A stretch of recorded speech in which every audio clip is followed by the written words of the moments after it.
Alrighty, good morning, everyone. We are here for D4, E2, NEXL. Was hoping to have Pat O'Brien today, but he is feeling a little under the weather. The flu is going around like crazy. So we'll be getting some guest commentators as the day goes on. First match is Inferno, GSP Inferno versus Syndicate, followed by the Wooks Underground King. So that is the set right now.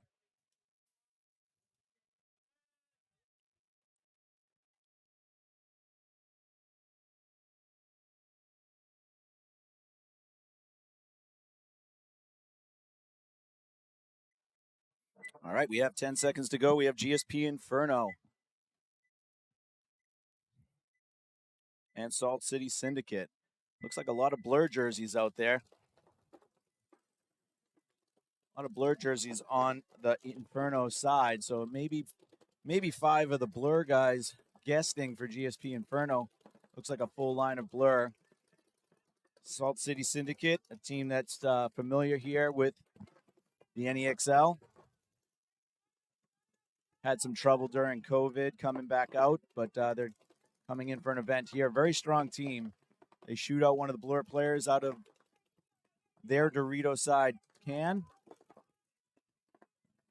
A good move by Braley here from Inferno, filling that D3 spot. Inferno also has Snake 1. Syndicate has the center bunker as well as Snake 2. We have the Inferno player here in the center guarding against that move to the 50 Snake. See if the Syndicate player here shoots out the center player here. Takes a bounce off the top of his head. Eliminate the other Inferno player out of the Snake in the center. So Syndicate's doing work right now. I believe it's only Braley here in the D3. Lancaster of Syndicate is right here below me at the 50 Snake.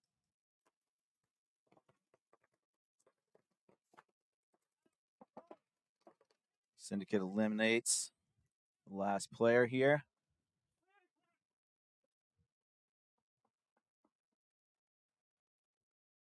Strong point by Syndicate. Looks like they have at least 4 bodies alive. Checking each other out before they make the hang. 10:06. A point to Syndicate.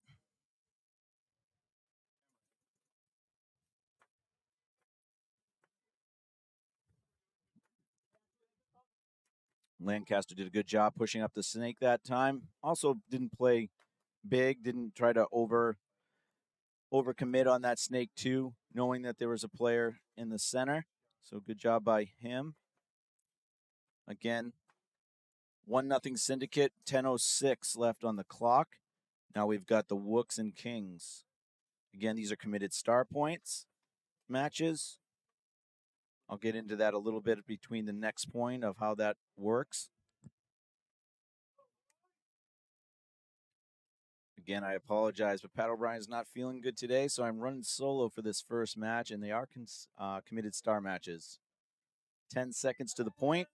First point for Wooks and Underground Kings. Wooks are on the blue side. Underground Kings are on the red side.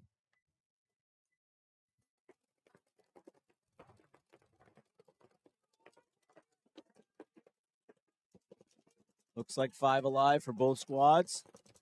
Underground Kings has the center wedge. Shoots out the God bunker. But they do lose their home player. So the Wooks now are trying to push up the center. Looks like Justin Holton moving up the center there.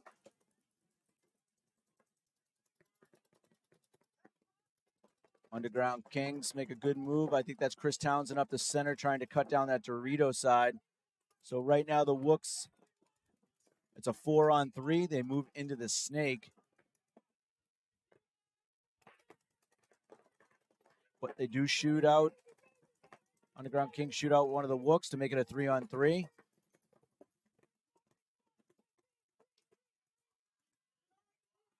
I don't know if that's true.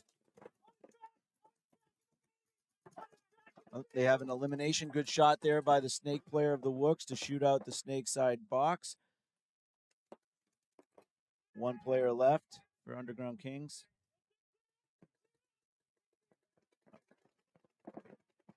They pick him up. Looks like he may have. Wooks player hangs it. We'll see if he's clean.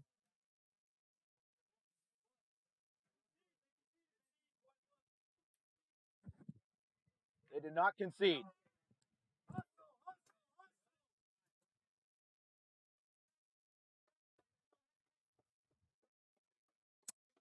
All right. With 10:28 left, we have the Wooks taking that first point over Underground Kings. So again, I started off saying these are committed star points. And how that works is this is brought to you by Committed Paintball. At the end of these committed star matches, we give players 3 players, one a 3-star, 2-star, 1-star, based on their performance and how they impacted the match. And they get cool prizes. So right away, they get a Hormesis coin if they get 3 stars, which is worth 3 NEXL bucks or coins. A 2-star, they get 2 NEXL coins. 1-star, 1 NEXL coins. Those are given out right away today. And then later on, they, as well as bragging rights, they'll have the opportunity to turn those in and get some custom products made only for the NEXL committed star players. So it's going to be pretty cool. Some of those are going to be launched before the next event. So we'll have those up on the webcast for you to look at, hopefully, for the next event. So some good off the break shooting now by Inferno. Penalty pulled. Another one pulled. So it looks like Syndicate is going to take this second point as well. Some really good off the break shooting, and it looked like there was a penalty as well.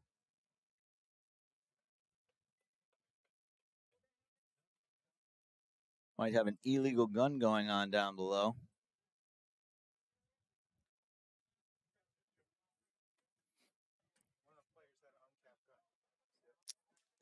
I could hear it. Definitely sounds like a player might have had an uncapped gun. Referees are checking that out right now. Syndicate is checking right now. I guess I don't know if they're going to hang or not.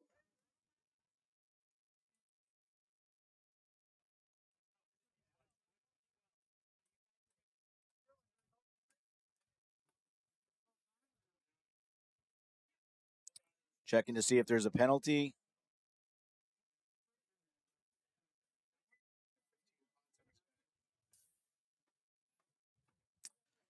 Let's see if we can get a judgment here from the head ref. 1 second.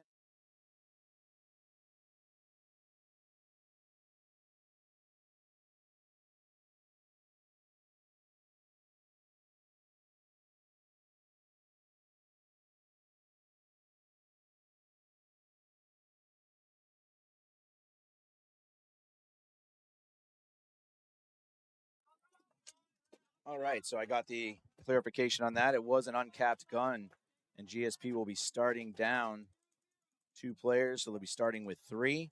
So not only are they unfortunately down bodies, down 2 points, but they're going to be starting with 2 bodies down. Now we're back to the Wooks and Kings. The Wooks and Kings right now, Wooks are up 1-0 over the Kings. Again, committed star match. Justin Holton looked pretty good at that first one. Syndicate had Lancaster looking pretty good in the first point. About 10 seconds to go. We have the Wooks on the red side, Kings on the blue side.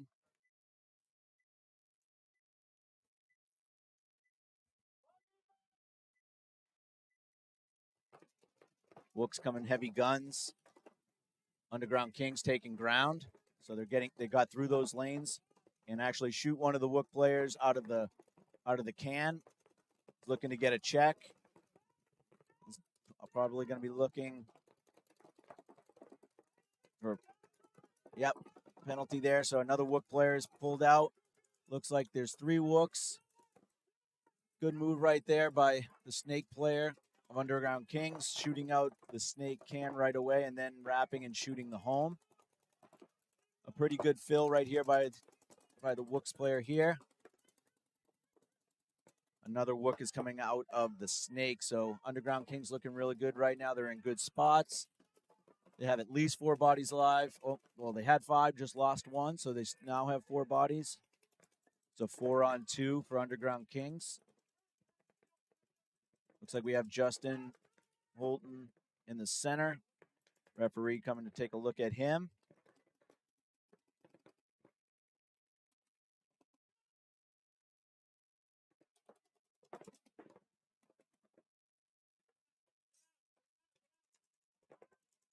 Justin Holton is eliminated by the Snake player here. Really good move here. I believe it's Delanger. Trying to wrap up a 3-pack here possibly for him.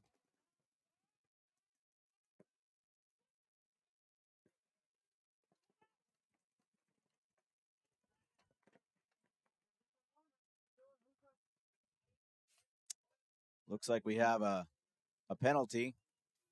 They're trying to figure out how many players are left. They're trying to see if all the penalties were pulled.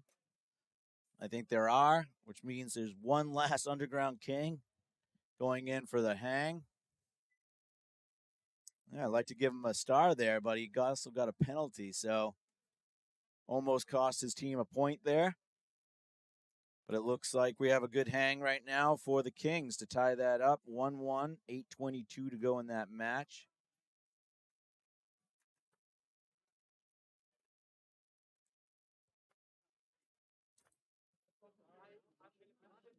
Back to the Syndicate Inferno. So with 8:22 left, Underground Kings tie it up. Salt City Syndicate and Inferno. 8:29 in this match. Syndicate is up 2. Inferno is looking at starting with only 3 after the uncapped gun penalty from the last point. So Syndicate's looking to really capitalize on that penalty, starting 5-3, already up 2-0. Looks like we have a timeout.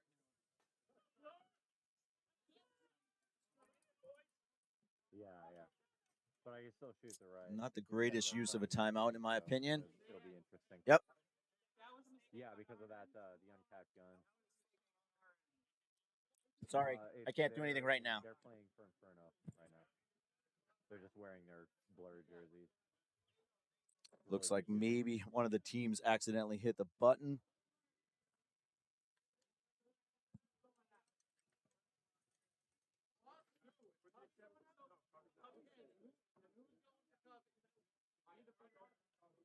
I don't know what's going on right now with Syndicate, but it looks like they might have all 5. I don't know. Definitely have 3 Inferno over here on the right side, the red side of the field. The blue side is Syndicate. They're up 2-0.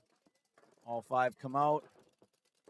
So right now they're looking to see if we can get a quick kill. If not, you might want to see a concession out of Inferno to save some time here, but they start with 3 bodies alive. It'll really come down to who gets the first kill. They are being aggressive, which is great. That's what you want to see out of a low body. They do lose Braley out of the back, though, so I'm assuming we're going to see a concession.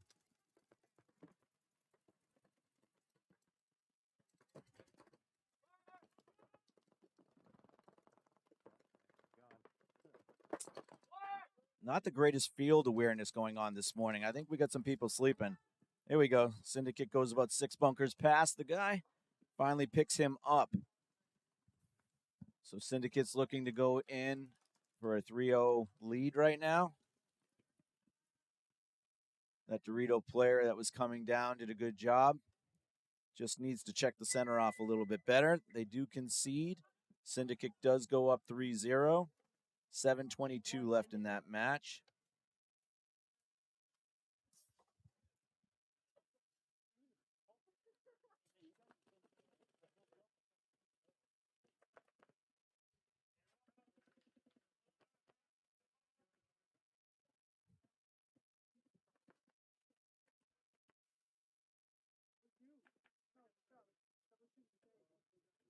Was trying to get the name of that Dorito player, but unsuccessful.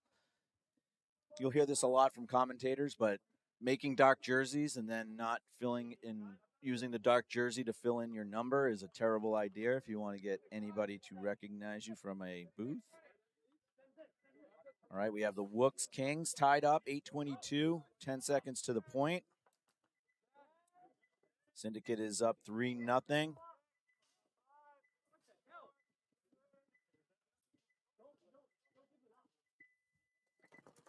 All right, the Wooks are on the blue side. The Kings are on the red.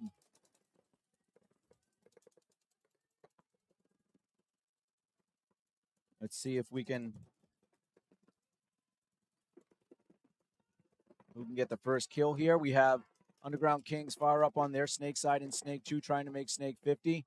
He is now in there, number 21, I believe, of Underground Kings. He eliminates the Dorito player, number 68 of the Wooks. Good move over there. Underground Kings lose one player. Oh, they lose. That was a bad death over there, dying out of that 50. Got 3 Wooks across the back line, looking to move up. I think this might be Jeff Zalela moving down the Snake side. Number 00 here.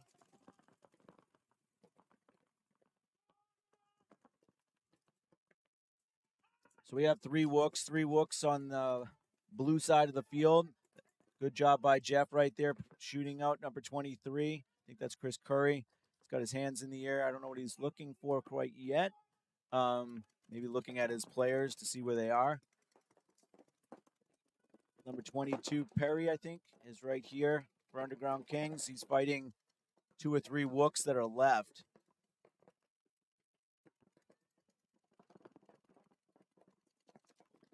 And looks like Jeff is going to finish that up.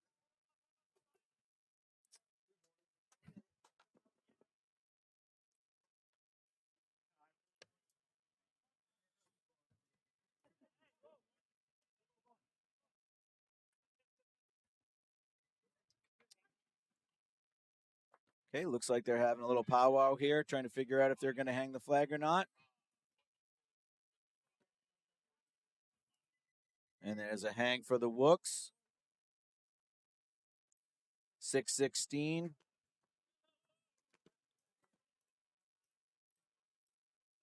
Wooks get another, the Wooks get a hang at 6-16. Jeff Zalaler looking good in that point there.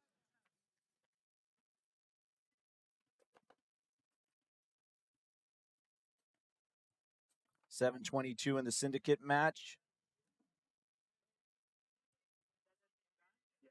You want to check it? Yeah. Well, we'll find out, right? If it's hot, then you're going to have a penalty. 10-5, tournament log, everything. Yeah, it's not going to happen. I apologize. All right. We're back with the Inferno Syndicate about 10 seconds before the point. Syndicate is on the red side of the field. Inferno is on the blue.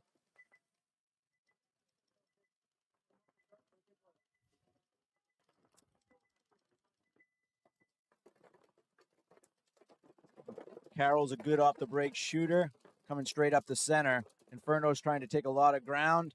Carroll stops that. They do lose 2 Syndicate right off the break, though. Carroll is already up the center of the field. It looks like Kenny Booker's making his way down. Carroll takes him, picks him up. So right now, there's a lot of chaos, but it looks like most of the Inferno players are off the field except for the D2 player. Inferno has at least their D2 player left. One of the Carroll brothers is in their side of the field now. They also have Snake 2 for Syndicate and the Dorito corner. So it looks like a 3-on-1 potentially right here.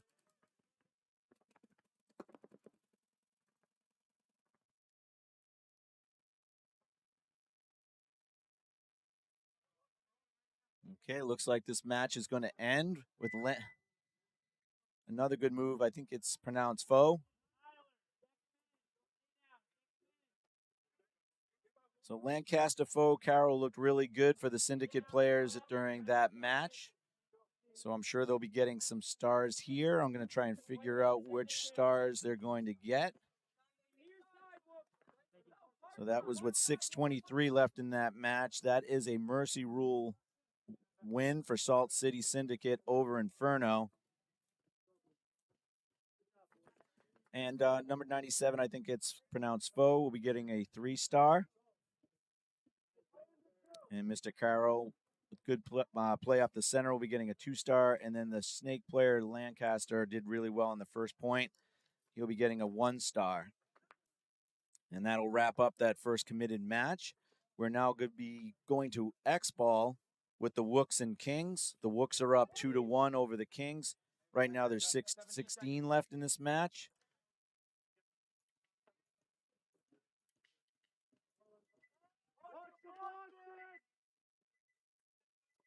Okay, we have Wooks on the red side, and we have the Kings on the blue side.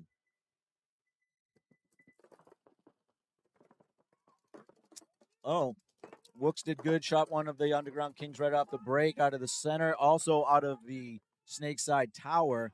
So Wooks are up 5-on-3 right now. See if they can capitalize. We got Miller over here on the Dorito side. And it looks like he trades, which is a good trade.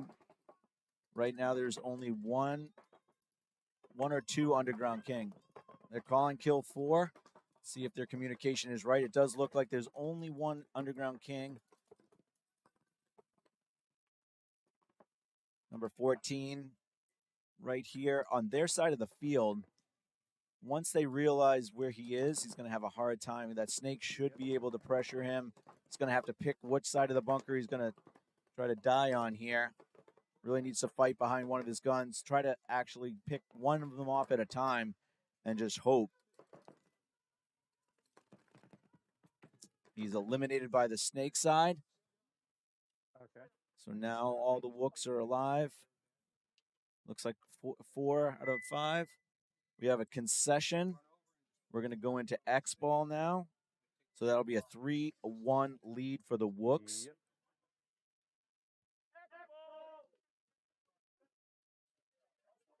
All right.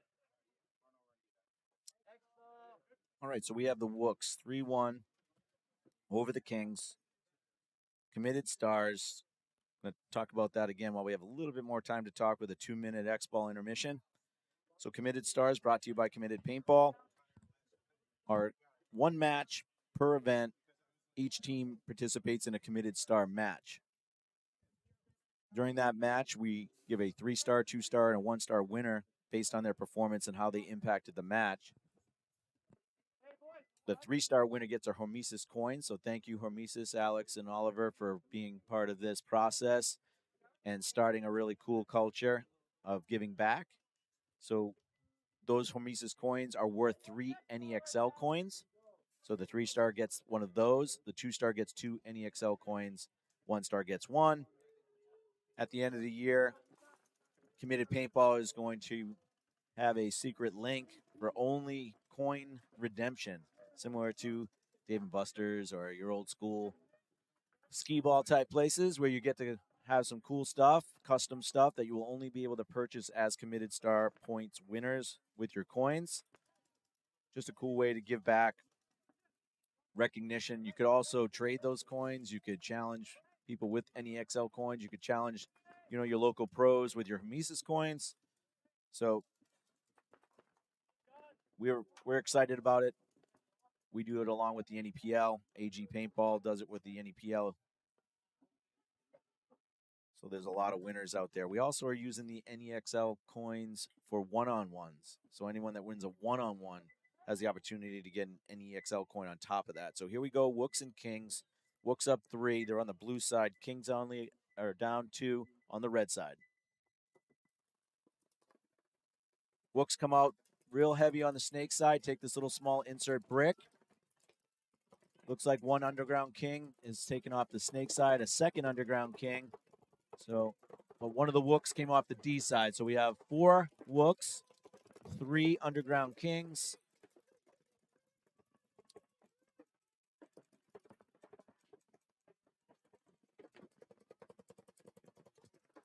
They're coming hard up the Snake side right now. He gets shot in the head.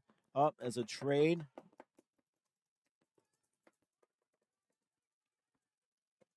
So right now we have 2 Underground Kings, not in the greatest spots. We got the Snakeside Tower, their Snakeside Tower, and the small W in the center. Yeah, I'll be able to. The Wooks are making moves. What I think is happening is that Looks like Miller is over on that, is now on the Dorito 50. pushes, yeah, it pushes against Justin's coming down this side fast. I don't think he knew where players were. Kind of gives away his body there. Brings out a 2-on-2. Actually, nice shot there. Underground Kings. See if he's eliminated. It looks like he might be. He walks off the field, which is a good thing because he was looking to get a penalty after making actually a really good point. It was a 2-on-3, and I'm pretty sure that the Underground Kings are going to take this one. But the Wooks just ran into some guns. Really didn't coordinate the way that they probably wanted to. They should have communicated a little bit better, found out where the 2 bodies were because the Kings weren't in great spots. So that looks, as long as he doesn't run out of bounds here, that if he is clean.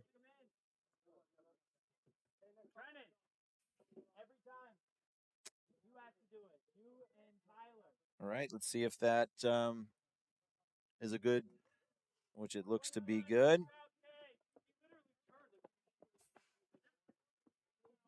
So number 22, Perry, for Underground Kings, lone survivor, gets the point for his team. We are in X ball. The Kings bring it back to a 3-2. 2:58 left.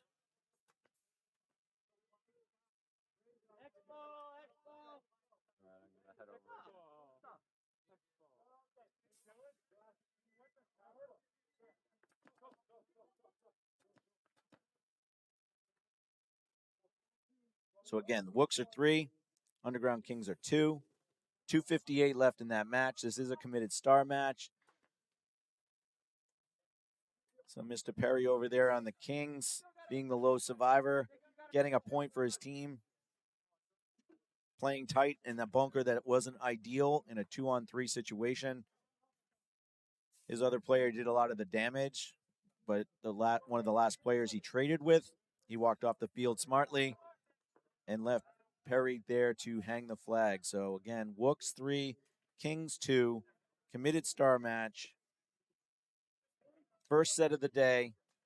We've got Wooks on the red side, Kings on the blue side. They're making their way out right now.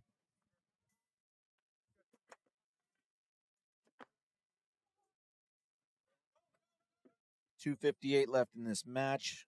Based on what we saw yesterday, potential of 2 more points here.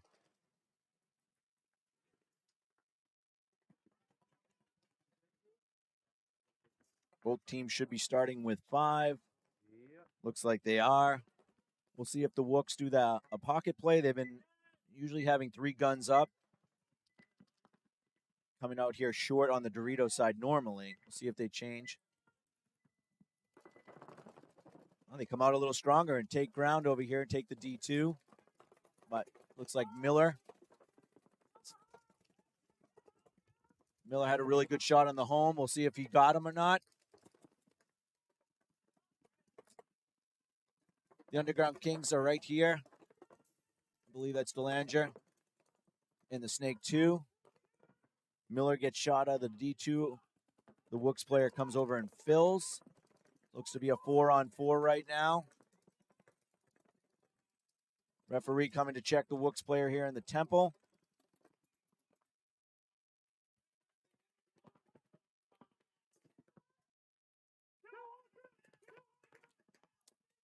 Not the greatest spot to stay in that big temple right there. Mid-game, not where you want to be. It's kind of a transitory bunker that you can be in just to move up to that center, use it to block out. Okay, so we have 2 Wooks left, 1 in Snake 1, 1 in Dorito corner. Underground Kings. Number 3 here. He had a good point the last time I pulled a penalty. He clips, looks like he clips number 9 right there of the Wooks.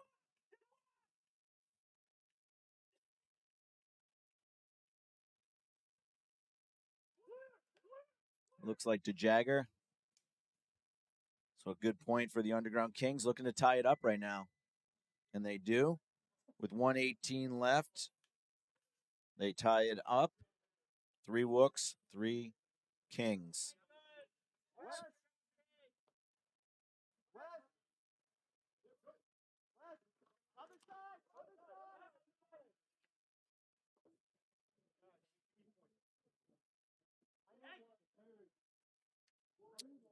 So 3-3 match, 1:18. Committed star match. We'll see if somebody pulls this last point out. That could be the determining factor for who gets a 3-star. See who has a good point here. 1:18, still plenty of time to play our normal point. Obviously need to have that time in your head. Don't want to let time run out. Taking the top 8 out of 18 today. So that can get tough too. So you got to think, when you have an opportunity to seize a win, you at least have to try and take that opportunity. Looks like we have a timeout.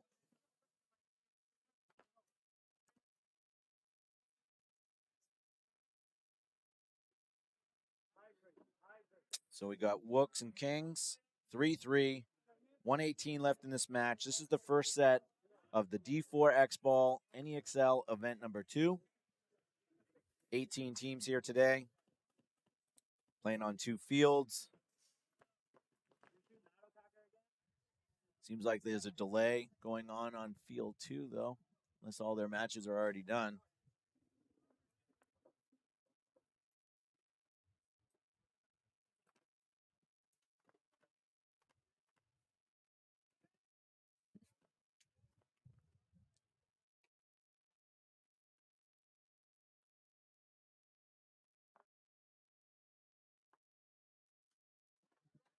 All right, about 40 seconds to the point. All right. So the internet asked for it. Some people were interested in trying to get Ryan Buckley up here. It looks like we're going to get Ryan up here. Oh, yeah. Maybe, if not the next match, the match after that. He's coaching today. So he's going to pop up here and jump in and guest commentate a couple matches. So hopefully the people have spoken and they'll get what they want. All right, we're about to start. We got the Wooks on the blue side, Underground Kings on the red side. 3-3 tie, 1:18 to go. Wooks are looking to go hard out on the snake side. Got a bad jump. Kings player still gets in there and takes snake 2 off the break. They also take the center, and they take D1. The Kings are losing 1 off the break, so they have 4. The Wooks have all 5. They have snake 1, D1, and D2.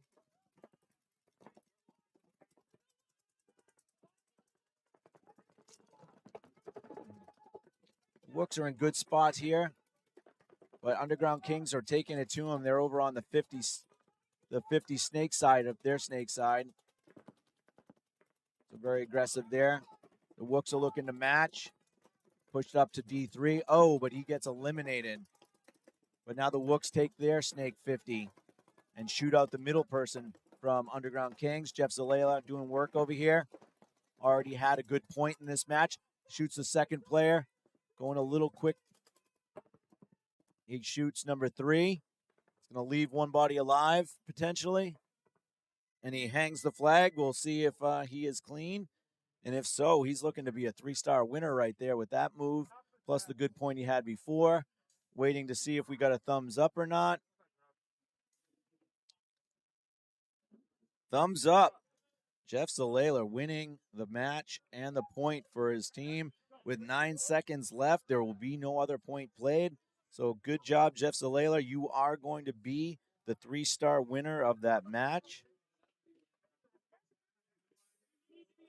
With a 4-3 win over Underground Kings, a really good match to start the day. So again, good job, Jeff Zalela. The 2-star will be from the Kings to Jagger, and the 1-star will be from the Wooks, Justin Holton. We will be right back. We're going to be starting our next set momentarily.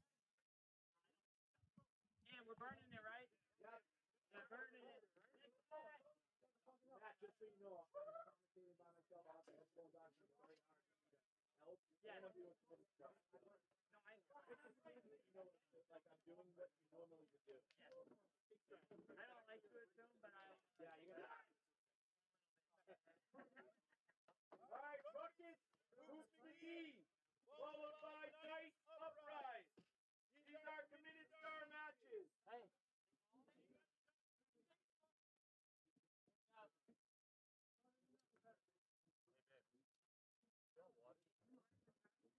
Yeah.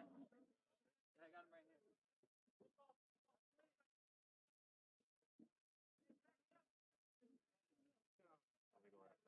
I'll bring a couple over. Just get ready to chrono. It's working now, right? Yeah, it is.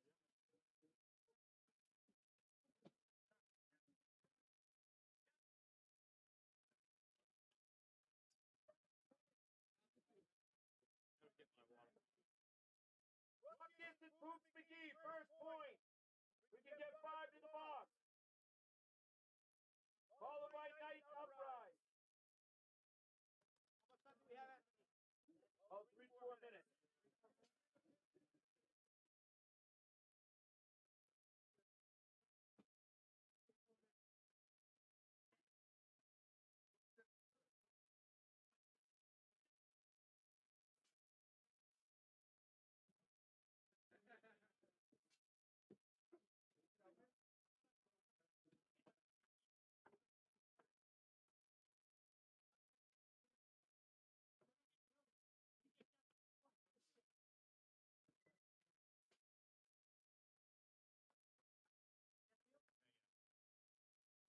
Hey, that feels right. Run it. Live feel.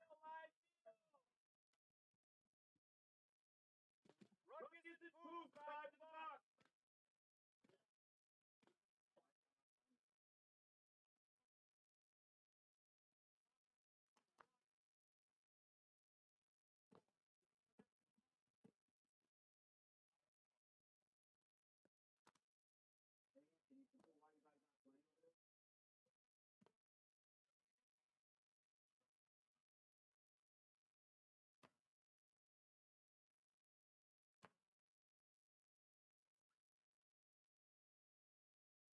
All right, I have one over here if you need it.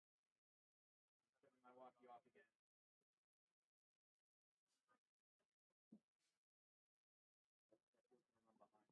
There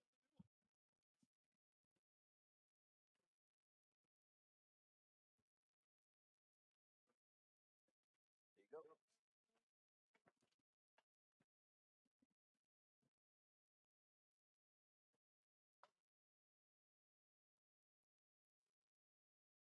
Ruckus, 5 to the box, please.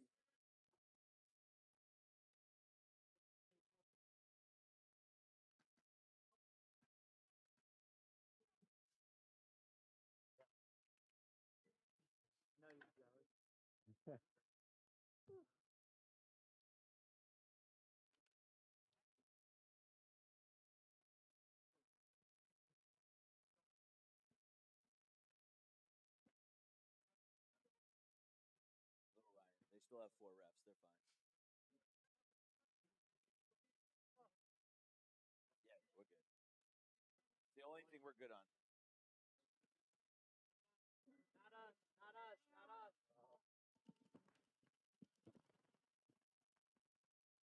Do you know if that's their second match? Like, did they finish their first match? So their first set's done, so they're ahead of me. No, this is mine.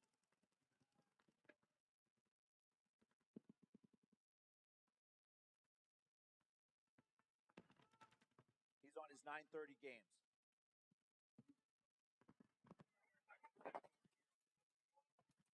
All right, we're getting back to you. We have Ruckus and Poops. Yeah, the sun's not out, so it's a lot. East Coast Ruckus is on the blue side. Poops McGee is on the red.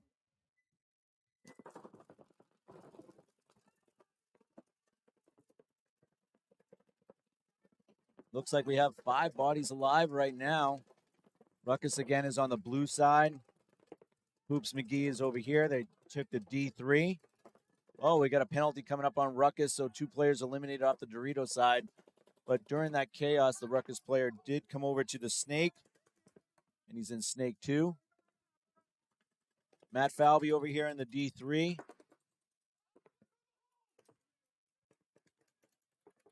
They do drop 1, but Matt Falvey's got a snake player right here in front of him, as well as a center player. He one-shots the snake player. Matt Falvey looking for some stars, looking to eat right here while he's in the center. He shoots another one.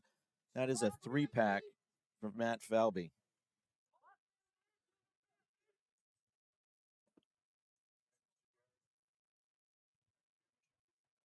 What's up? All right, we have a hang. We'll see if he is clean for Poops.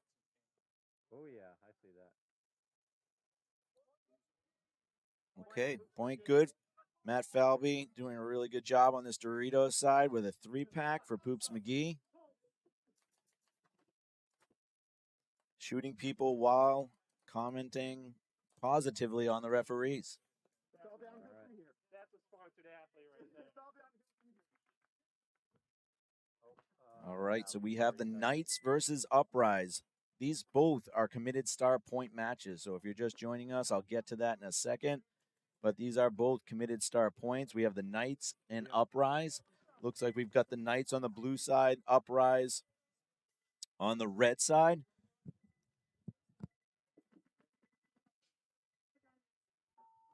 All right, so we have about 10 seconds to the start of this point. This should be a good match. Two very competitive teams that do practice consistently.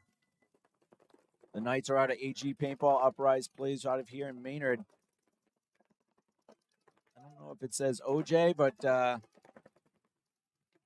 he did a good move up onto their side of the field, shooting at the Snake 2 of Uprise.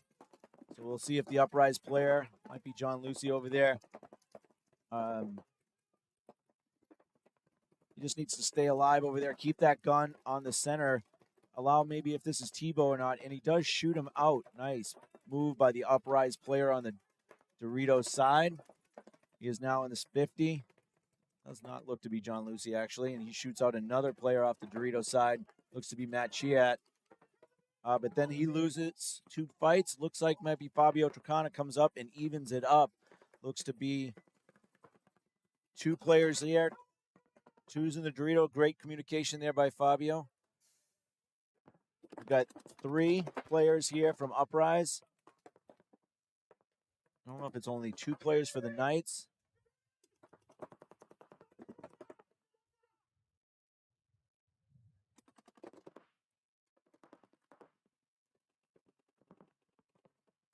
Chris Mack looks like he's filling back to the tape. See if he can get one in on Fabio here. You also have a Knights player coming up the Doritos side and shoots out Tebow. Chris Mack makes a really good move up here. Should be a 2-on-1.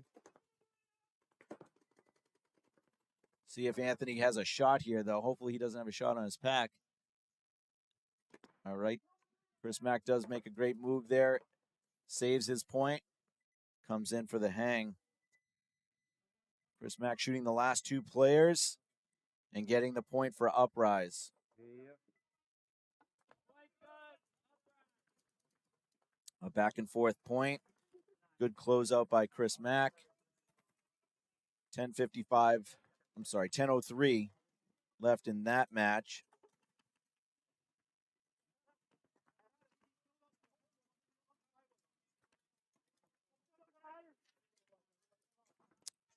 Back to the Poops McGee Ruckus match. 10:55 left in that match.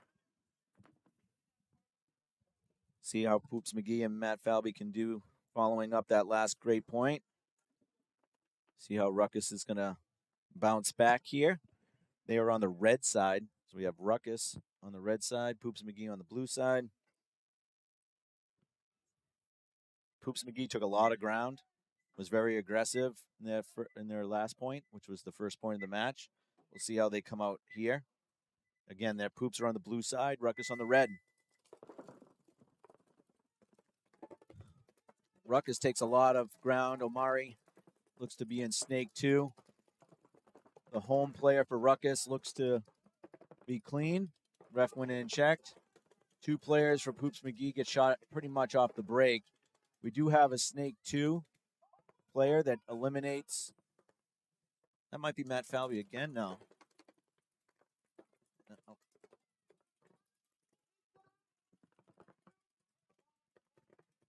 Yeah, it was Matt Falvey. He shoots one of the players. He's now outside wide. Really good move by Amari Dean. He gets shot by his own player. So we're not going to give a kill to that player here. Let me find out who it was for you, Amari. Yep, it was Austin Rizzo. So if you want to, say, why'd you shoot me, Austin? Good point by Ruckus. Good bounce back.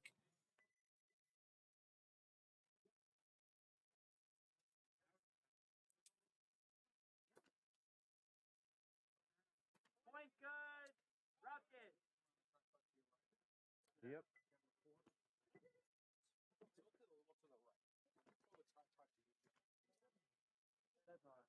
Yep. Hey, buckle up, buckle.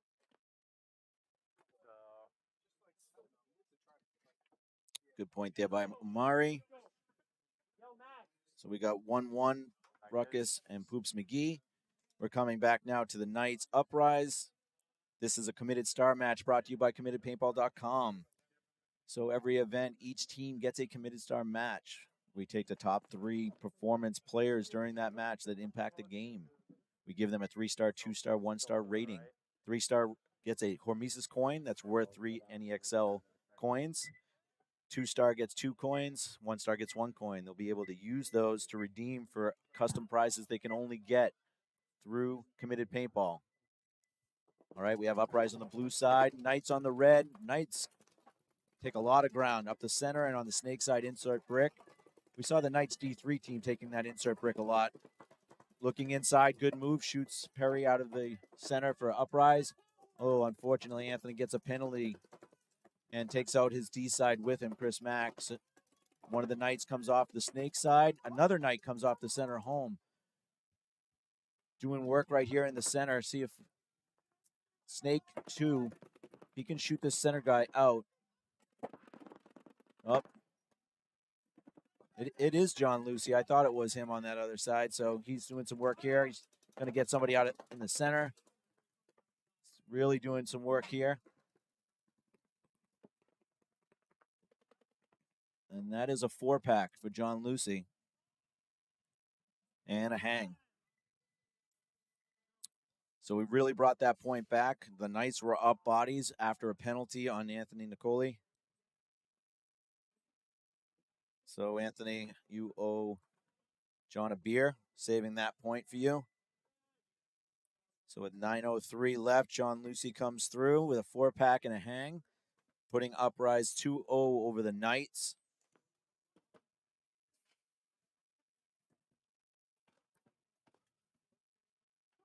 Is that any better? We're back to the Ruckus Poops match where we have a 1-1 tie with 9:54 to go. Again, committed star points on the line. Wow, yeah. Poops is now on the red side. Ruckus is on the blue.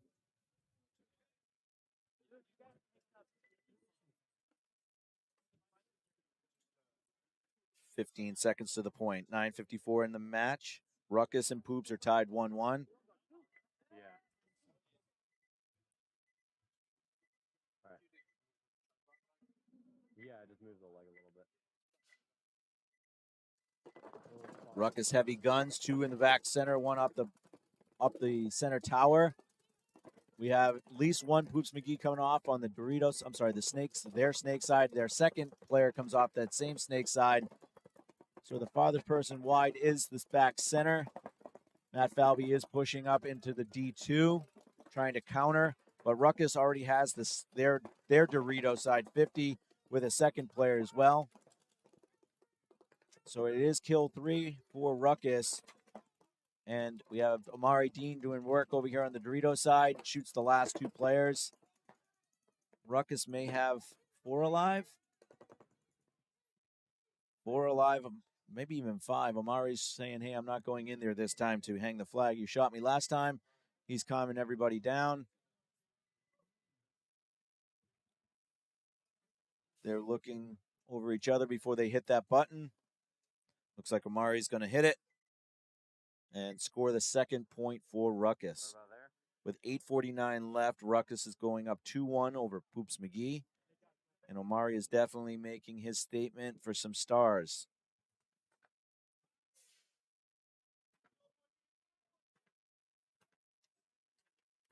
Good job, Omari. Good job, the whole Ruckus line on that one. 5 alive in that point. All right, we have Knights and Uprise. Knights and Uprise. Uprise is up 2 over the Knights. Okay, no, then it's 20 seconds to the point. Again, 9:03, 2-0 Uprise. These are committed star matches. Chris Mack, John Lucy looking really good for Uprise. The Knights need to put something together. Fabio had a decent point. Last point.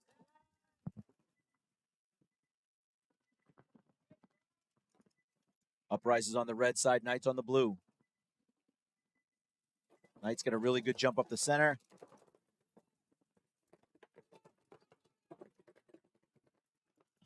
Perry shot out of the center again, unfortunately. Looks like, I think it's Chris Hay on the Dorito side. Another player coming off for Uprise off the Snake side.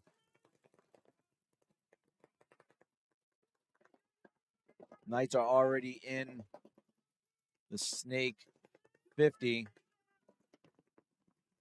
I don't know if this is Josh.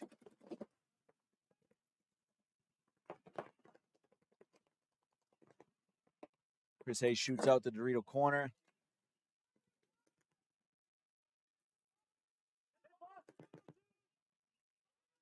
It is Ewan Simone over here in the Snake. Knights doing a good job spreading out the field. They're all along the 40 and 50 right now. Trying to find out where that last body is. They know they got a body over here on the D2 for Uprise. I think it's Chris Hay.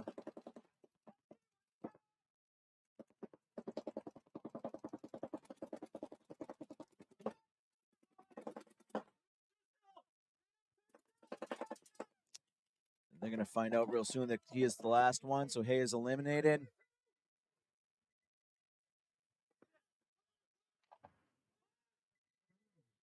Knights are going to get this one here. They're just going to check over. They have 4 bodies alive.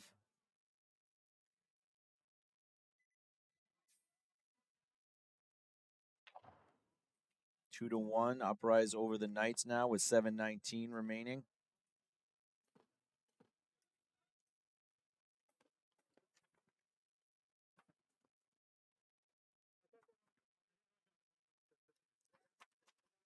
Okay, we have Ruckus and Poops coming back out. Poops, after winning the first point, has lost the last 2 to Ruckus. Too much Amari.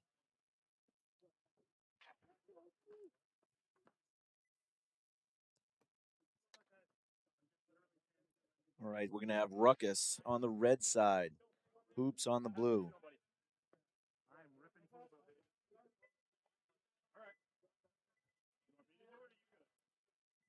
Poops McGee, definitely an old school team. This their first year back out here playing NEXL.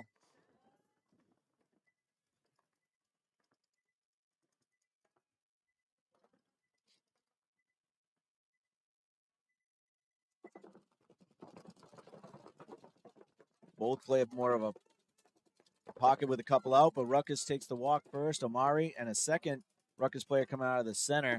We'll see if Poops can capitalize this. I think that's Carlos over on the 50.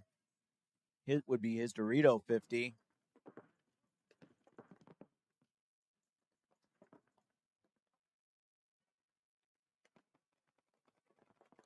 He's on their side of the field, shoots out Austin. No one is looking Snake way, so Carlos shoots out the back center. Poops should get this point right now, as long as they don't shoot their own players. And the hang goes to Poops.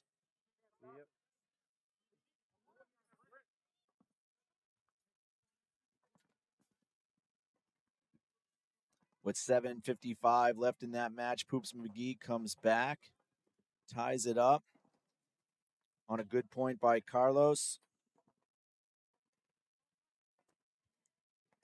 One of the 3 Aguars that are playing on the Poops roster.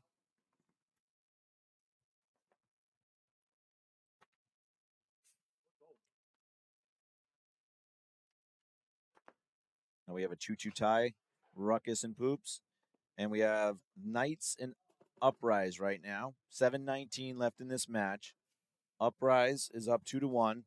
The Knights will be on the red side. Uprise will be on the blue.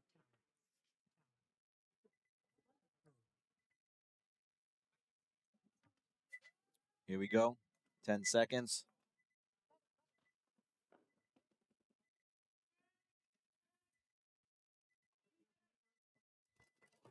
Knights come out hard. D1, Snake 1. One up on the center tower. Snake 2. Uprises, loses Anthony out of the D side. Tebow is in the center looking to shoot Snake way. Trying to contain. He comes off of that Snake side. Might see a Snake 50 move. Chris Mack comes over and takes the D2, filling the spot from Anthony. John Lucy is over here in Snake 2. He shoots out the center player. Corio, sorry. He shoots out Tebow. Great move there. Then he is eliminated by John Lucy, who's now in the Snake 50, who wraps on the center. Trying to shoot Matt Chiat out of the back. Ref's going in to check him. He is eliminated. Oh, nice move here, though. I don't know if that's Fabio down there. Fabio shoots John Lucy. Total turning of the field. He might be the only player left. They're checking him right now.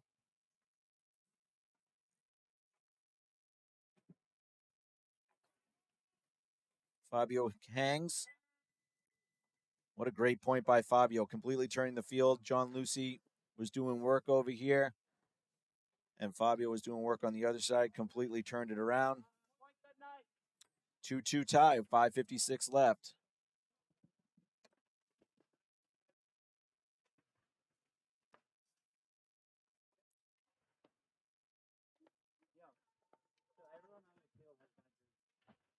Uprise winning those first 2 points. Knights coming back and winning 2.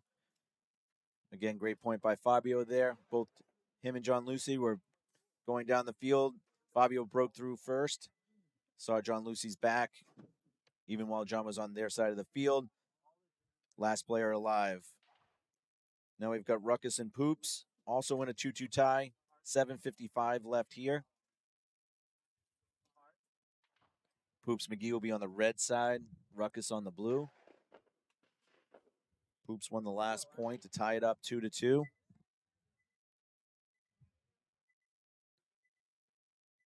Matt Falvey looks out there. He's probably going to come this Dorito side way.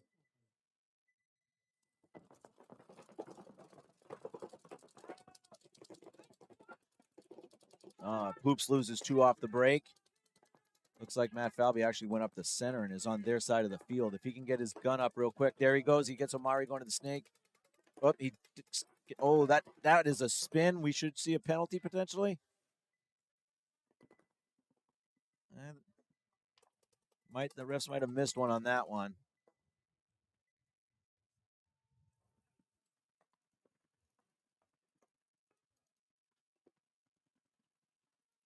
Ruckus has at least 2, maybe 3 players alive. So really wouldn't have changed much, even if they did get a penalty there. They would have had enough bodies to pull, so Ruckus was going to win that point regardless. Might be Nick Katz, trying to see. I believe that's Nick Katz is playing with Ruckus. Again, guys, names on jerseys. You can't use like 10 font.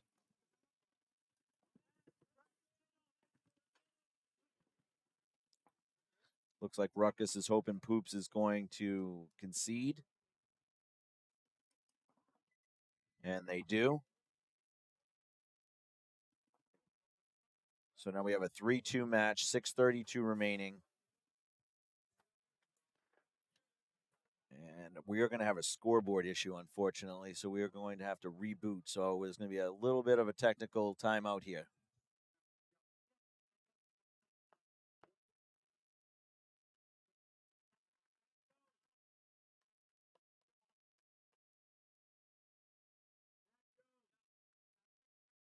Yep.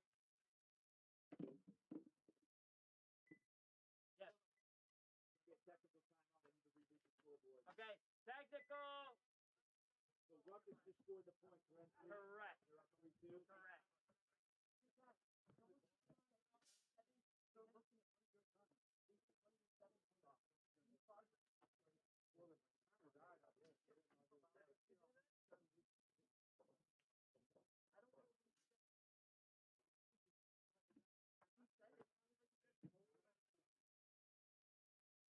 Oh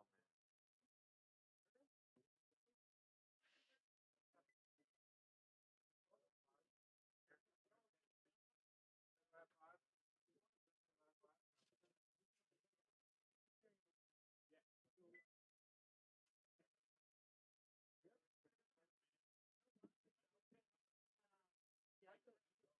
Make sure we get the teams in the box. Yeah, they're there.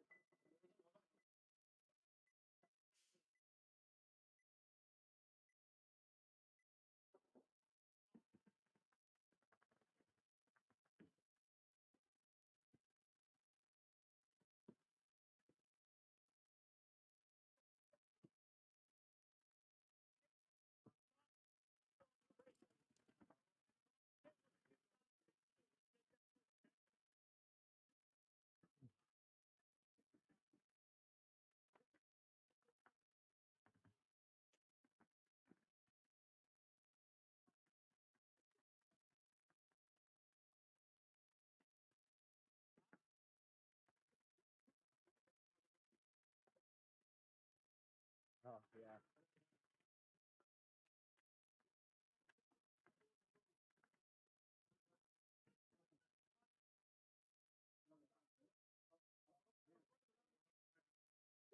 All right. This is tonight's Uprise. 5-5. Yes!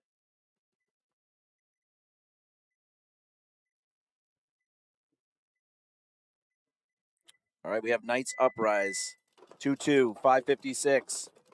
Sorry, had a scoreboard, needed to reboot. Again, committed stars. Knights take the inside bunker, that's Fabio. Looks like Wheatley up in the center. Good job with the Knights making their jerseys very easily to read. I think we have Perry from Uprise in the center. Uprise is losing a body that might be. Oh, Chris Mack looks like he got hit in the elbow. They're going to go in and check that. And they should be eliminating him, which they do.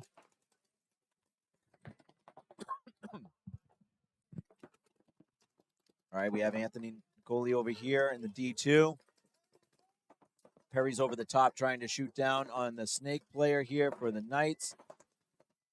Knights have 3 players over here from the center of the snake. Tebow is making his way over onto the snake side for Uprise.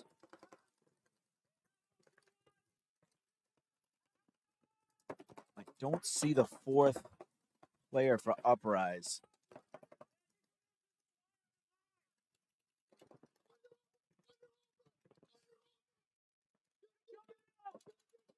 Wheatley with a good kill over on the D side. I believe that's only going to leave 2 players. I see Tebow over on the God bunker and Perry here in the center. See if Perry picks him up. He doesn't. He gets shot from the inside from Fabio. Now there's at least 4 Knights. I see only Tebow in the Snake Aztec. So we have 5 Knights. 5 Knights alive. Tebow checking his arm. And now he's eliminated. Very good team point right there for the Knights.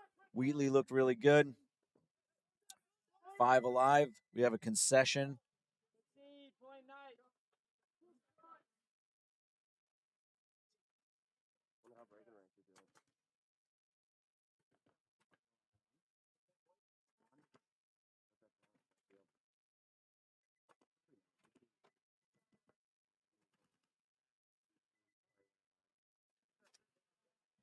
Okay, with 3:49 remaining, the Knights.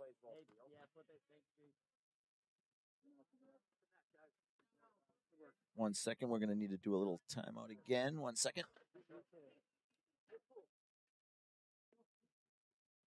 Now you just need to shoot an autococker, then be cooler. You'd be better. Yeah. Better. Yeah. Don't worry about the names right now, guys.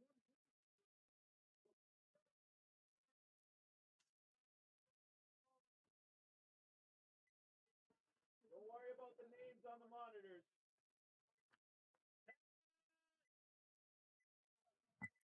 Okay, with 6:32 remaining, we have Uprise. I'm sorry, we have Poops McGee and Ruckus. Ruckus is up 3-2. We have one of the Poops McGee's getting shot off the break. Ruckus is filling over on the snake side. They're making a snake side push. They have 3 bodies over there. Nobody on the D side except for one player holding the D can, shooting Dorito way. So right now we have a 5-on-4. We have a fill out. I think this is Austin Zizzo or Rizzo. We have a Vinny Zizzo, so that's why I got the confusion. Oh, looks like a Poops McGee and the D2 might have got hit. See if a referee's going to go over and take a look in there, which they do.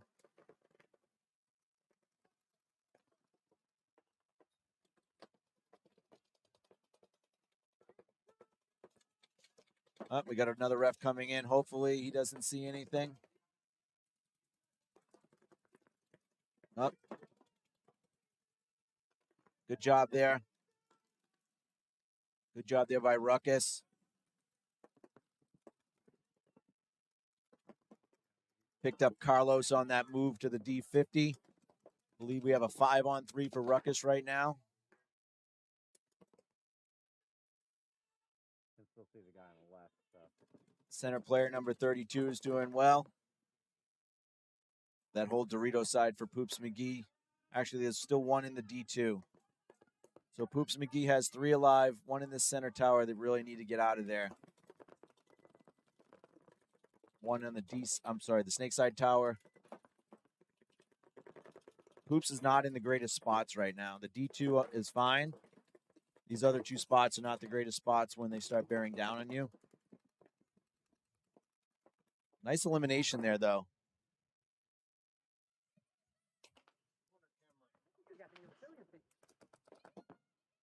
So a little Really? Wow. commentator's curse right there. In a bad spot. Fought behind the gun.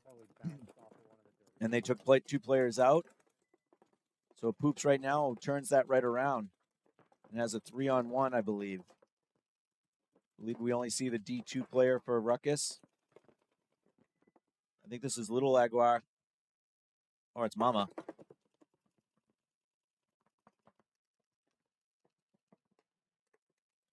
Great game, though. That was a great point. Another good fighting back and forth here. Now we have a 1-on-1. All right, we've got an NEXL coin up. This Ruckus player has fought back from a 1-on-3 to make it a 1-on-1. NEXL coin is on the line. What's on the line for Poops McGee is also a coin, but also a chance to tie this up. Oh, a 1-on-3 win for Ruckus player number 10. No name on jersey. And a hang. So let's see if he actually is clean. 301, refs. Point is good for Ruckus. So with 301 remaining, they go up 4-2. Ruckus and a 1v3 coin winner.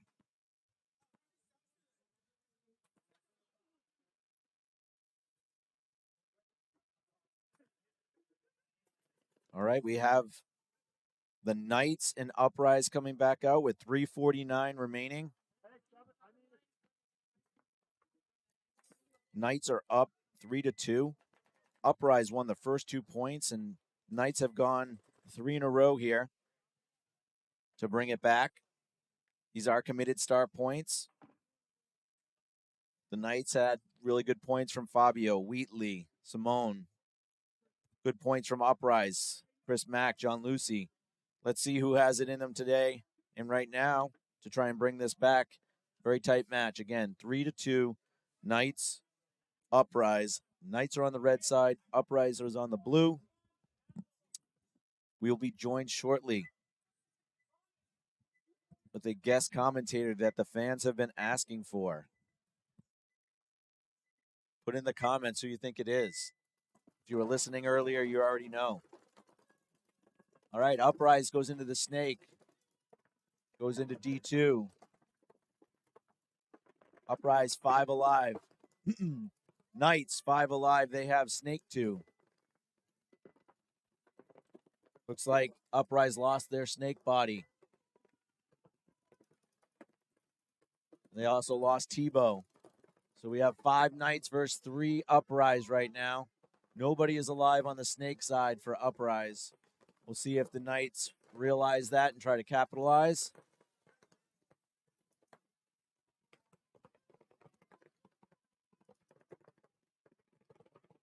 They're only calling out the 1 kill, but it is a 2-body advantage right now for the Knights.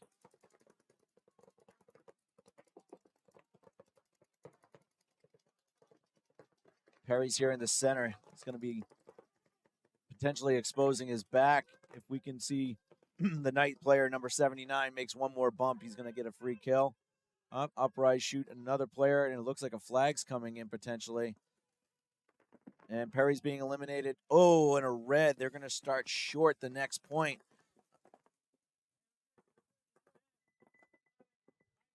All right, we're going to have a point for the Knights on a penalty. And they're either going to start 2 bodies down or 1 body down. So the Knights are going to have a 4-2 lead and at least a 1-body advantage starting the next point.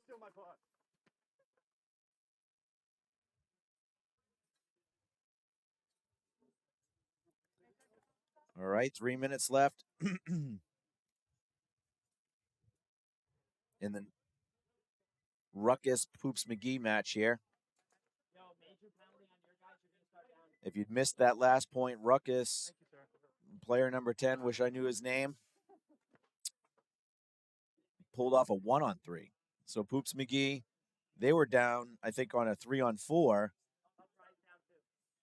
Just getting clarification that Uprise will be starting the next point down 2. Already down 2 points in that match, so that's not good for them. But back to Ruckus, Poops McGee. Ruckus was up. Poops McGee fought back to a 3-on-1. And then the 1 beat the 3 to win an NEXL coin. So right now we have Poops McGee on the red, Ruckus in the blue side of the field. Poops needs this point.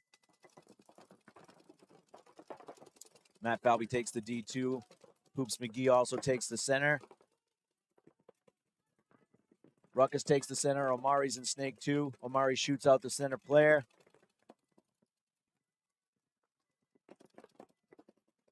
Omari looking to wrap on the center. He does. Takes out the center player. Comes onto their side of the field. Matt Falvey might see him here if he just looks to the left. He doesn't. He gets double tapped by Omari. Omari then gets shot by the, I guess that would be the Snake Aztec, the God Bunker. But I believe that's the only Poops McGee player left. So Omari shot 2 or 3 players. The last Poops McGee player is in the Snake 1, gets shot out. He trades. Oh, flags being thrown on a Ruckus player. Let's see how the death settles. It was only a minor, so they had the 1 body to pull. I think Austin Rizzo got pulled on a penalty. The Poops guys asking why they didn't get a penalty. If they did get a penalty, it was assessed, leaving just the 1 Ruckus player alive, which might be Nick Katz. And I don't know if they're going to concede or if they're just going to let time run out.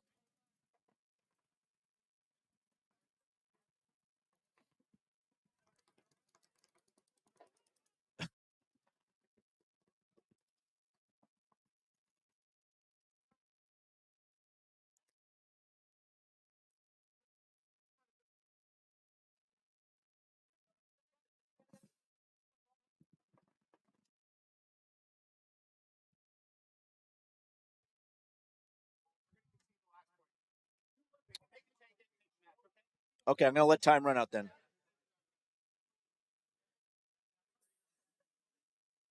So Poops is looking to keep the differential. So they're just going to wait until it goes under 10 seconds. Then they're going to hang the flag. So Knights are going to, I'm sorry, Knights. Ruckus is going to end up winning this match 5-2. There was the Poops player thought that they were going to.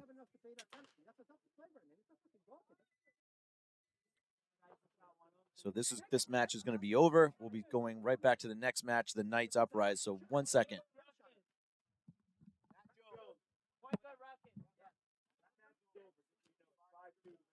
Okay. Hey, is there a blower right here? Right over? Yeah. What's up?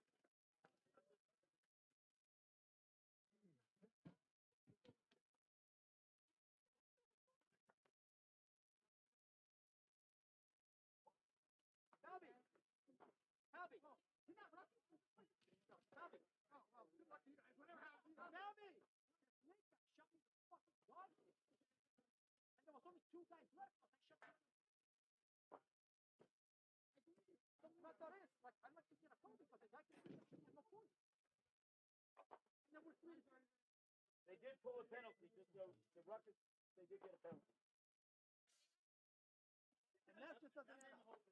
Alrighty, so we got 20 seconds to the next point here. We have the Knights on the blue side, Uprise on the right. That last match ends in a 5-2 win for Ruckus.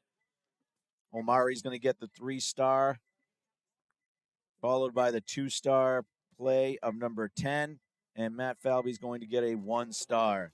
So here we go. The Knights are on the blue. Uprise is on the red side. 4-2. The Knights up on Uprise. Uprise, I believe, started with 3 bodies. They did from a major penalty assessed on the last player with no bodies to pull. So I think the Knights here going to try and use up some clock, obviously win this point. Let's see if Uprise can pull down a low body situation here. You'd like to see them try to do something quick. So if they can pull something off, they'll try. Looks like Josh Simone pulls the center player. I think that was Hay. Now Anthony Nicoli comes in through the center. I don't think he sees him. Now he does. Josh does see him. He's out. So the Knights are going to win this point. We'll see if they're going to hit the buzzer or if they're going to wait. We're in a similar situation to the last match where the Knights are up 4-2. Are they going to be happy with 5-2 and let time run out?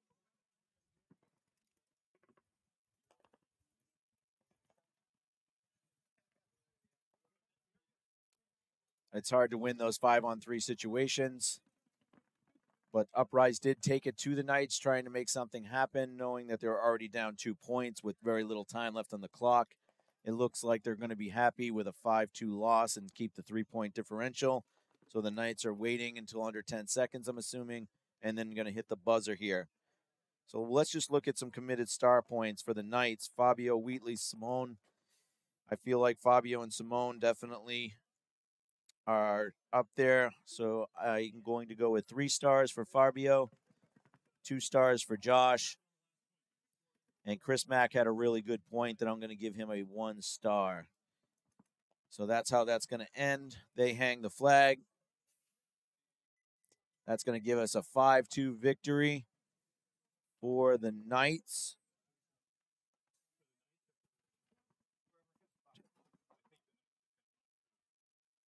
So we got 2 5-2 matches here.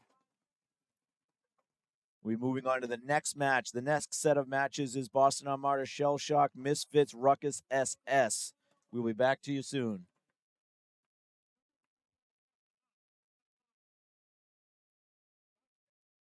One second, please.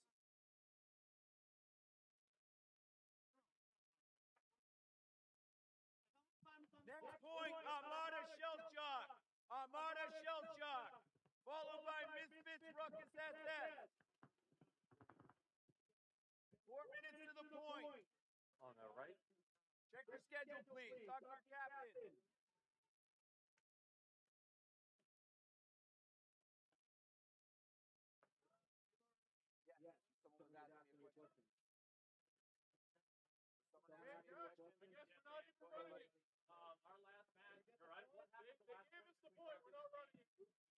Bring it in, boys. Stop running it. They gave us the point. Definitely on the score sheet is 5. Thank you. You're welcome. We got the points out.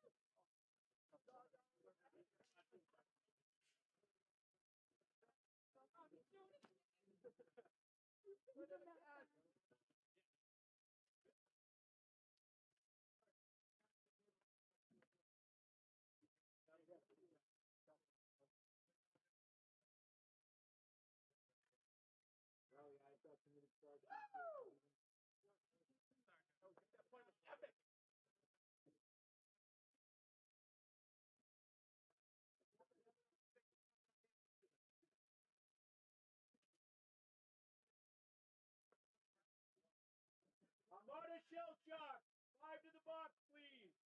Followed by Mysfits, Ruckus, SS. I'm using this slide, so it's hard to see both players if they're on like one bunker away from each other. I can only get As one. always, to my left.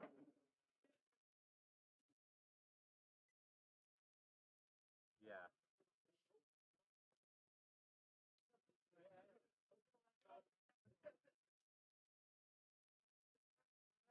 All of these are stars matches, yep. Laurie, I told her he's in the middle of something. I don't know. Yeah, Laurie, should we start sitting down?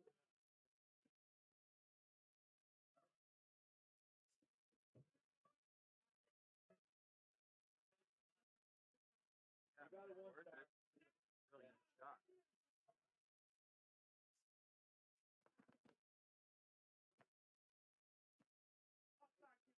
Really good shot. You can swear now. You can swear now. Yeah. Yeah, you can just put the camera wherever, but Armada Shellshock, 5 to the box. Followed by Mysfits, Ruckus, SS.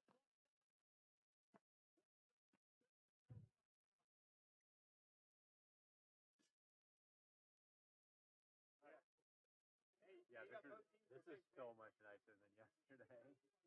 Not being in Ask the your sun. captain if they were at the captain's meeting. What did I say at the captain's meeting? The first person on the list. The first person on the list is on the left. Second person is on the right.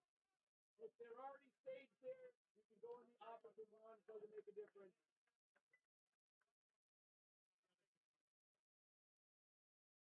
If they're already staged, you can go somewhere else. 120 to the point.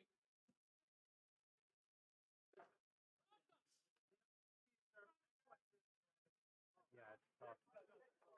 All right, we're moving on to our next set. Boston Armada Shellshock will be the first point, followed by Mysfits, Ruckus SS. These are committed star point games as well. For those of you that are not familiar, committed star points only happen once per event for each team. A 3-star, 2-star, and 1-star winner are given out based on how the player performs in that match. The winner or the 3-star winner gets a Hormesis coin. That's worth 3 NEXL coins. 2-star winner gets 2 NEXL coins. 1-star gets 1. At the end of the year, committed stars points can be redeemed through committedpaintball.com, where they're going to make some custom cool stuff that you can only purchase with your coins. So we'll have some of those things available at the next event so people can start thinking about what they want to use their coins for. So here we go, 10 seconds. These are committed star points. We've got Armada on the blue side, and we've got Shellshock on the red. All right, we got two Shellshock being shot off the break. But we do have a Shellshock player in Snake 1.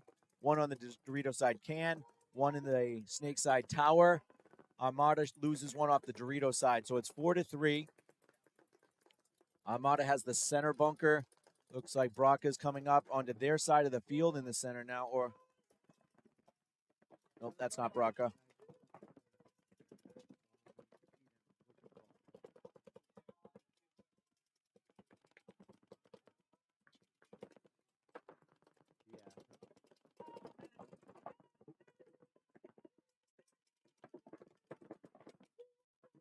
Okay, you have 4 still alive for Armada.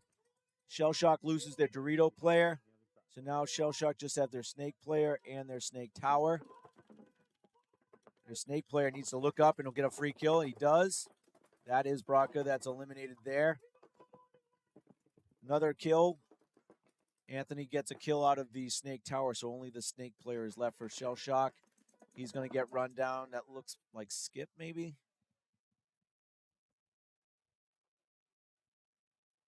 Three Armada left at the end of that game. And Anthony hits the flag and hangs.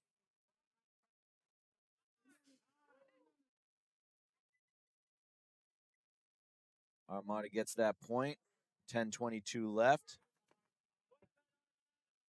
Mysfits and Ruckus SS are coming up now.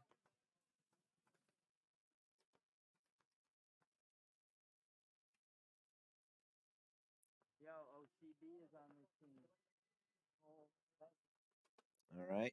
Pissant did well in that one.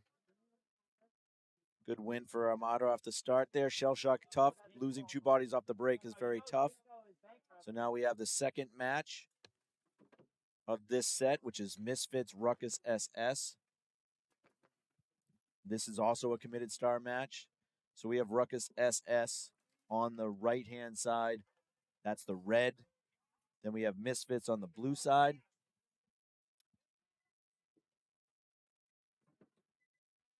All right, we got 10 seconds here.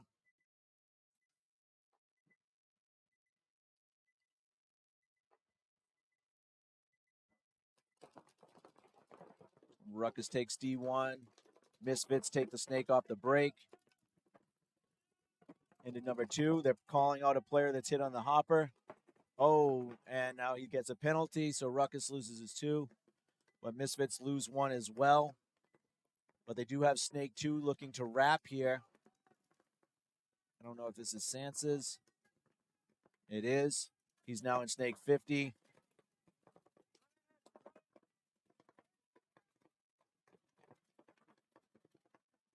So it is a 3-on-4. Oh, Sansa does get the center player out. Now he's wrapping. He wraps on the home and shoots him. And shoots the last one as well. Or it was a trade with the Misfoot player coming down to D side. Good point there by Sansis. 10:52 left in that match. Getting into Snake, then getting into Snake 50, wrapping, and getting 3 kills out of that spot.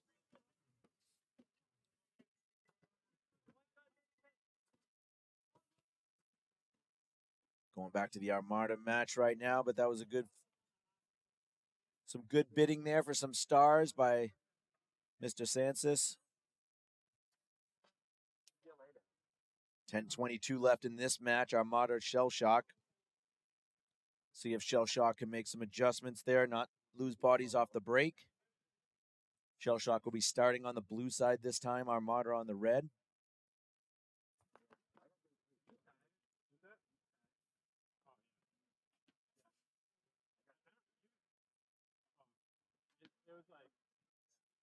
About 20 seconds to the point here. The majority of the refs on this field here, if not all of them, I think are all Alpha Gang. Congratulations to them. Taking second in the D3 yesterday. Okay, again, Armada on the right in the red. Shellshock in blue. Armada takes one.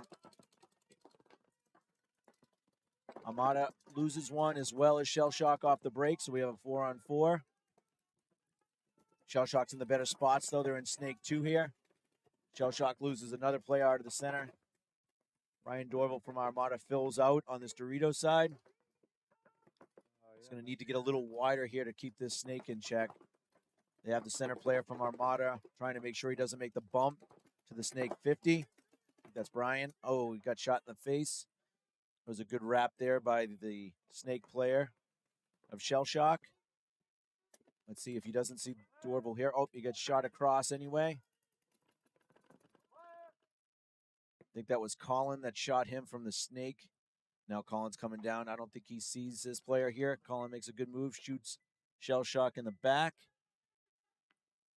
Oh, they're calling Colin out. See what happens now. We still have 2 Armada players. I believe Dorval and Anthony Pissant are still alive. So they'll be making their way to the box to check each other.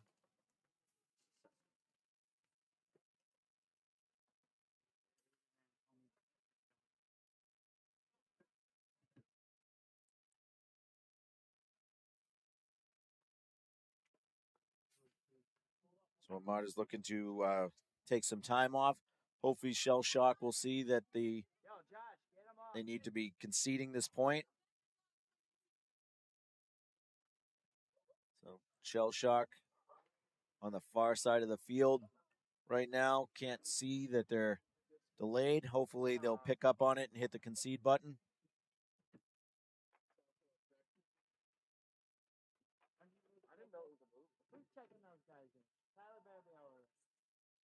Some of these younger teams don't have the coaching to be able to stay on top of these things. They're trying to get on to the next point, figure out what went wrong in that point.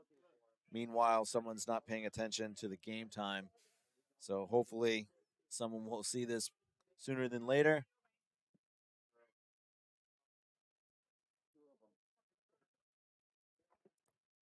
Yep. All right, we have a concession there by Shellshock. Armada goes up 2-0, 7:43 left in that match. Yeah, I'm following these guys off the field.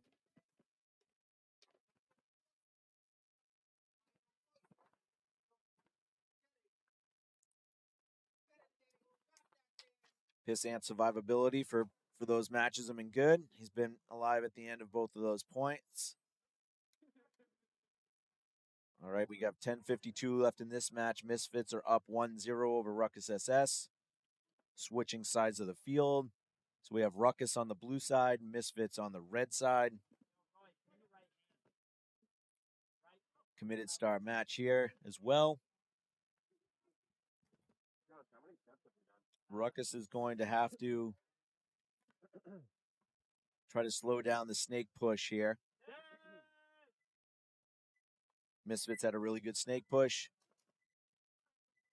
Again, 10:52 in this match. Mysfits on the red, Ruckus in the blue. Taking D1, they're taking the center. Ruckus loses their center player, gets shot off the break, going up the gut. I think the Mysfits are in the snake.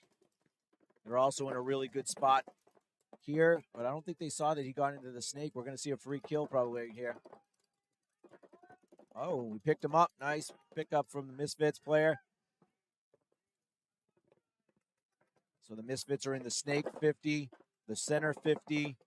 We got Cobb up here in the D3 now. He's looking to shoot that tower. Oh, he shoots the tower up the D side. It looks like they're going to go in there and pull him.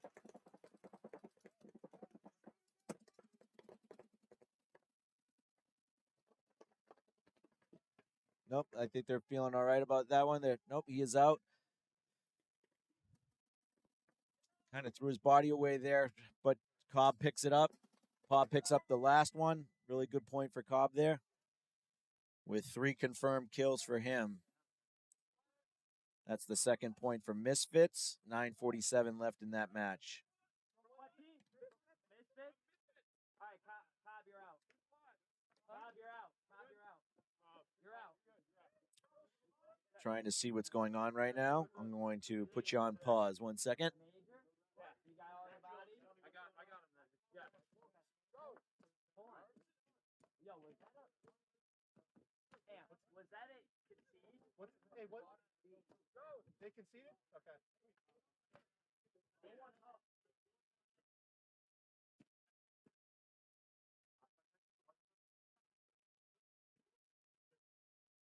Oh, they conceded or penalty?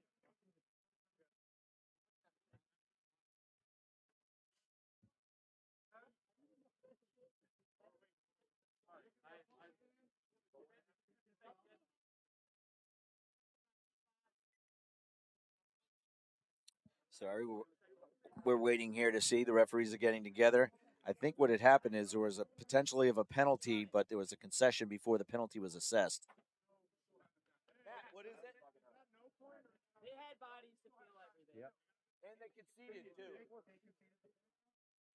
Right, the other team. Not Mysfits get the point, right? Yes.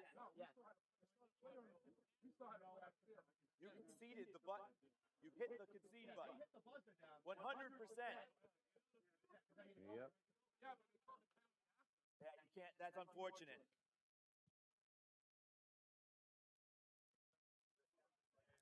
Alrighty. With the concession, Mysfits will be getting a second point with 9:47 left. Armada and Shellshock are up. Well, 10 seconds. Alrighty, Armada and Shellshock moving on. yeah. Yeah, that's also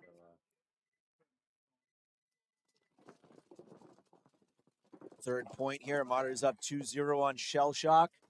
Armada takes a walk early, though. It looks like Colin might have got shot off the break.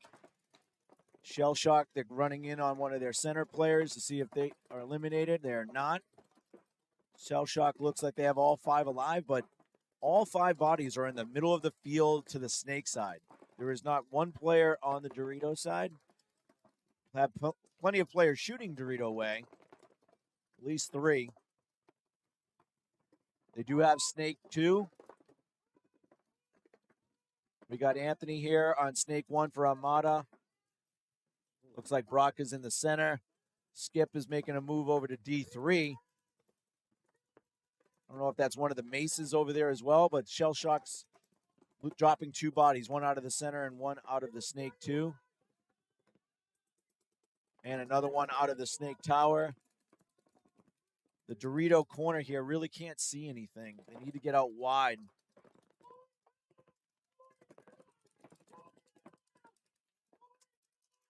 So right now there it's a 4-on-2. 2 Shellshock, and he is eliminated. He's shot in the back. 1 Shellshock over here on the Dorito side corner, and he is eliminated. Looks like there's 4 alive for Armada. Brocker had a strong point there up the center. Skip playing well. This should be a third point for Armada, waiting for the hang here. Or we're going to see a concede from Shellshock.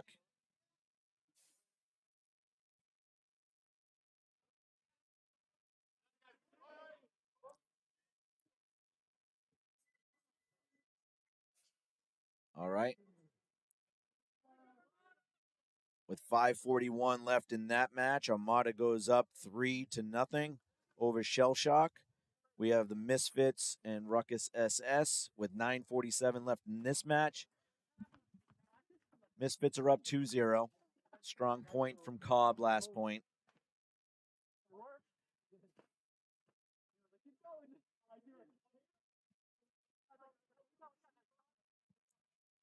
Ruckus SS needs to concentrate on starting the point off with 5 bodies alive.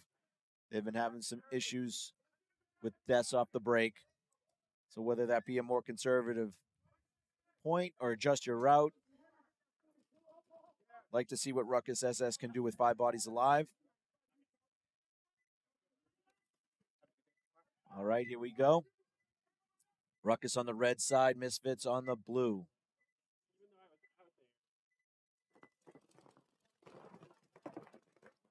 Ruckus, all 5 survive. It looks like nope. They lose 2 off the break, Ruckus SS. They lose their snake player and their Dorito can. But quickly a nice move here. Shoots 2 players from this D2 bunker here. Ruckus does well there. Oh, but their whole other side's collapsing. So right now it's a 3-on-1. He runs into a gun. Freitas shoots him. Was a good point, though, for that Ruckus player. Survivability is just the problem for Ruckus. They're just too many players dying early. Off the break and out of their bunker. Even with a good counter move. the Mysfits were able to withstand. 8:53 left in that match, and now Mysfits take a commanding lead of 3-0.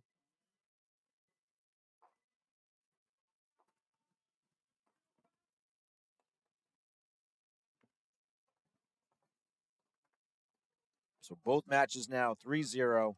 Armada with a commanding lead over Shellshock, and Mysfits over Ruckus SS.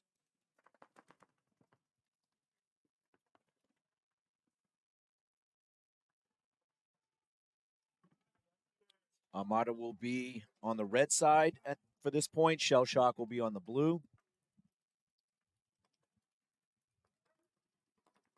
Armada has Skip out there. Looks like Colin, Dorval.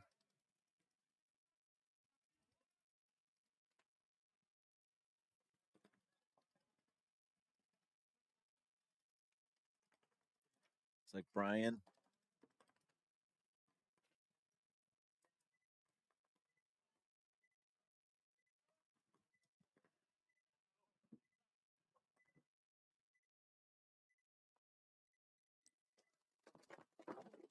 Shellshock very aggressive, takes the center, takes the D3, takes the Snake 1. Armada still has 5 alive. Colin, really good job up in the Snake 2, wrapping on the center. He's going to get a free kill here. He just is patient, stays alive. Eliminates Brodka. Good move here by Shellshock number 6. In the Snake 2, shoots him out. Oh, that's not. Maybe that's not Brodka. Maybe that's Bry.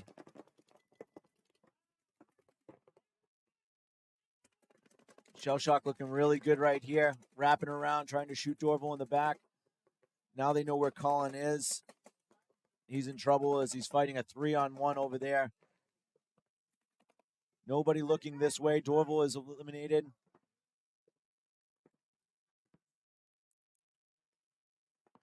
Shook's doing some damage over here. They're calling Shook out right now. The damage was done. There's still at least 2 Shellshock alive. Actually, make it 3 with no Armada alive. So it looks like Shellshock's going to get their first point here.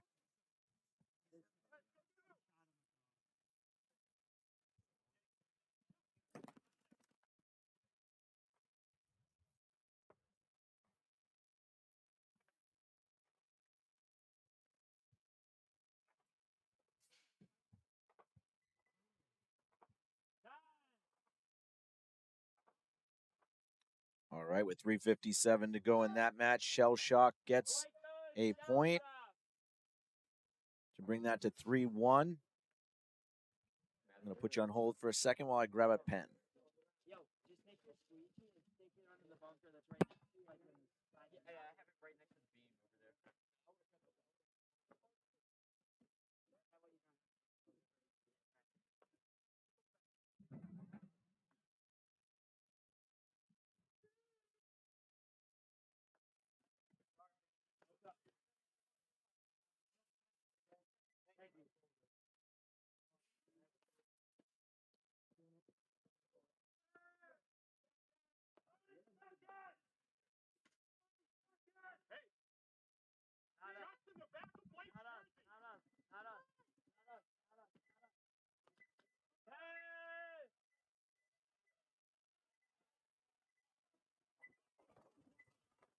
All right, we have Mysfits, Ruckus SS.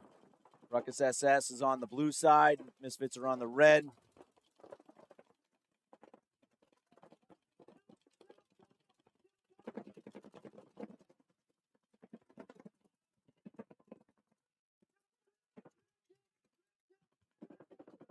Ruckus is doing work over here now on the Snake side. Snake 2's wrapping and shot 2 players. He's got the D corner now to deal with. Shoots the D corner.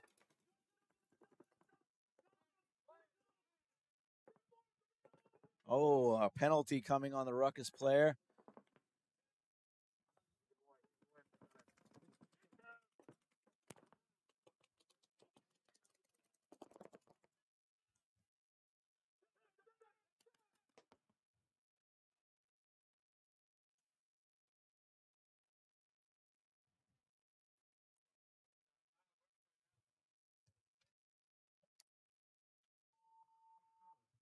So the snake player did a really good job. Sorry, I'm multitasking over here.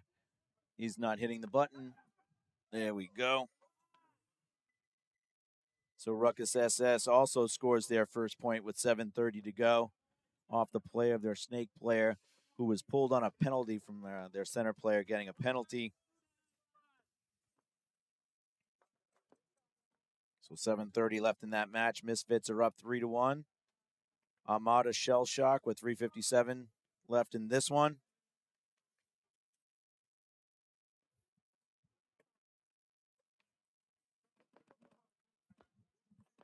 Okay, 50 seconds to the next point. These are committed star points.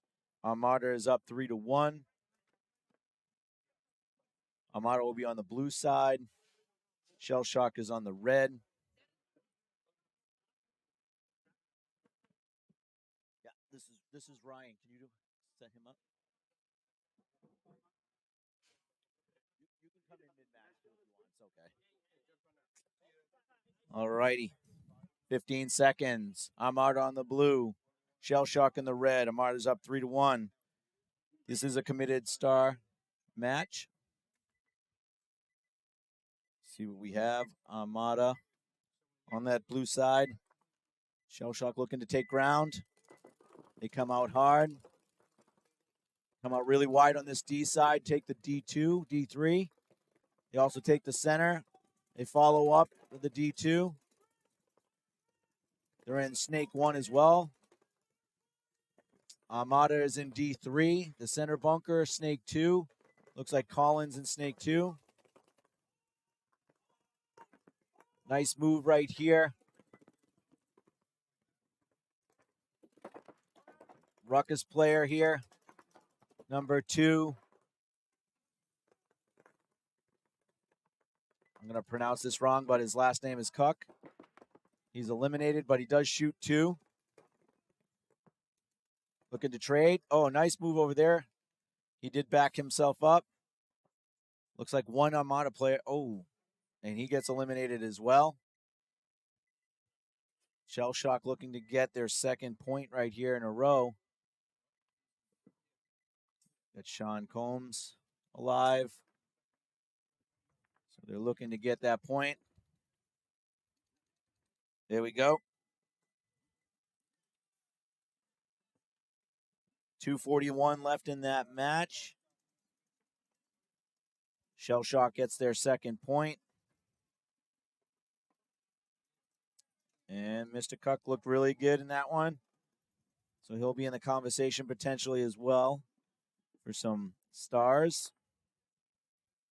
Moving over the Mysfits Ruckus, 3-1 match, 7:30 left. And I'm going to be bringing in Ryan Buckley. Hey everybody, how are you? Anthony, thanks for having me. Yeah. Welcome to NEXL number 2. All righty, Ryan, jumping in mid-match here. We got some committed star matches going on. This one here is Mysfits and Ruckus SS. Ruckus SS, just so you know, it's a team called Suicide Squad that kind of went under the Ruckus umbrella. And Mysfits over here on the left side, on the blue side. We got a timeout being called by someone here. I think it was Ruckus. They were a little slow to the box. Now it looks like we've got 5. Let's see what these teams can pull off here. How long do I have you? When's your next match are you coaching? So I have the end of this match, and then the whole entire next match. And then one Sweet. of the teams that are playing right now are playing the Cedar Junction. Smell that fresh wood.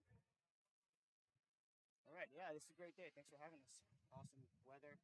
Yeah, it is nice. Little breeze going. Yesterday was hot. Oh, it's hot right up here too in the booth with you, Anthony. All right, let's go, everybody. Some fight right now. Mysfits up 3-1. Ruckus has to pull some things out of the cookie jar to make this happen. So let's see what they got. I'll turn you up just a little bit. There you go. Heard that? We are live up here in the booth. NEXL number 2. What have you seen that's been working for Cedar Junction Outlaws? Well, Cedar Junction, we just had a nice match. Lost by 2. But you have to attack the center and attack the snake.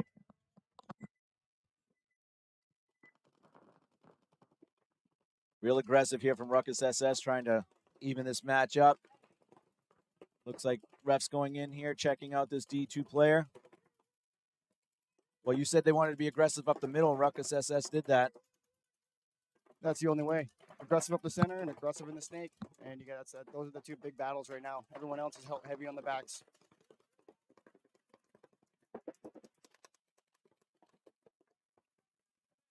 Big battle up here in the 50-yard lines. 50 snake and 50 center. Oh, 50 snake is eliminated. Mysfits rolling down and feeling to the back snake. Another battle going on in the 50-yard line on the other side of the field. Swartison's a good player right here. Double elimination here. Looks like a possible 2-on-1 right now for Ruckus. All right, this team's sleeping on the side over here. Yep, exactly. If you're not looking on the right side, no one's home. You're going to come down and just fly down and get the last kill and hang the buzzer, hang the flag here. Look like Gagne from Ruckus SS. Okay, Ruckus is going to clinch this point, down by 1 at the moment. 2 bodies alive. A lot of battles in this 50-yard line here. Snake versus center. And, you know, heads up on the 50-yard lines. We're in the red zone here, folks, today.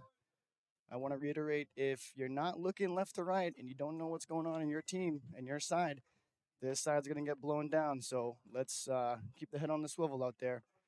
So we have Shellshock and Armada right now.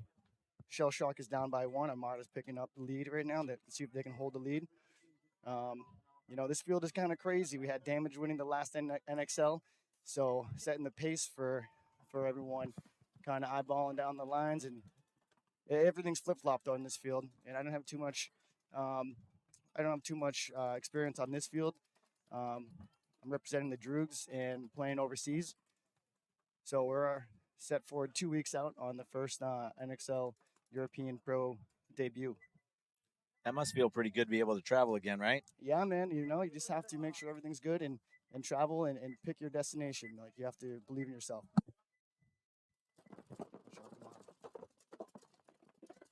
All right, aggressive by Shellshock again. Looks like Shook is in the snake. Shellshock loses a player. So does Armada. They lose Dorval out of the back. Oh, they lose Pissan out of the same side. Armada double up the center right now, holding that 1-point lead.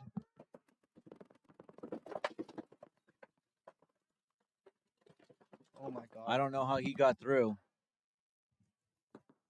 Shellshock dropping the ball right now. Okay, looks like Armada's point. 1 guy alive for Armada in the danger of the other team's tall tower. Wasting time. 150 to go. So we do have a concession by Shellshock. I think that was George that came through.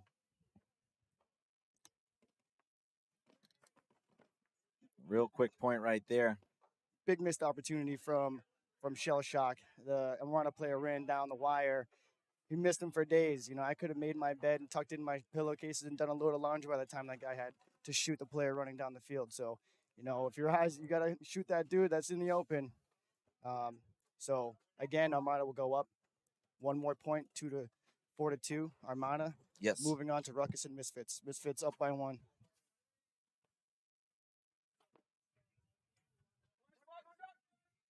I feel a lot of contention up in the center. Big battles in the center right now, and then the back guys just have to follow through. You know, better back guys are going to win, but you have to be up there in the front and digging out these other front guys. No, absolutely. Yesterday, you could see the experience of some of the guys like an Arslan or a Matt Kilbashian, and they weren't getting shot out of the back where a lot of these other players are getting shot out of the back bunkers.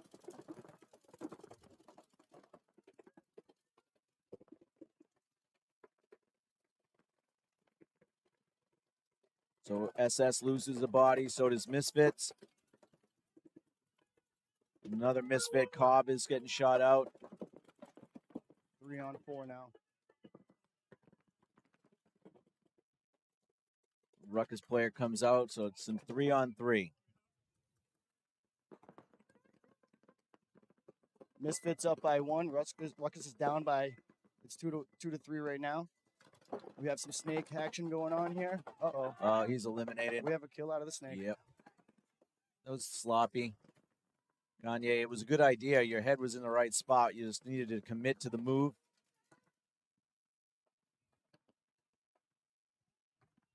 It looks like Tortison's coming through to clean up. He does. Mysfits are going to win this point. Mysfits with 3 alive at the end of this point. We have a concession by Ruckus. With 4:51 left in that match, they go up 2.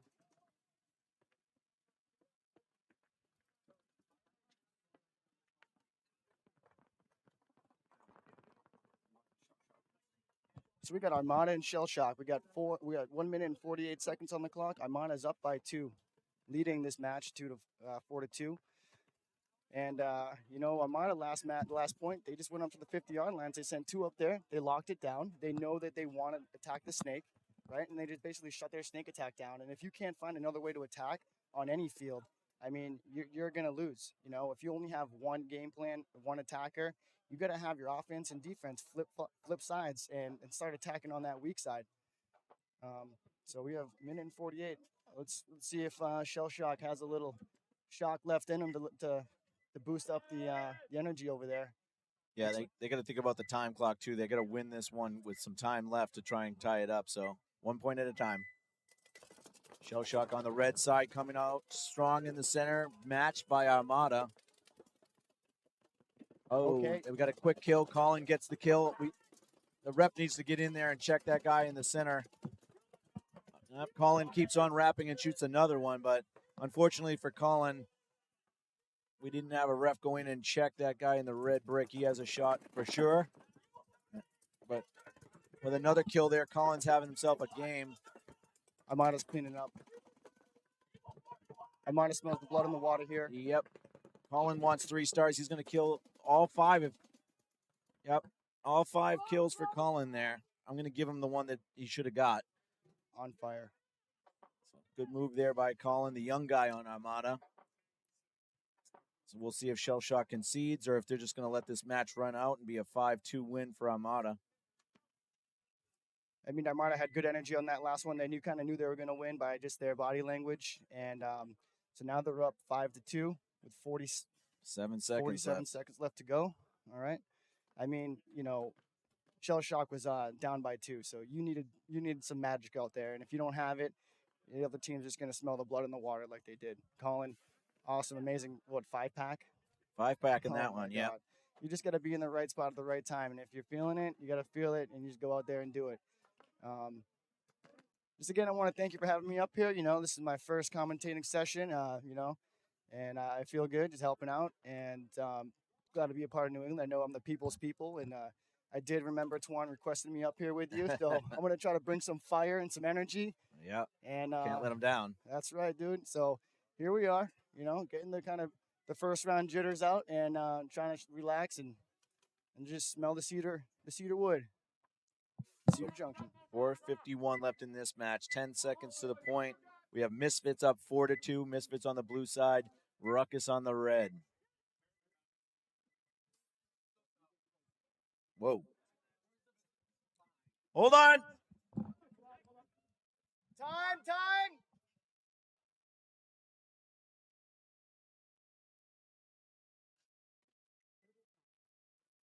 All right, technical timeout, everybody. Stand down, stand fast.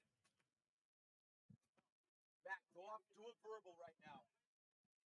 Do a verbal. All right, it's going to be a referee verbal, 10 seconds. Tell me when. It's on your call. Okay. Oh, my God.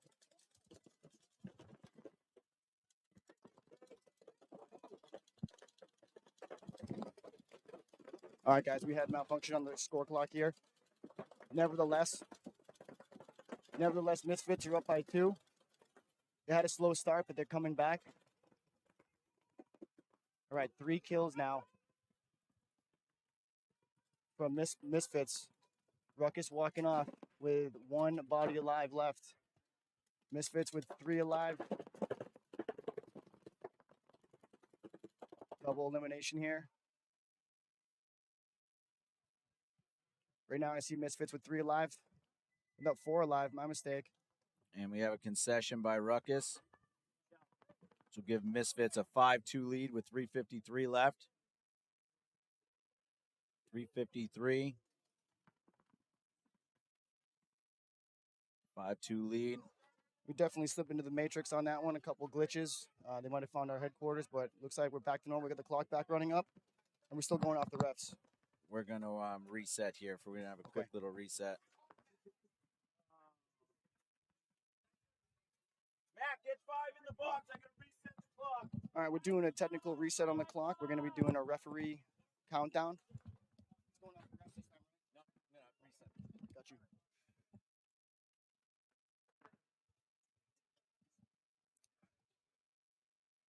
All right, guys, early in the morning. It's before lunch.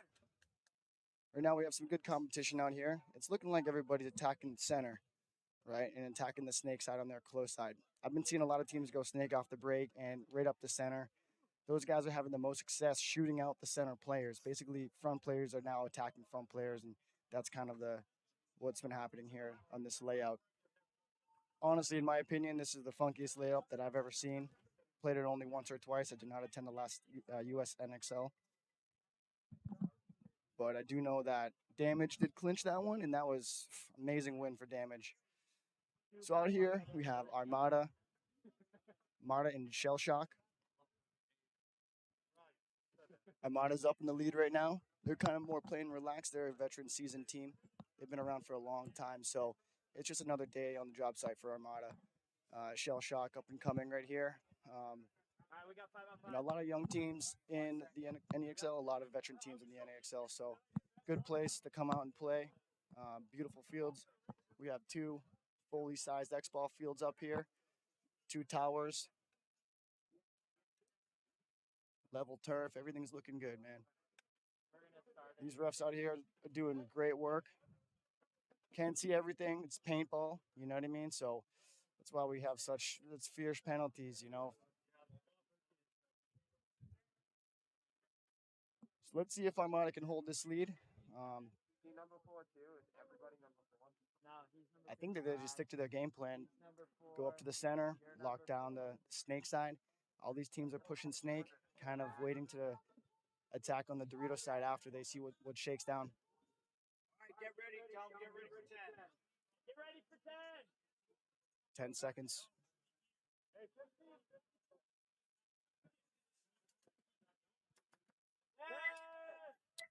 All right, we are back. Minute 48 left in this match. Armada Shellshock. Armada up 4-2. Armada on the red side.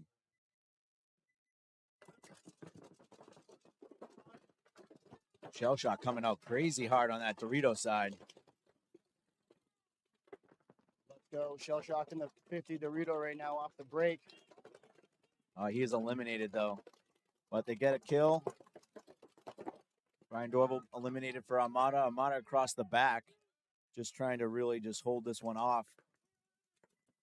Looks like there was a trade out. 50 Doritos shot that can, and they must have traded because they're both walking off right now. Armada lost another one off this D side. Maybe even a third one coming off the center. Nope. Armada's holding a 2-point lead. I always say the best attack is another attack right behind it. So here we are with Shellshock attacking the Doritos right behind their fellow player, getting another kill. Nice play by Shellshock, entering the snake, shooting out 2. Only Colin left, I believe, in that snake corner cake. Shellshock's got 40 seconds there. Yep, there we go. Norton had a really good point for Shellshock, that one. How is that possible? How did an extra minute get on the clock? We had 47 seconds from the start of the match. No.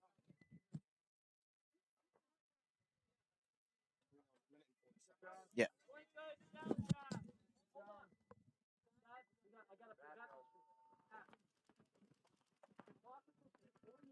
It's a minute 48. 48 before the score. 48 before the reset, Anthony. It should be 5-2, not 4-2.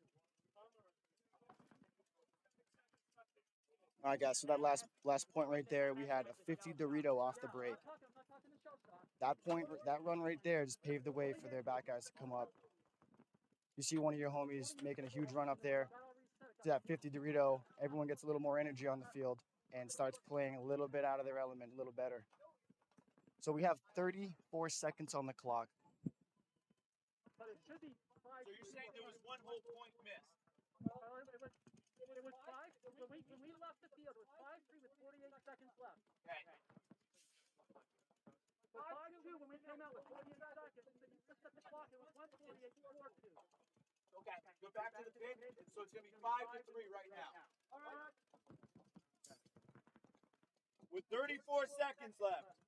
Score is 5-3 with 34 seconds left to go.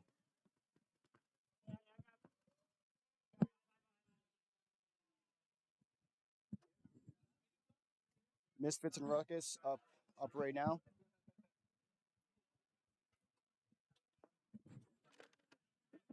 Mysfits 5, Ruckus 2. 3:53 to go. Ruckus better have some tricks up their sleeve because they are down by 3 points just to tie it up.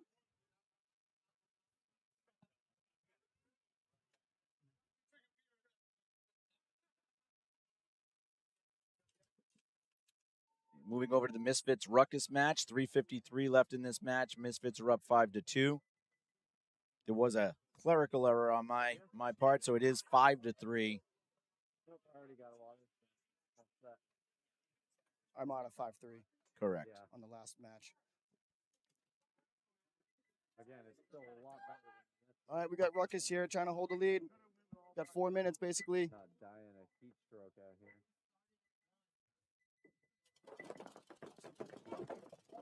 See if Mysfits can close this point out. There is a 4-point differential rule here, so they're up 5-2.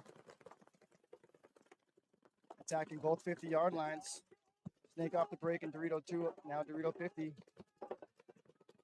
Playing really big out of this D. He's going to need to tighten up. They need to communicate. They've lost 2 players, the Mysfits here. SS is looking to come back. Number 32 here, I'm going to butcher his name, but he's been having a really good match. Ruckus showing some life here. Okay, nice point by Ruckus. They took both 50 Snake and basically 50 Dorito off the break. I mean, if you're going to win, that's how to do it. All right, that's 5-3. 2:59 left in that match. My God. Suicide spot. 1 second. Here we are, guys, back to Armada. Armada holding the lead still. Armada versus Shellshock. We have 34 seconds left to go. Armada's up 5-3. This is basically your last-ditch blitz point. Let's see what they got. This one hopefully is going to be an easy wrap-up for Armada, but you never know. Teams that have nothing to lose are always more dangerous, in my opinion.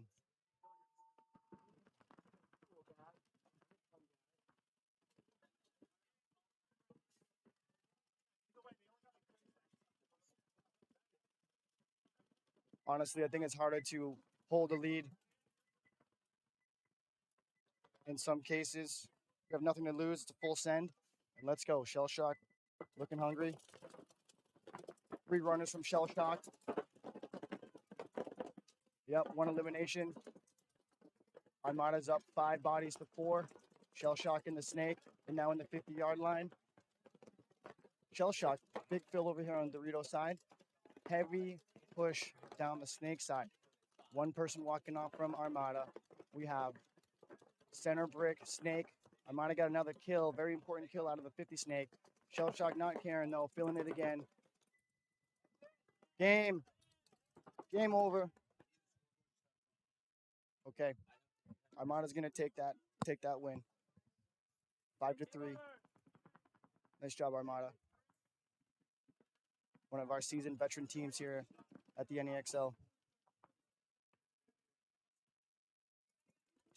Shellshock, nice match, guys. Honestly, a little too much, a little too late.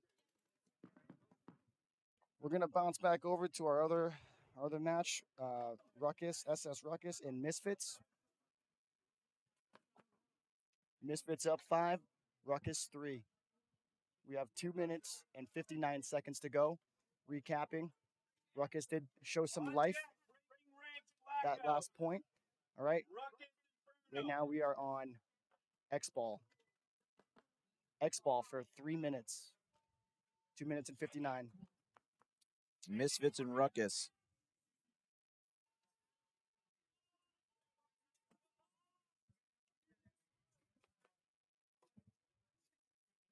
All right, glad to be up here with you guys.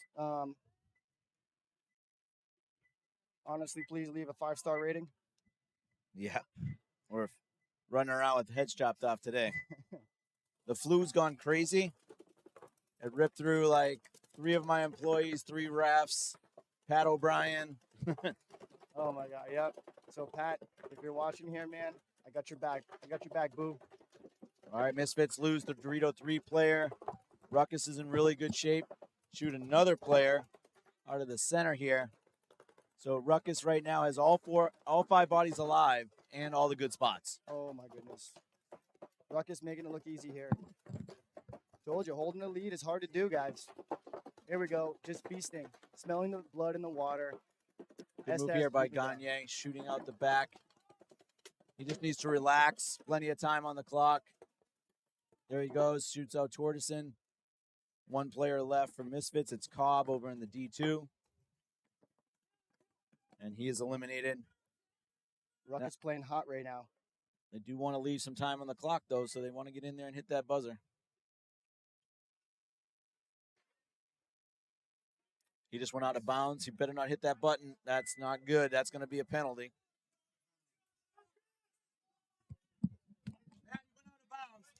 So, guys, listen, you got to play smart here.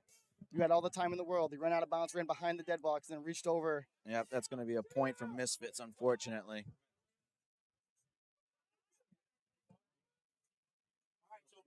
That's one of the worst things that you can do, guys. You know, just you can have the most amazing game, but if you're those stupid little mistakes, I'll tell you, they happen all the time. And unfortunately, if we let this one go, we have to let them all go. So that was a call made up here from the tower and their head refs. So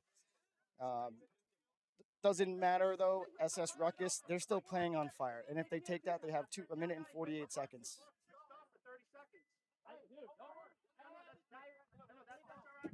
It's just tough luck, man.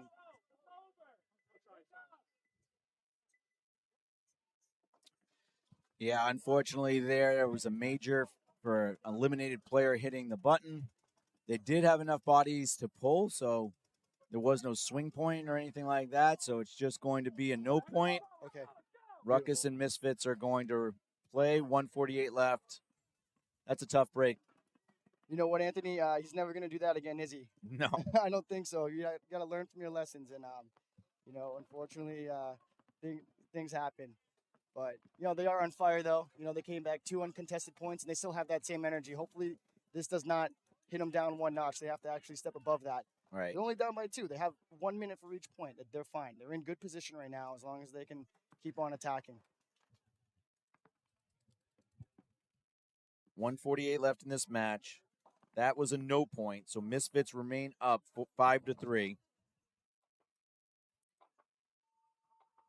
40 seconds to the point.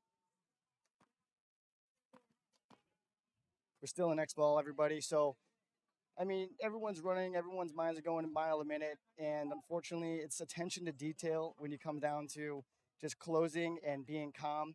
You can't run out of bounds, guys. You know, everyone knows that rule. So, it is what it is.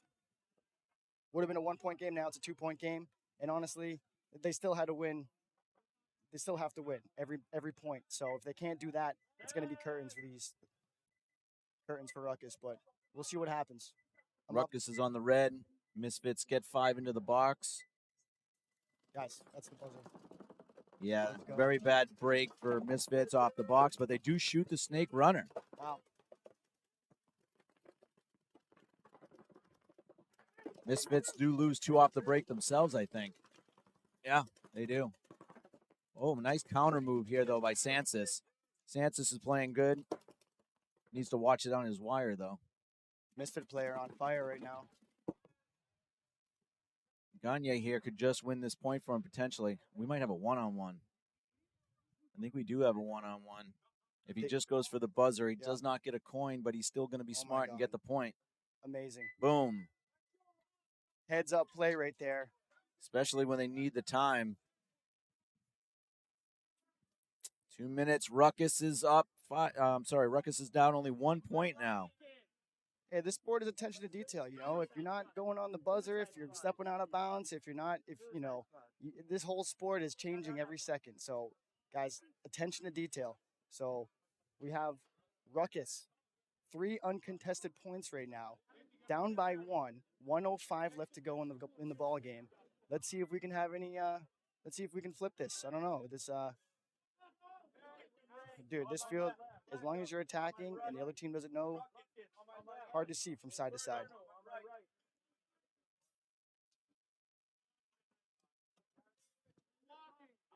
A lot of good ball playing out here. I feel like everybody's attacking. Everybody's following up the attacks. It's not a sit back and wait field. That's for sure. Santos had a good point. That one, he just needed to always protect yourself. Always feel like, down the line, if you don't know for sure, you always have to assume that someone's there. You know what I mean? Oh my God! If it gets quiet, even more reason to just stop what you're doing, take a look around, and if your kill counts are on point that whole match, you're gonna know in your head people are walking off. But if you don't have a good kill count, you don't know who's on the other side, and it gets quiet. You know what I mean? What are you doing during the match to get you ready for the last few seconds? We've been playing this sport a long time, man. I know you're basically have the Hall of Famer over here, the GOAT of paintball. Yeah. Right. So yeah, we've been playing a long time. You see that. The other thing, you're up 5-3 at that point. Yep. So Santos has been having a great match, not trying to take anything away from him, but you're up 5-3. You play that a little different too. You know what I mean? You don't have to win that point, and then potentially he looks down the wire. He plays a little more defensively. Maybe he trades with Gagne there, and all of a sudden it's a 5-3 match still. That's the best case scenario. I mean, listen, if you're winning, you want to find yourself a nice back bunker, look inside, so he has to run all the way down the field to get you out. If you're Misfits, you're trying to waste time. I mean, being in the 50-yard line, good move for the beginning if you're trying to really clinch that center and lock it down, but where's your player in the back holding it down? You need an anchor out there. So, I mean, that's just inexperience, and, we're out here. Looks like we got another good point coming up here. Ruckus absolutely on fire, so. I'm looking for number 32. I'm going to butcher his name, but it's like Kokokio. Kokokio? Something. Coco for short? Yep. For short? But he's been playing great. I'm going to see him up the snake. Here he goes right into the snake for Ruckus. Misfits get shot off the break trying to come up the center. Good move by, I think Santos is up in the snake, though, but they're going to trade with him right there. Oh, Gagne coming down the snake side right now. Just no one is looking that way. Oh, he's eliminated. Ruckus on fire. Guys, 15-second, 20-second point right there from Ruckus. Right now we have a tie ball game, everybody. Look at that energy out of Ruckus' pit. camp. Yeah, they are just off the walls right now. 38 seconds left. They might be able to come back and win this one. I mean, 38 seconds, yeah, we have time for one more point. I mean, worst case, you lose. I mean, no one wants to tie. Anthony, what do you think? In your case, if you're Ruckus, you want to win this ball game. With 38 seconds, I would play it as much as the momentum is going their way. It's like when you're in craps or whatever. The dice don't have any memory, you know what I mean? Yep. So it's 5-5. You got to play it like I just battled all the way back to tie this thing. You don't want to give it away with a penalty or something stupid, but if you can shoot one or two off the break, then I say you got to go for it. You got the momentum. I would say my game is roulette for sure. You just never know. The dice and the colors are never going to be in your favor when you want them. But if I'm Misfits, I'm scared right now. I'm like, I just lost 3 or 4 points in a row. Right. What am I going to do to stop this train from coming down? And Ruckus has the energy right now. You know what I mean? In my opinion, they have the ball, even though it's a tie game right now. The energy in that pits, they're erupting right now. They are going crazy. So they just won a 20-second point, Ant. So optimistic for Ruckus. Scared for Mysfits, but Yeah. if you're Mysfits right now, what's going on in your mind? Oh yeah. You got to regroup. You got to calm down everybody in the pit. Put your 5 best players out there right now. I would hold 2 back and just shoot lanes. These guys both went wide and far off the break. So you got at least slow them down. Maybe pick one of them off. Maybe they keep on playing and get a penalty. But you got to have at least 2-3 guns up off the break here. I mean, they're lined up in the box. Right now, you know they're coming. So they take the snake off the break, take the center, they take D2. Mysfits do a good job of keeping guns up here. Mysfit player eliminated. But they got a nice cross going. He's eliminated right there in the side. They're going to get a penalty on Ruckus on that side once Drew sees that. 10 seconds to go here. Sloppy finish. Yeah, real sloppy. Still cat and mouse. Another penalty here from Mysfits. Ruckus does not know what's going on. That's it. That's rub. Okay. Ruckus had that if they just kept following up. Game over. It's going to end with a tie, 5-5. Probably how it should end, but hey, Ruckus came with the fire, and they honestly, did. They had a chance to win it. There's no doubt. So Ruckus decided not to change their game plan. Mysfits, they stayed back and shot their lanes. A few penalties in that last I would say 10 seconds. But if I'm not mistaken, Ruckus had 1 or 2 bodies left alive. What are you doing not following that play down there? You have to be down that field, running down the wire if you're a guy wanting to close of 1 to win. I guess they were happy tying, but that'll be in the books, 5-5.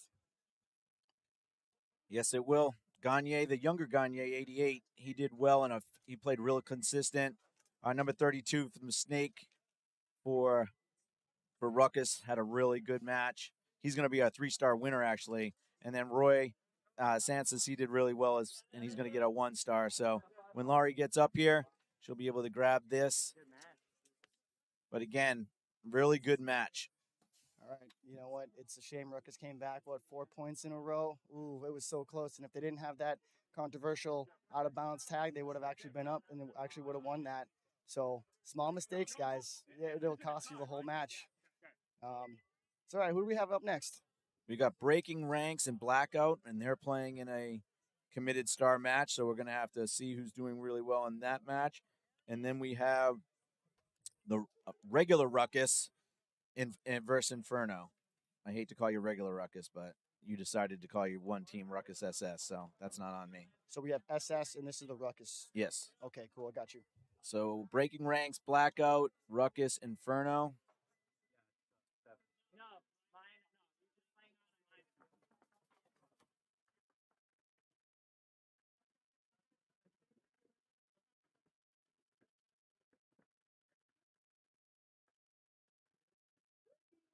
Blackout, first point.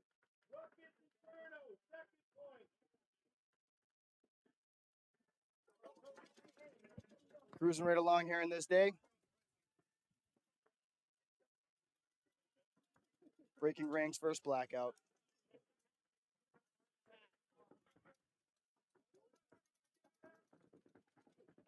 Close match, that last one. So far, I've seen a lot of close games right now. I mean, the name of the game is attack and follow up your attacker. That's what I'm seeing here.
We are back.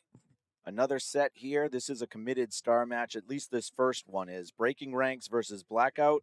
And the second match in this set is Ruckus Inferno. They've already played their committed star match. So, all right. Breaking Ranks on the blue side, Blackout on the red side. Here we go. 7 seconds left. Second set. Seconds. Here we go.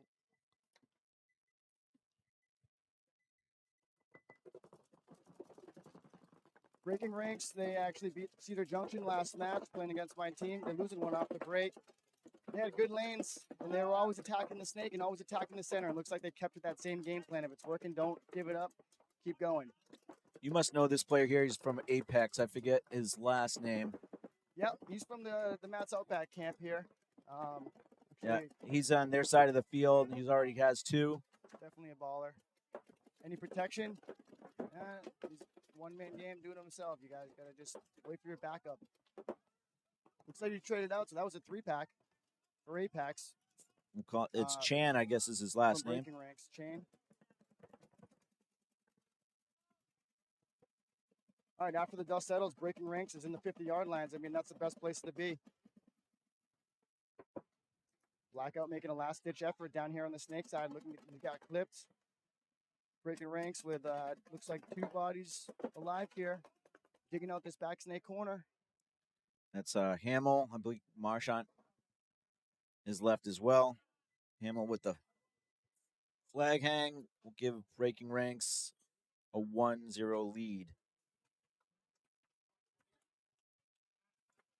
All right, here we go. In my opinion, Blackout came out a little flat. Breaking Bad just came off a win, so have that energy. You know, any team that feels it, they're just going to believe in themselves. If you believe in yourselves, honestly, that's when miracles happen. I love that you just called them Breaking Bad instead of Breaking Ranks. That's I feel even like better. It should be Breaking Bad. With Breaking Ranks. All right, now we have Inferno and Ruckus. Ruckus is on the blue side. Inferno is on the red. Everybody sitting at home. Again, welcome to the NEXL event number 2. This is the D4 bracket. D4, buckle your seatbelts. It's going to get a little crazy out here.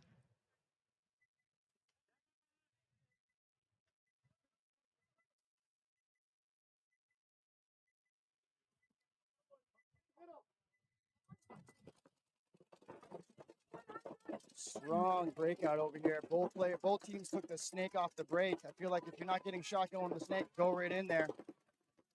Yeah, it's Amari Dean over here for Ruckus. One of the blur players for Inferno. Looks like they have a blur line and then an Inferno line. Every team loves the center, man, huh? Oh, yeah. Amari gets a free kill there. Now he's shooting at the center. That's 2 for him. He's got to watch out for this guy on the tape. He does shoot the third one. But he leaves this tape wide open. Braley just blows it open. Oh, nice recovery, though, by the Ruckus player there. That could have been wrong. We are field flopping left and right here. Yep, Amari broke it open with 3 kills, but Braley takes him down and then shoots 2 himself. So Ruckus coming down with the hammer. When the dust settles, there's 3 Ruckus left. They hang the flag. I mean, right there, that's a crazy point. What do we have? Only 1 minute and 5 seconds for that point, and we flopped the field almost 3 times. Yeah. That's crazy.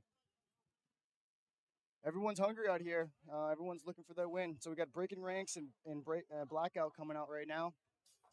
Breaking Ranks up 1 point to 0. A full ball game left to go. 10 minutes and 46 seconds. So, yeah, just looking at the field right now, everyone's taking the snake and everyone wants that center. So, if you're a good back player and you can stay alive, you have the option to go fill any side you want, figure out what's going on, who'd you lose, who'd you kill, and, you're trying to push that side that you have that kill on. Flying down that one side where you think it's open. Yeah, and you need to get a little sneaky in the center here. If you're in the predictable spot, you're open, and the snake can actually just snap out and shoot your whole body. Yeah.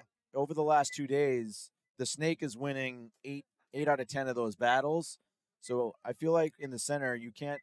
Once they know you're there, you need to move a little bit. Maybe even move forward Breaking Ranks killing one of the Blackout players off the break, and Breaking Ranks losing one also, 4-on-4. Blackout's kind of on the back right now, holding their snake side. Losing another one from the backfield, Blackout. And Breaking Ranks, right now they look calm and cool collective. One bad death over here, filling the snake. Everybody's getting shot filling right now, and Yeah, they're not checking off the center of the field at all. And they're running into guns, so. Breaking Ranks cleanup crew coming down once again.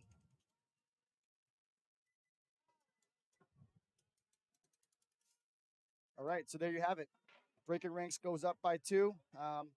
They're looking pretty composed out there, in my opinion. They're waiting. They're attacking what they want, which is the center and the snake. Besides making some bad fills, if you're not checking off where you're going before you run there, you're going to probably get shot if someone's in the center, which is what's happening out here. Yeah, and that's one of those spots you have to assume someone's there again all the time. So if you don't think that they're there, you have to know they're not there. We just saw 4 people get shot just blindly running out to their next bunker. At least 4. That's a high number. And they were all running out wide, and they were all shot from somebody in the center. It wasn't always the center box, but I want to believe that they told all their players where everybody was in the kill count before they left and died, right? That would be ideal. All right, struggling to get to the box here. 3, 2. All right.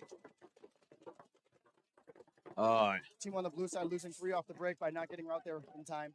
Yeah, that's just inexperience. That line of Inferno is an experienced group, but they haven't played X-Ball a lot. Played a lot of 5-man, just not a lot of X-Ball. Small mistakes, guys. I mean, like, if you're wiping off teams, talking about the last point, and that other point behind you is over, you got to get on the field. That's why we're out here. Yeah, and I'd like to even, unfortunately, say it's even worse than that because they're playing 2 full separate lines. There's a blur line, and then there's the Inferno line. And so they didn't play the last point, so they should really be ready. Yeah, well, hopefully they're ready next time. I mean, luckily it's early enough in the ball game. They can still recover from this, but... All right, with 10:06 left in that match, Ruckus does go up 2-0. Breaking Ranks and Blackout. All right. We're back. Breaking Ranks, Blackout. We're up here, up in the booth. Beautiful Sunday paintball. Yeah, today's ideal weather with that slight breeze, overcast. It's great. 70 degrees, 68, whatever it is. I mean, New England's at its finest right now. We have the nice weather coming in. Basically, it's beach season starting up, and that's exactly where I'm going after this. So, what about you? I'm going to probably take a nap. That's what happens when you get old. Yeah, right. I just turned 34, so I'm right behind you. I'm catching up to you. 34. I'm 51. It's not looking good. All righty. Here we go. Breaking Ranks on the blue side. Blackout in the red. Blackout needs some energy right now. Snake off the break. Wow. Losing 1. Very aggressive from Breaking Ranks. 3 spots right across the 45. Marchand's in the center. I mean, they're playing like they're in control of this point of this game right now. In the 50 snake, yep, wrapping, 3 shooting at the snake tower. 5 alive for Breaking Ranks right now. I think this is Flood. I'm sorry, Wood. That's coming down this side. Number 47, Woods. Wood cleaning up. Hamill with the hang. 3. Another quick one for Breaking Ranks. 3 points, 3 wins in less than 3 minutes. 3 uncontested points. Okay, if I'm Blackout right now, I gotta kind of regroup, like you were saying, and just where are we losing from? And if it's like everywhere, every side we're dying from. The only counter to that is stacking the back lines and heavy guns, or absolutely punching the center of the field. You know, if you're getting shot going Snake 1 and Dorito 1, your only option is, you know, they're shooting those wide lanes. Take advantage and take guys up the center. I haven't seen Blackout take the center one time, and I think if I was their coach, I'd say, all right, time to hit the center. It is the safest route to get up the field. You run right at that tall tower, and ditch last minute. I mean, I used to be a snake player, but now I would probably consider myself a center player. You know, it's happy huntings up there in the center if you're aggressive.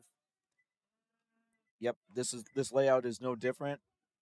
Ruckus and Inferno. This is the blur line for Inferno. They do come straight up the center onto their side of the field, Ruckus' side of the field, trying to cut off that snake. Unfortunately, they lose 2 players behind them. Ruckus losing a snake player. Ruckus also in 50 Dorito. They did pick up that person in the center, though. He needs to stay alive. He over gunfighted. Okay, that leaves only 2 players left alive for Inferno. Just feeling snake in the back Dorito corner. Ruckus, I don't know if they know where they are right now. Oh, yeah, they picked him up. Here comes the pain train. Ruckus on the other team's side. Battling. Oh, sloppy. Not looking good here. Inferno in this corner, staying alive. And that's it. That's curtains.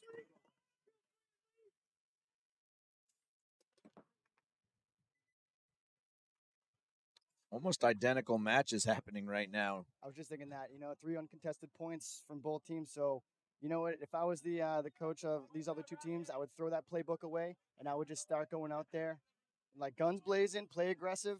Whatever they're doing is not working. So, you know, time for a new strategy. And that's hard to do in paintball. You know, you practice and train, and at the end of the line, if it's not working, you have to just find another way. You have to find another way. And, you know, we're going to find out that these teams have what it takes. How do you like the blind layouts? Dude, so the blind layouts doesn't let the other teams kind of practice exactly the lanes. So it's better for some teams that are naturally good and talented, worse for the teams that actually need that practice. You know what I mean? So it's, in my opinion, I like a little more prep. I like to have the chance to see the layout, see those blind shots, and see those key bunkers. But if it's going to be a blind layout, something like this is perfect, right? Yeah. Absolutely unorthodox, completely crazy. So. All right, yeah, Breaking Ranks on the red side here, trying to close out Blackout on the blue side. Breaking Ranks is not stopping. We have Chan coming up, already in Snake 2, looking for that center kill. And he's eliminated. The Snake and center is Breaking Ranks' bread and butter right now. This is their bread and butter. Every point, Snake in 50. That's what they do. Their back guys just wait. Exactly, the back 3, and then they just move up accordingly, which is absolutely perfect. All right. Runner down. 4 points and 3.5 minutes. So we had our Dorito player over here just ran down the entire tape. No one was looking at him. No one was even checking off this side. He ran down and got a 2-pack, dunked on the Snake player right here, and just went over there and hit the buzzer. Threw a pizza in the microwave, and it's like it made it look easy. And I think because they're stacking the back, those back guys' field awareness is even better than ever. They know what's going on. They know their front players are situated. They know their jobs. They've been doing the same play almost every time, and they just know what each others are doing. So once you have that opportunity, you go and smell the blood in the water, and you go start running down the field. Perfect by Breaking Ranks. So now 4-0. Now we're on to Ruckus and Inferno. All right, Ruckus up by 3. Inferno has to dig deep right now. They only have 9 minutes to turn this ball game around. And it starts 1 point. They just need to get 1. What would you do, right? You're Inferno. You got 0 points. You're going out there. What's your mission? What are you trying to do? Well, based on what Ruckus is doing, you look at the personnel. I know Amari's going to probably go to the Snake off the break, so I have to put 2 guns that way. And then I have to take the center, to make sure that if we get that quick kill, we don't give that real estate back. Exactly. Quick counters. Perfect. So Amari goes a little shallow and stays in the God. Up 3-0. They didn't want to take the chance of losing a body. They do get a kill right off the bat, though, taking the Dorito side out. Kenny Booker's coming up this side of it and is eliminated. Got some big energy coming down the field. Yeah, we got Austin shooting. Ref checking 1 player in the center. Still 2 bodies. Looks like 3 bodies alive. Yeah, there's at least 3 or 4 Ruckus. Right. Refs are checking 1 player in the center. We have a red flag on the field. Still looks like they'll have enough for to hang the buzzer. Yeah, they have plenty of bodies still, unfortunately. Okay. Small mistakes, Ant. How many times have you lost matches because of penalties? I can't even count them. Yeah, I don't want to. I don't want to think about them. I can't even count how many matches I've lost because of penalties.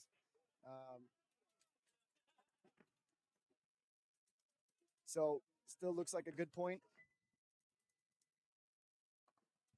Ruckus now 4-0. I hate to see 2 4-0s because the other teams aren't as happy, but it does put me back on schedule right now. We'll be right back with the next match. All right, lock this down. All right, everybody. Go hit that Thanks for start having me. button. I'm going to go coach. Be back up later. Peace out.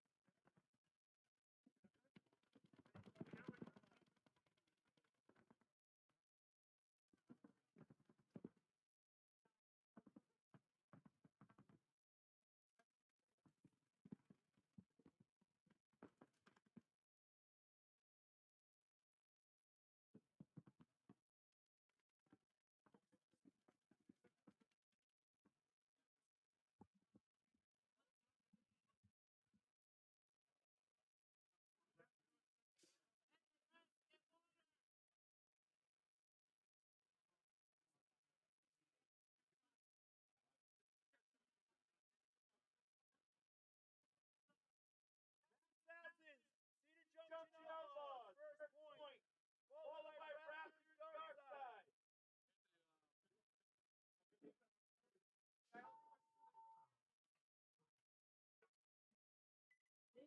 Assassins to my left, Cedar Junction to my right, Raptors to my left, Darkside to my right.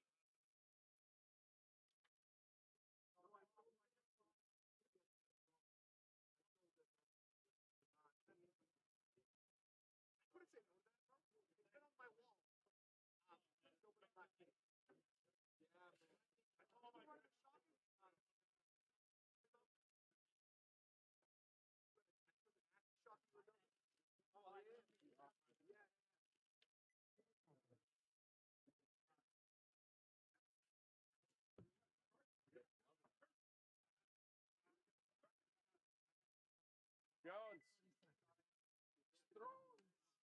Oh, mini waters, huh? More trash, less water. Jones, can I drink this last one with the Gatorade powder?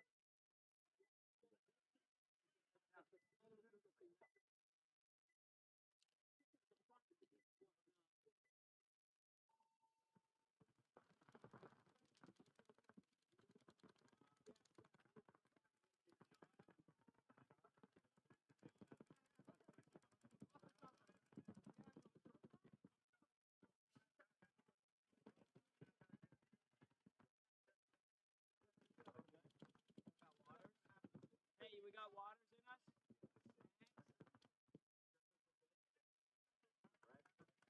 I'll warn them. Don't see anything. Dude, I warned him once. As long as they don't hit somebody else, they move. Oh, you have to.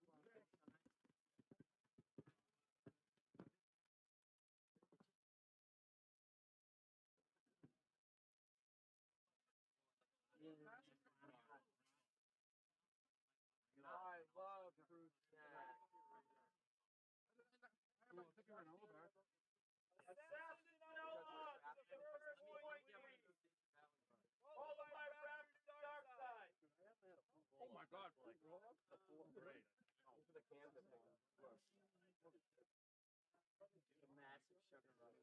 Yeah, no, I can't put that. It is sugar on sugar.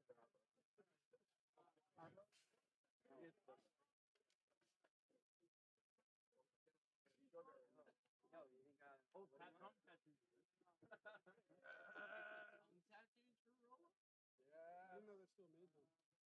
Guys, remember the zebra gum? Matching rep tattoos. Let's go.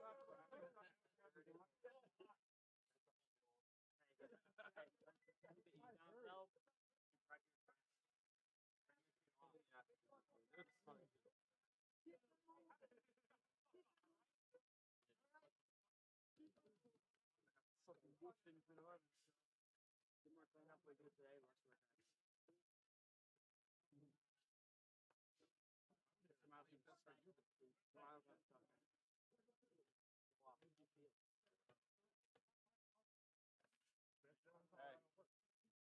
How much time? Hey, 2 minutes. 2 minutes. 2 minutes. Run out.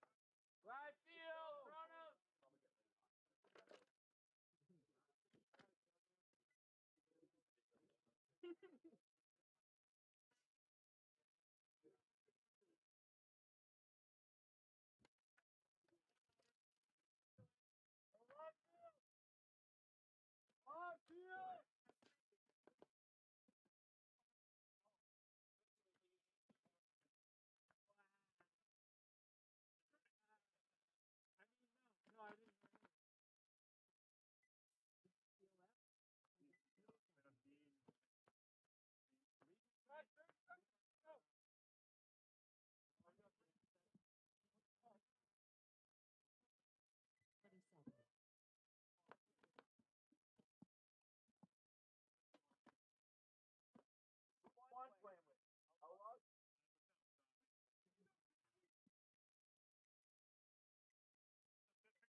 Yeah, the Starbucks game was good.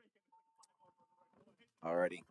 After some banter with Darkside here, we've got our next set. Both of these matches are committed matches. So we have Mass Assassins and Cedar Junction Outlaws. So we will not have Ryan for this set as he is coaching the Outlaws. And then we have Raptors and Darkside. Raptors are the winners of last event's D4 division. So we have some OGs over on the Darkside camp playing Raptors. And then Mass Assassins and the Outlaws. So we're about 10 seconds from the first point. Assassins are on the blue side. Outlaws are on the red side. Here we go.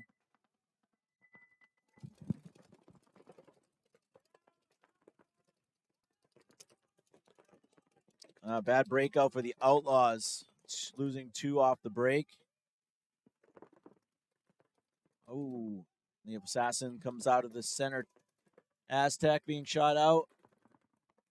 This looks like maybe Paranello coming down the snake for Assassins, which is a good fill. So Outlaws right now have 3. Another Assassin's drop. This gun battle here on the snake side is probably going to dictate the match. Assassins have someone in the center wedge. Outlaws have someone now matching it, looking to shoot Anthony in the inside here.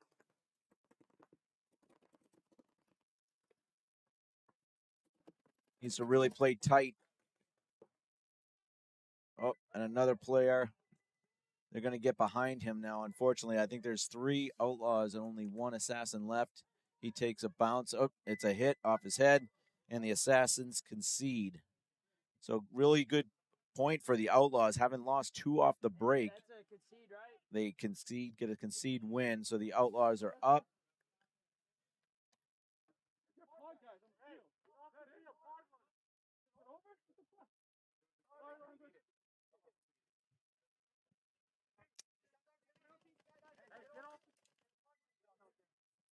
It's not live. They conceded.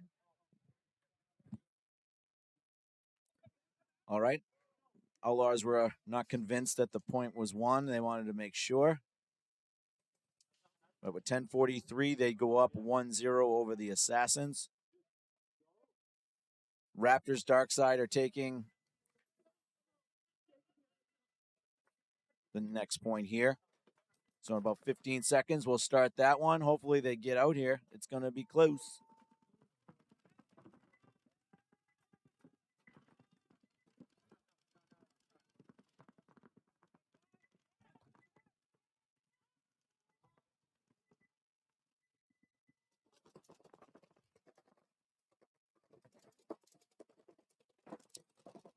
Even with that bad breakout, it looks like all 5 are alive on both sides. Darkside with 4 across the back, and then the center wedge. Come over into the Dorito 1 here. Raptors have the back center doubled up still, but then have 3 players in really good spots in the center, the D3, and the Snake 2. Wrapping in on that center wedge, really trying to get to that Snake 50. Darkside's the first to lose one. They lose their Snake corner.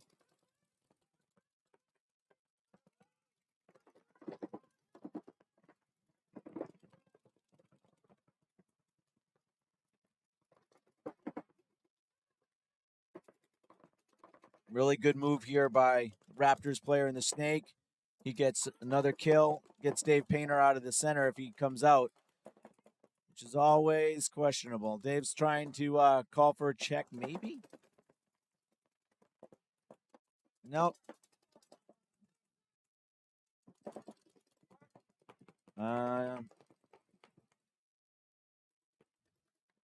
Number 27 here is just feasting, had at least 4 kills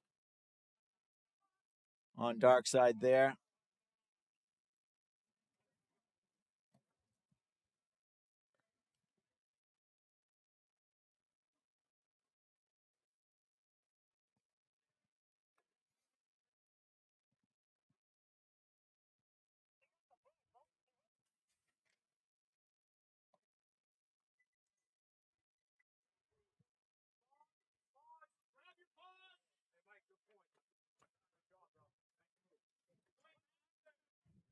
That was Mike Oxley with a good point there.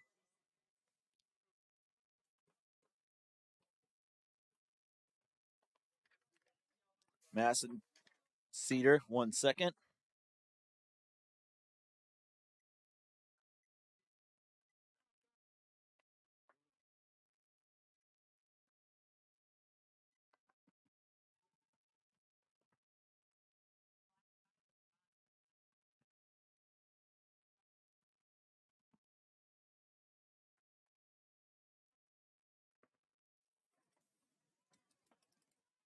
Mass Assassins Outlaws coming out for their second point. 10:43 left in the match. Right now, Cedar is up 1-0. A nice point that they fought back from, losing 2 off the break. So now the Outlaws are starting on the blue side, Assassins on the red side.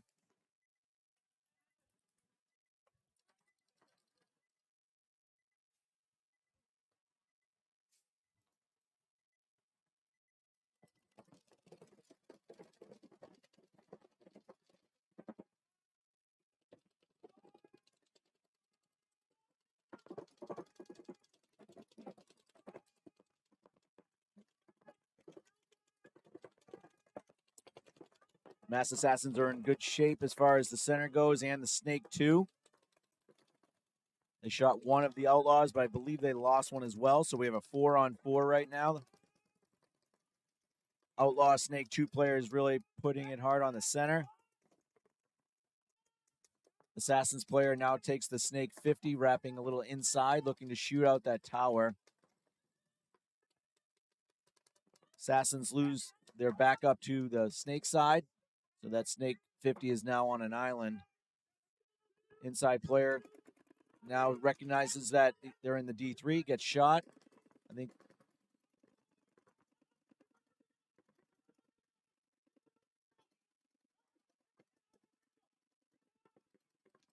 this is Tinsey here in the Snake 50, recognizing that the Mass Assassins player was on his side of the field, called for the bunker.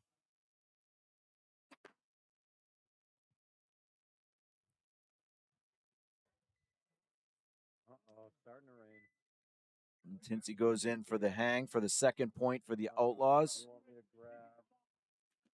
bag the camera next to me again? This one right here. White Gun Outlaws. Okay.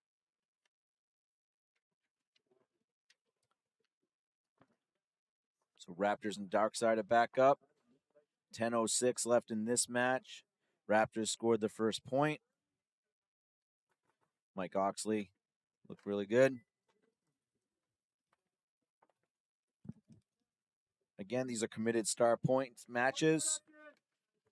We're picking a 3-star, 2-star, 1-star from each match. Each team plays one committed star match per event. These are those for these 4 teams.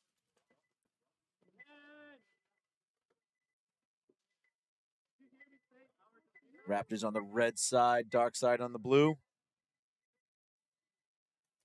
Not at the greatest jump for Darkside. Raptors are in Snake 2. They're in the center. Now they're in D2. Darkside loses 1 out of the back center.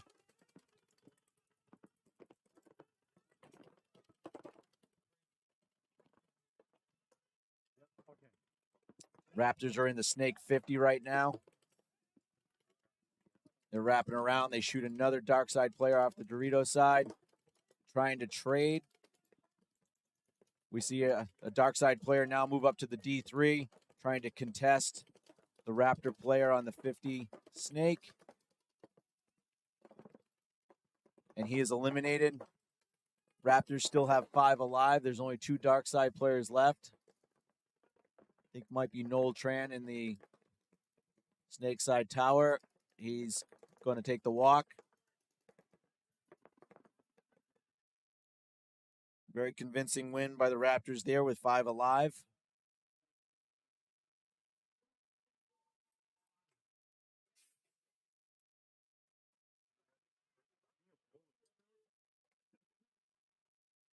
Number 23 of the Raptors did some work on that Snake side.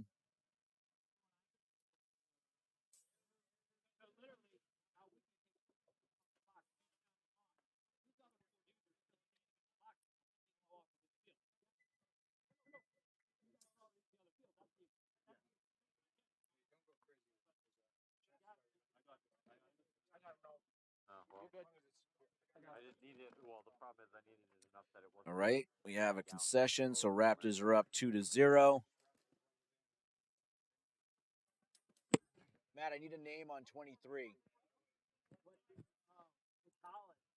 Gotcha. I know. I thought I recognized it. It was Justin Hollis, I think, for the Raptors. Yep. 8:28 left in that match. Still bring it around. Raptors up 2. Also needed to not be cooked on the, Mass Assassins down 2 to the Outlaws with 9:15 to go. Is the rain coming? For sure. Need to kind of stop the attack here. Tinsy had a really good point in the last one. Again, these are committed star matches. Those winners, the 3-star gets a Hormesis coin that's worth 3 NEXL coins. The 2-star gets 2 NEXL coins, and the 1-star gets 1. You're able to redeem those coins if you choose for some custom product from committedpaintball.com that you can only get using those coins. So that'll be something cool. We're starting to design a lot of that. T2 is over there in the think tank, so we'll be releasing some of that shortly. All right, and we're all set. Assassins on the blue side, Raptors on the red.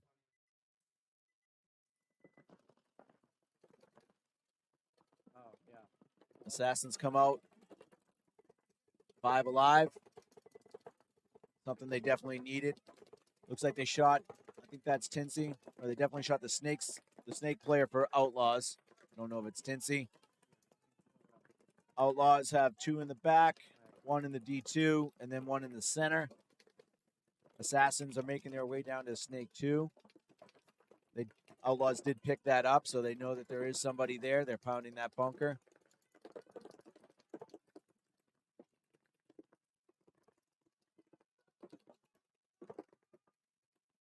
The Assassins are in good shape. Oh, they eliminate the Dorito player. Cross field. That was, I believe the D2 shot him cross field. Assassins now have the Snake 50. But they do lose their Dorito player trying to push up to the D4. So right now it's a 4-on-3. Very similar situation to point 1, where the Outlaws lost nobody else. So the Assassins need to get a coordinated push going here and not just play 1-on-3 with the Snake 50 here. There we go. We got some movement from the center.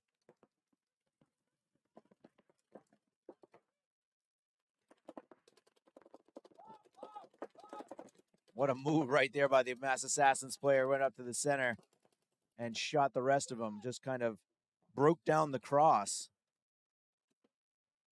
He's calling for someone to come in, check him. Make sure he's not hit before he hangs. Smart move.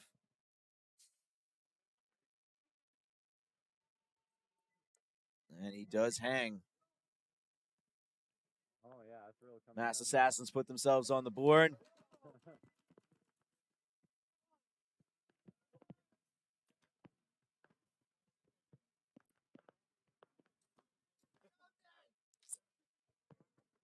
It's probably gonna be on and off like this. I think that was Agnew that made that play.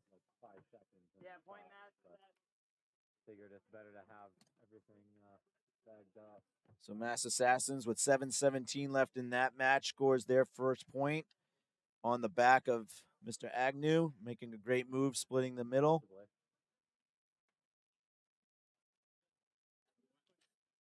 Now we have the Raptors Darkside coming up on point number 3. Raptors are up 2-0 with 8:28 left. 10 seconds. See if Darkside can fix. They're having a survivability problem right now. They're pushing the center up pretty hard. Looks like someone got shot in the hand there. Matt Jones is coming in to take a look. Up, and here comes the flag. And that is a rightful flag. So Darkside loses 2. It's a 5-on-3 for the Raptors right now. Darkside's in good spots, though. They're in Snake 2. But Simpson from the Raptors has a really good read right now on that Snake 2, not coming off that lane. Raptors are pushing down the D side. They now took D3. If you were going to have 3 spots on the field for Darkside, these are the 3 spots you'd want. Oh. Darkside player does shoot Simpson out of the center, but the Dorito player comes in and shoots 2. Strong play over by the Raptors. Only one. I think this might be Shecky. He gets hit in the hopper.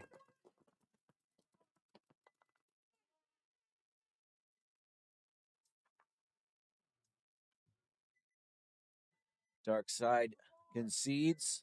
Raptors go up 3-0 with 7:08 remaining.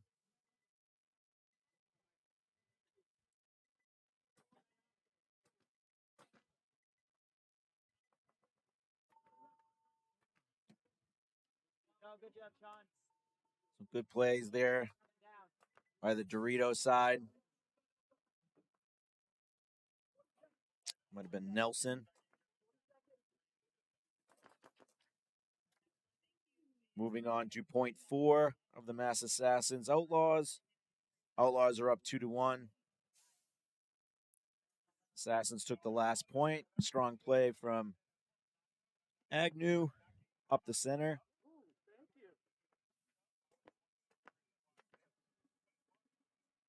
Oh, really?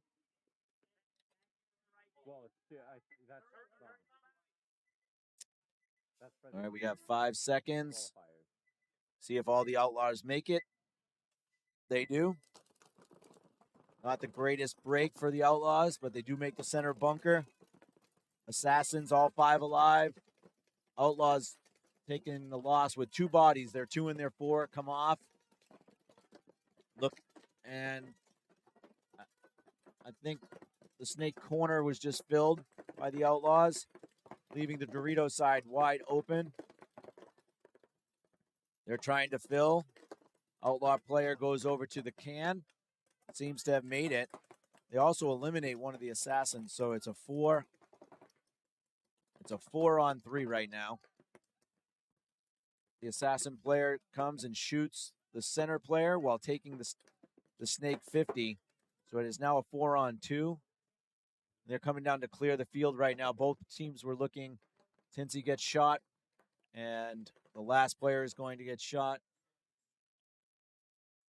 Good play by the Assassins player, recognizing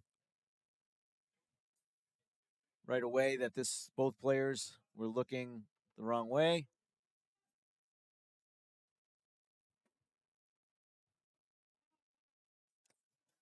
Slowing down the point to make sure that they get a clean hang. Assassins are looking to tie this up.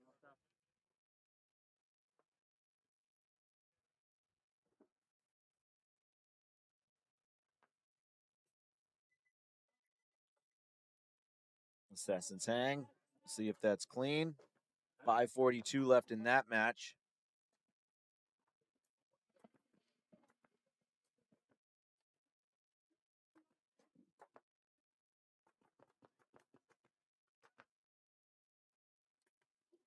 You have Raptors, Darkside. Raptors is looking to see if they can mercy Darkside here. They're up 3-0 with 7:08.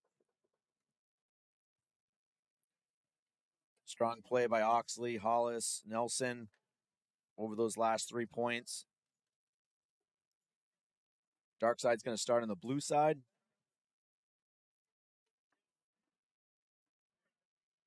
Raptors are starting on the red. 7:08 left in this match. Again, Raptors are up 3-0. Darkside looking to put something together here. Try to get 5 alive off the break. No penalties.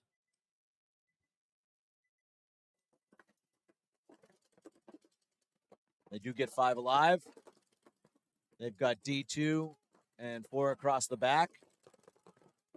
And they shoot 2 of the Raptors off the break. But Justin Hollis is in a good spot over here. He could turn this around. He shoots 2 players out of the center. Actually, only 1 player. And then he gets eliminated.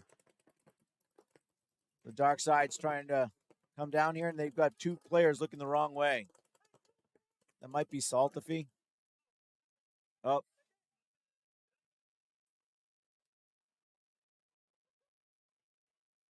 Yeah.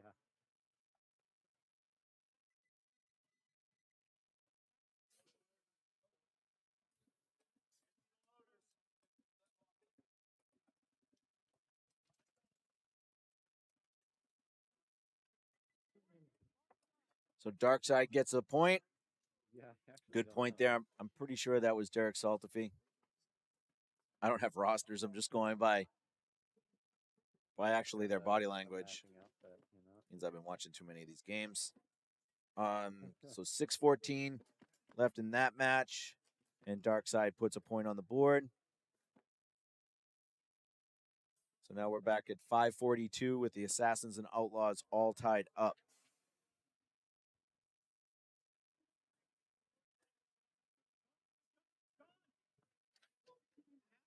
Normally I would have rosters and a little bit of help here, but Pat O'Brien definitely came down with something and was not able to commentate today. And these are committed star matches. 5:42, Assassins and Outlaws tied up 2-2. Assassins are on the blue side, Outlaws in the red.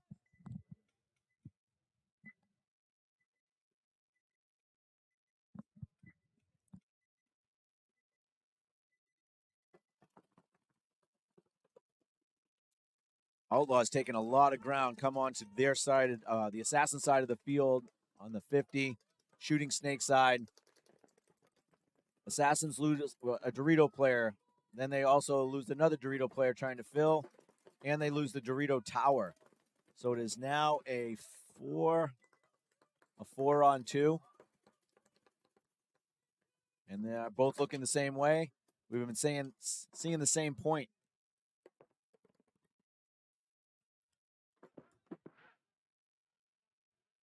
Number 57 from the Outlaws, making a good move, recognizing the last 2 guns are looking the other way, and shoots the last 2.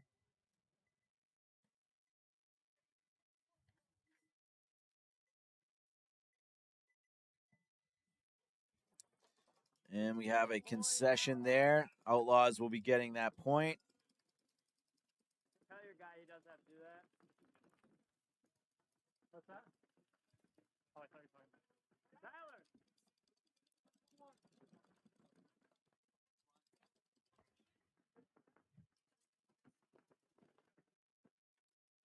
57 has Salty on the back of his shirt. I don't know if that's his name or a nickname.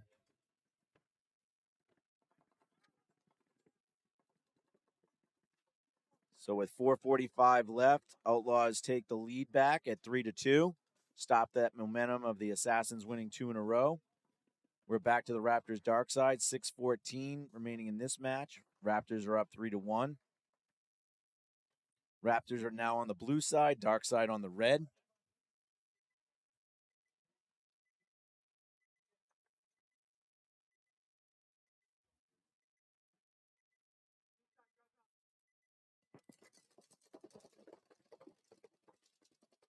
Guns up, running and gunning straight to the center. Smith doing a good job on Darkside, gets a kill, but then is eliminated. Darkside players up on the snake side, 50. Looks like there's 3. Oxley is shot out. I think Dave Painter gets him from the center. Raptor also loses their center player. Looks like a trade out on that side. So I think there's only 1 Raptor left and he's in the center tower. I think if the Raptors can put this together, they can realize they have a 2-on-1. I believe it's Dave Painter in the center.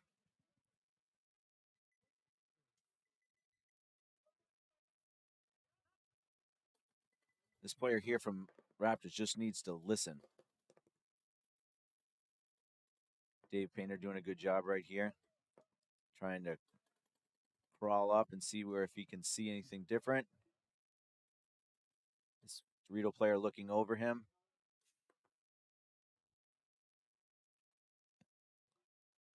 Hopefully the Raptor player doesn't. Oh, he did shoot. Dave comes around. Nice move. Bunkers him out. Again, listening is a really good sense of what's going on. Dave's trying to see if that was the last player or not. He's clearing the field. Good point by Darkside there to bring this even closer. Now it's a 1-point game. Raptors will be up 3-2.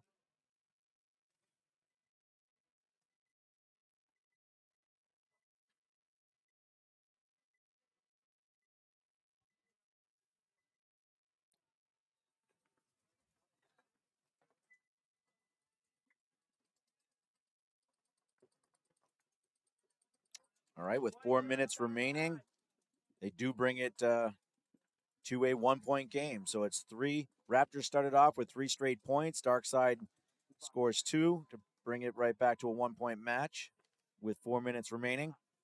We're going to go back to the Outlaws Assassin match where there is 4:45 remaining in that match. Outlaws are up by 1. Again, these are committed star matches. This is going to be the last set of committed star matches today. And again, these are matches that are signified on the schedule. Every team gets 1 committed star match. We're going to be giving a 3-star, 2-star, 1-star for each match in this set. And we'll be deciding those at the end of this match. And this, again, will be the last set of committed star matches for today, event 2. All right, Outlaws are on the blue side, Assassins on the red. Outlaws take the snake off the break. They lose their center player. So Assassins are up 1 body, 5-on-4. Outlaws do have a snake 2 player. They do have a Dorito 2 player. Assassins come in now to the center to cut down the snake. Outlaws now fill the snake themselves. They're in snake 1. I'm sorry, Assassins. Assassins are in snake 2, the center, D2, the home, and the tower on the snake side. So they're all in really good spots right now. I'd like to see the home bunker maybe get out of there. But besides that, they're in really good shape. The Outlaw player retreats back to snake 1. The Assassins player is now in the 50 snake, looking to shoot out that's the shot right there. Shoots the tower out from the Outlaws, and he shoots the Dorito side player. So now the Outlaws are down to 2 bodies. Assassins lose one body, so it's a 4-on-2.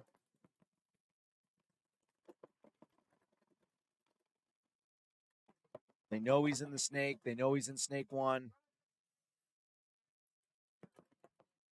Snake player does a really good job, though, of shooting out the back player. Looks like Paranello gets shot out. So now it's a 3-on-2.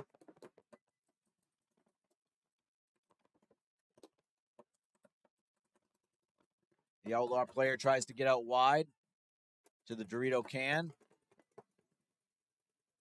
The Assassins are on their side of the field. He's looking to trade, but he doesn't. So now it's a 3-on-1 for the Assassins, and he's eliminated. So Assassins are coming in to tie up the match, which they do. Unless he is dirty, we'll see. Clean. Let me try to get that player's name because he definitely deserves a star for that one.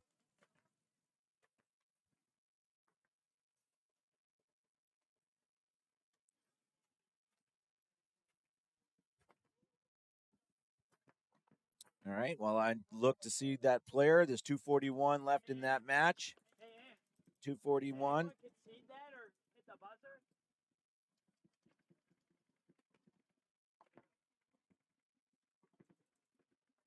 241. The Assassins get a hang.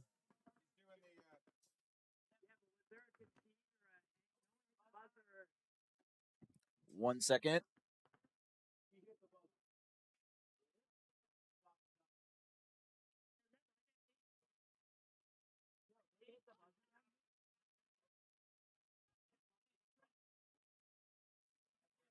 All right, we got 24 seconds to the point. Raptors and Darkside.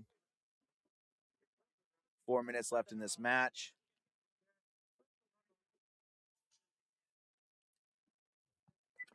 All right, we have Darkside on the blue, Raptors on the red. Darkside has scored the last 2 points. They're looking to tie this up. Raptors are looking to stop the bleeding here. They come out with a pretty aggressive.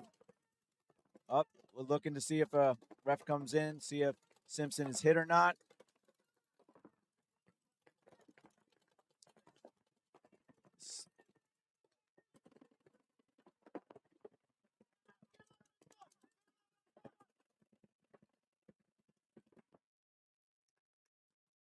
Nice play here by Lowe with 3 kills right there.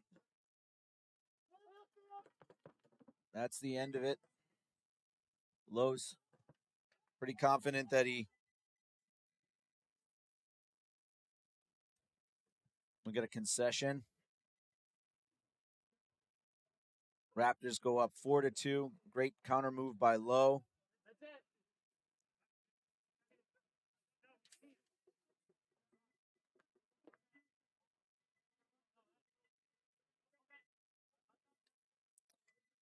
Okay, we're back to the Assassins Outlaws match where we have a tie match here. Outlaws, they went up 2-0. Assassins came back, tied it up 2-2, and then they just swapped points for a 3-3 tie, 2:41 to go.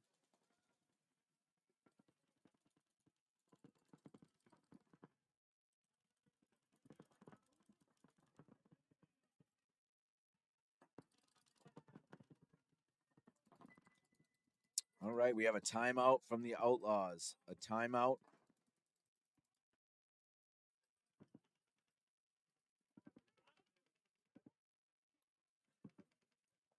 Actually, it was a timeout from the Assassins. I apologize.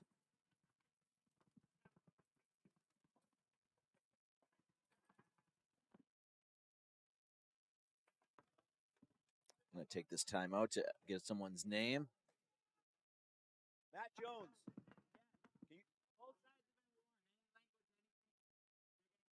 Okay, Assassins. One of the players has a green bio mask. I need his name when you get a second. That one? The little guy or the big one? The little guy. The fourth guy walking out. Yeah. Just hold on to it. Actually, it is 30 seconds. You can get it for me.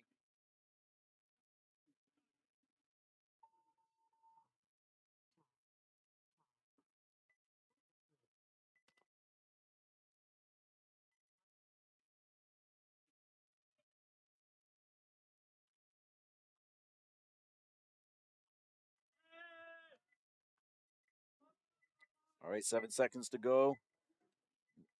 Assassins, Outlaws tied. Assassins on the blue side.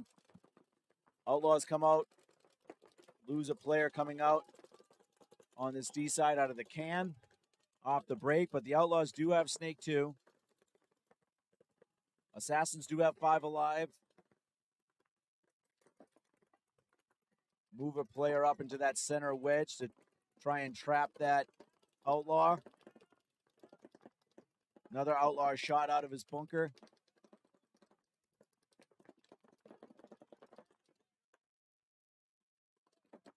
Good move here by the Assassin Snake player. Coming into Snake 2. He's going to realize real quick, oh, they shoot out the Snake player from the Outlaws, so there's only 2 Outlaws left. He's going to be able to wrap this pretty quickly. Seems like he's shooting a twister, too, which is nice.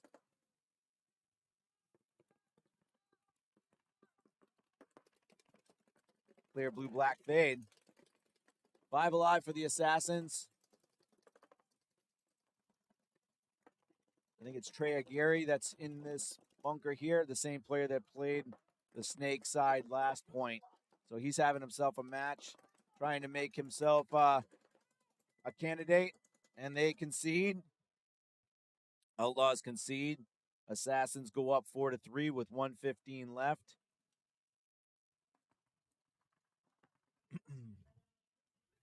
On the backs of Trey Aguirre.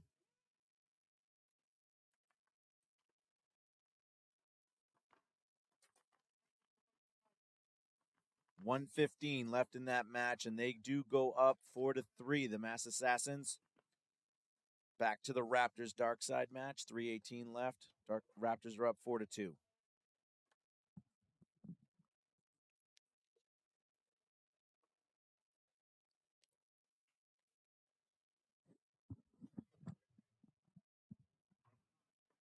These are the last set of committed star matches. Raptors up 4-2. Raptors are on the blue side. Darkside's on the red. 3:18.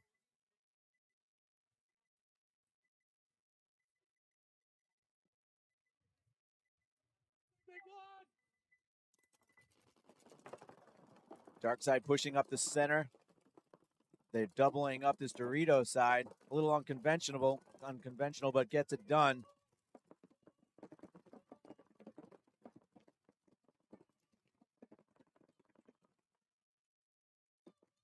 The Raptors lose 2. Hollis off the Snake side. Another player off the D side.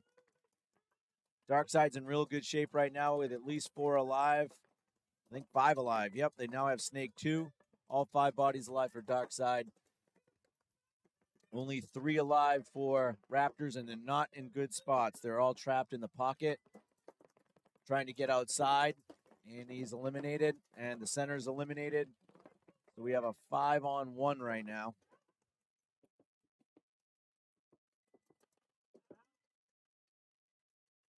Raptor player definitely does not want a penalty right here. And he is eliminated. Darkside's going to try and make sure that they clear the field and hang that, give themselves as much time as possible.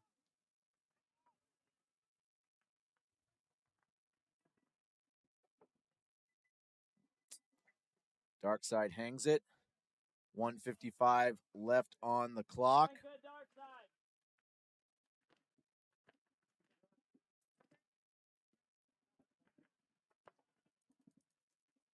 Bringing that to a 4-3 match. Raptors up just 1 with 1:55 left.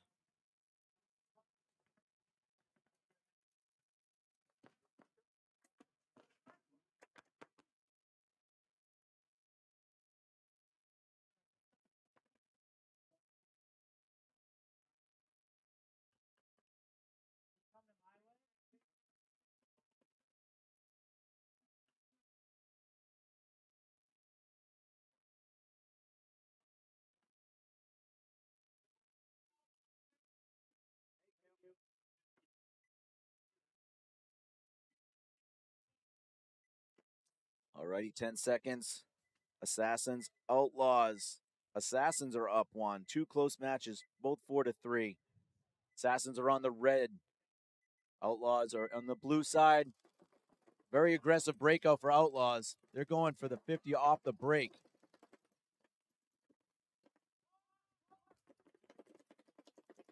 And he is eliminated.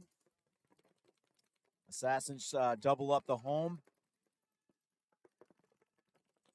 Oh, a penalty on Assassins, though, and they lose 2. So quickly it's a 3-on-3. I'm sorry, quickly it's a 4-on-3 for the Outlaws. And they have D3. They're trapped in the inside, and that inside player got shot out of that home. So now it is a 4-on-2. Assassins are trying to break down this side. Their Dorito side is in D3. Shoots the center guy. Makes it a 2-on-3. Casey shot out of the back center, though. He needs to watch his tape. He's going to get run down. He does. Looks like Sika.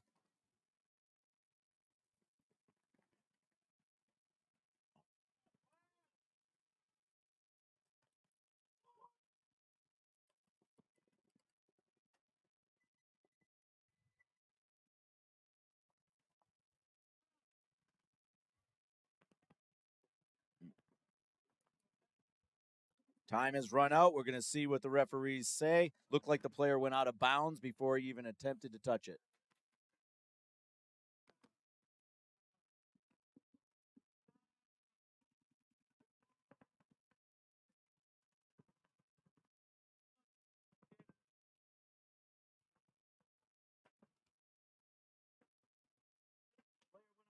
Before he touched it, he never even touched it.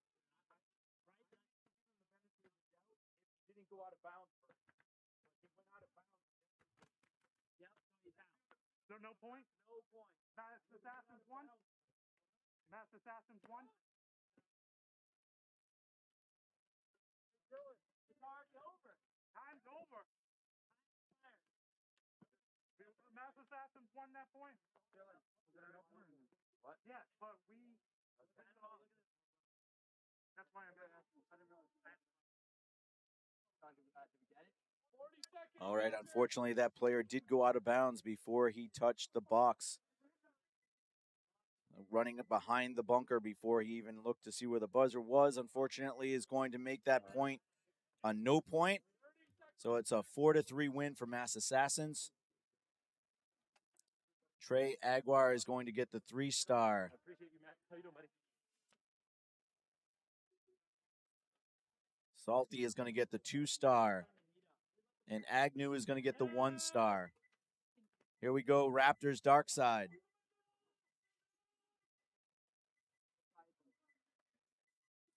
Raptors Darkside.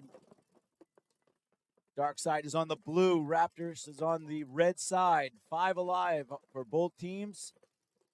Darkside's in better spot. Shoots out Justin Hollis. Also shoots out the back center. They're in really good shape right here. Oh, we got a Noel Tran. Came into a gun. Right now, they're still trying to come through. Oh, he gets shot in the face. And another Darkside player is coming off, so it looks like there's 3-on-2. Lowe is wrapping it up again. Smith is eliminated. Raptors are looking like they're going to take this one. It's conceded. Darkside concedes that point. We're going to go into X-Ball. So with 1:04 remaining, Raptors go up 5-3 on Darkside.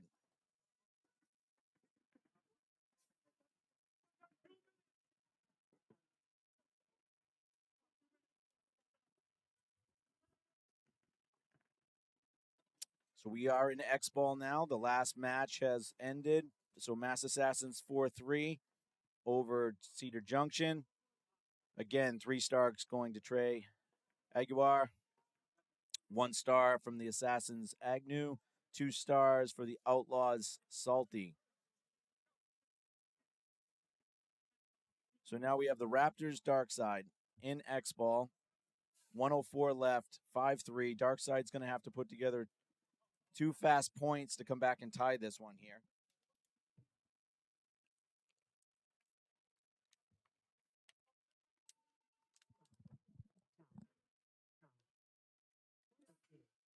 The next set, just so you know who's coming up next, is Underground King Shellshock, Uprise Inferno. Chance we're going to stop for lunch after this one, but don't know for sure if the food has arrived.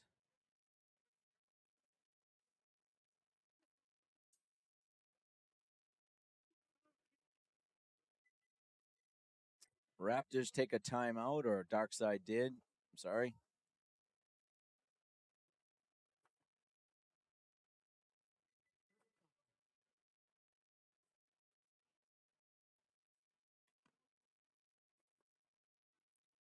So we are going to stop for lunch right after this set. So our next set is scheduled for 12:45, I believe.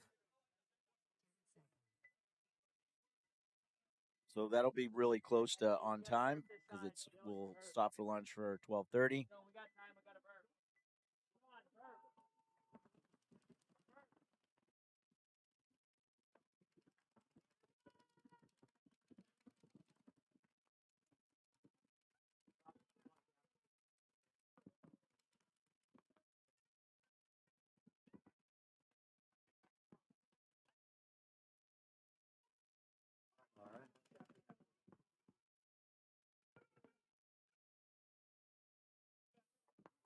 Okay, we're back to the Raptors Darkside. 10 seconds to go. 1:04 left in the match. We've got the Raptors on the blue side, Darkside on the red.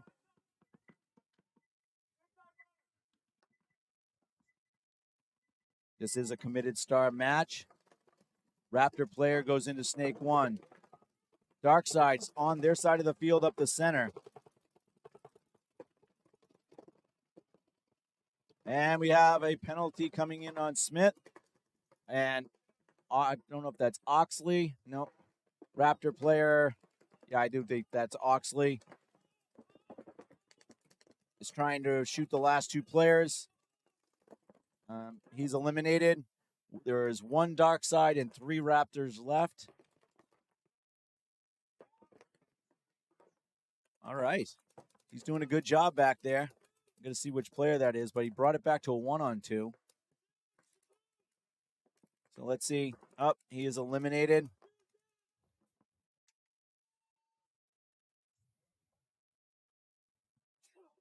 Time is going to run out here, and it's going to end up a 5-3 win for the Raptors. So a 5-3 win for the Raptors. And let's look at those stars. So it's a toss-up between Oxley and Lowe of who should get the 3-star. I am going to give it to Oxley. Lowe's definitely going to get the 2-star. And then I got to give it to one of our OGs. Dave Painter had a really good point on a 2-on-1, sniffing out the last player. So he's going to get a 1-star. So Raptors, Oxley with 3 stars. Raptors, Lowe with 2. Painter from Darkside with 1 star. And we have a 5-3 win, Raptors over Darkside. We are stopping for lunch now. We will be back in about 15 minutes.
he at this 50 here? Yeah, he was like, He went back and then he went in, and you were like, no way. yeah, he was Because he was looking the other direction. It was I get why you went for that, Yeah. because I would have done the same goddamn thing. Yeah. Luckily, If he's looking this direction, you're gonna fucking go for it. Yeah. 100%. Yeah, when I saw his back sneaking in there, Oh, fuck thought yeah. I started seeing. So you ended up working your way all the way down. Yeah, corner.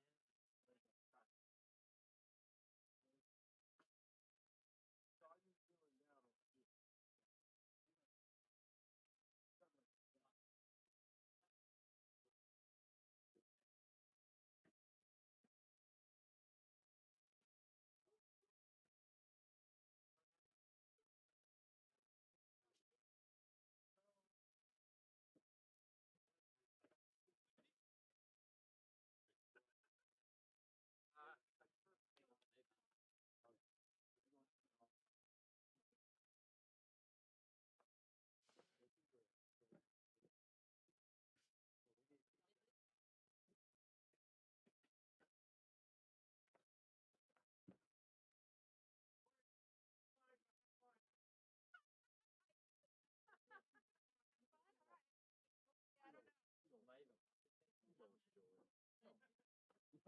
Oh, this is so good.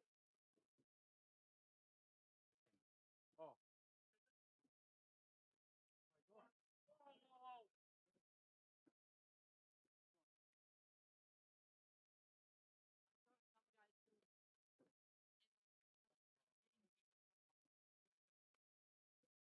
Where did you get that?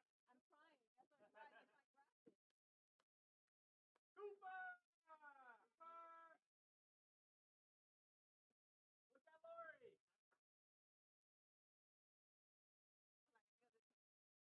I'm playing with the camera. I don't know what it is. Oh, it's Joe? Cooper! Cooper! Look at Cooper! Cooper! Cooper!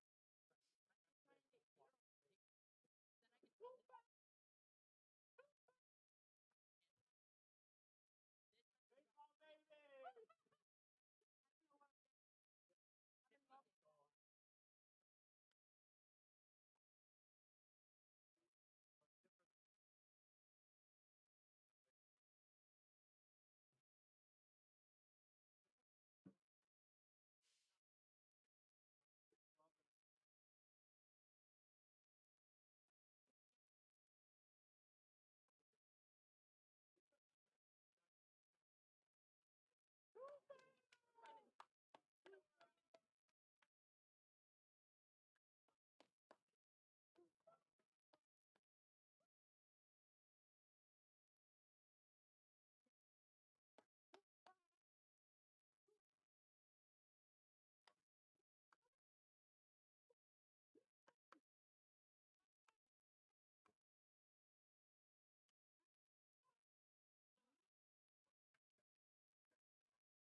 Yeah, we'll get a few minutes. Go ahead and post it. It only makes a difference if feeding. Check it out. Okay. Yeah, that's right about eye level for up there. I think a 16-foot tripod. Yeah. Blowing around a little bit. Maybe just because I was moving it.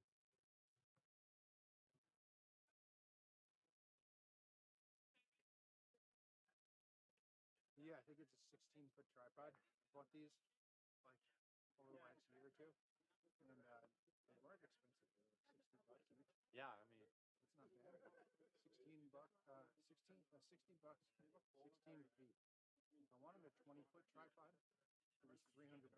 wow. And Yeah. now, I guess because of the whole China shortage stuff, the same tripod, the 16-foot one, is going for $200. So like, luckily I bought a couple of them. Yeah, you got a couple of them before they. Yeah, because I'm like before I'm like, oh, $60 bucks. Oh, no, I'll no, just buy that it. was They fine. break, It I'll buy another, no big So deal. it's like, oh, just But, move the camera. It's like, now it's like, I don't know. I'm not paying $200. I don't know if it's a good thing or a bad thing. Now I'm no, it's a Hopefully these good don't thing. break. Join the mirrorless world.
All right, clear the field.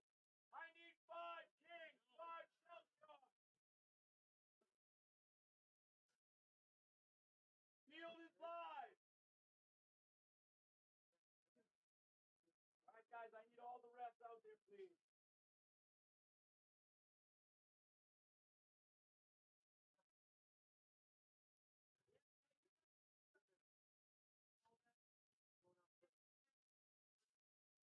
Referees, assemble.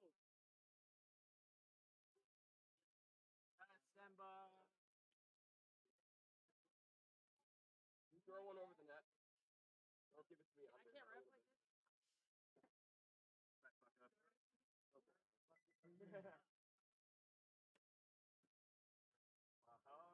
There he is.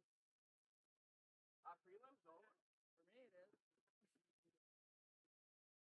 2 more sets of prelims, guys. Shit. Gosh darn it. A minute 10 to the point. I wish I didn't know. finals next time.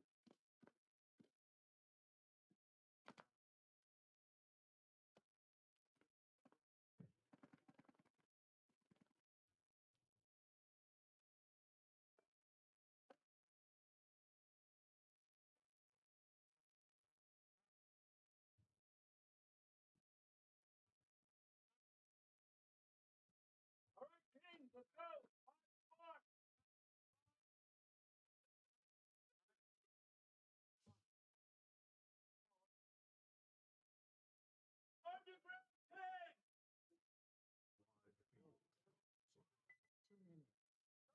Underground King.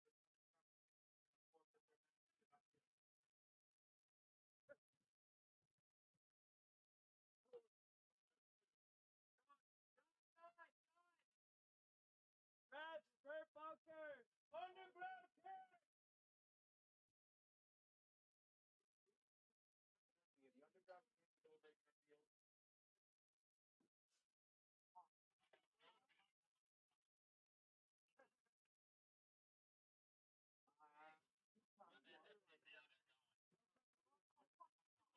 No way I can wait 10 minutes now. He's gonna be running over here.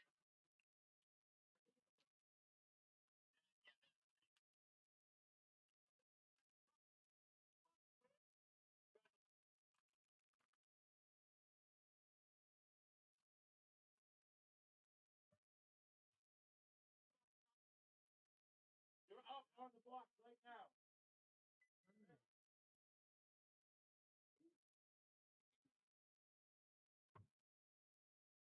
I believe in you, Cubby.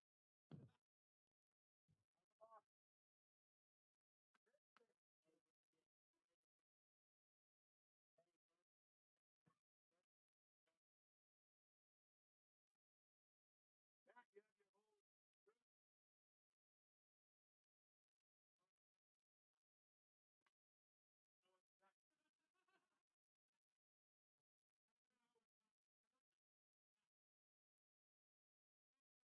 Yeah, we got everybody.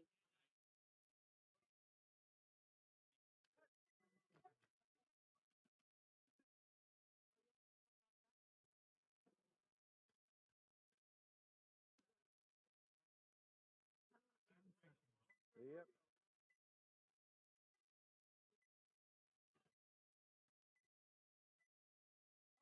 I already stopped the clock.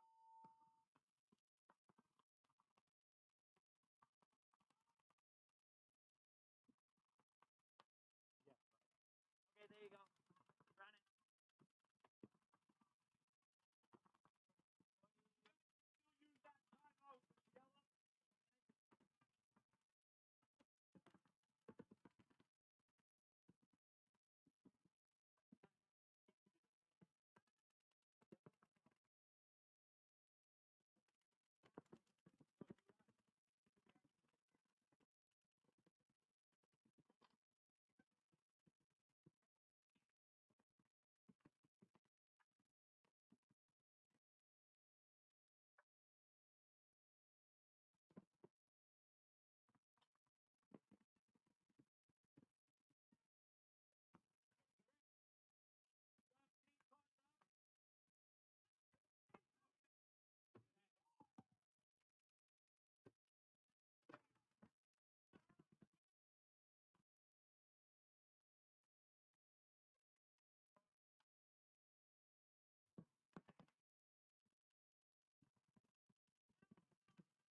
All right, get ready for the 30 seconds.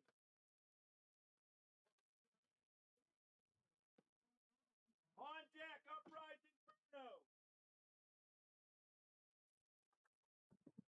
All right, we are back from the lunch break. This set has Underground Kings and Shellshock. Also, Uprise and Inferno.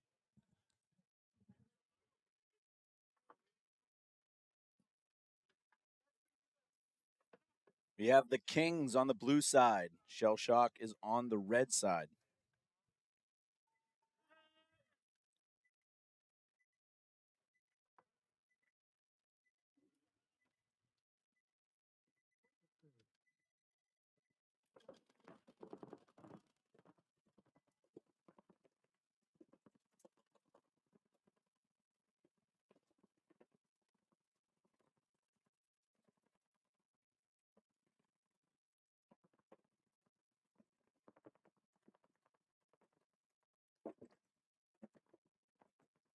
Looks like they got a bad jump, but Underground Kings recovering well.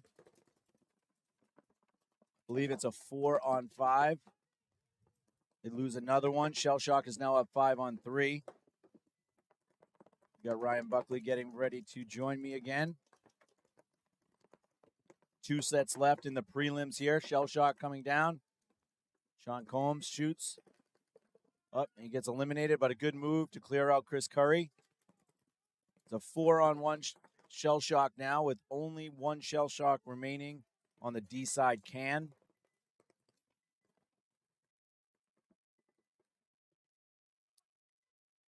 And the last king is eliminated.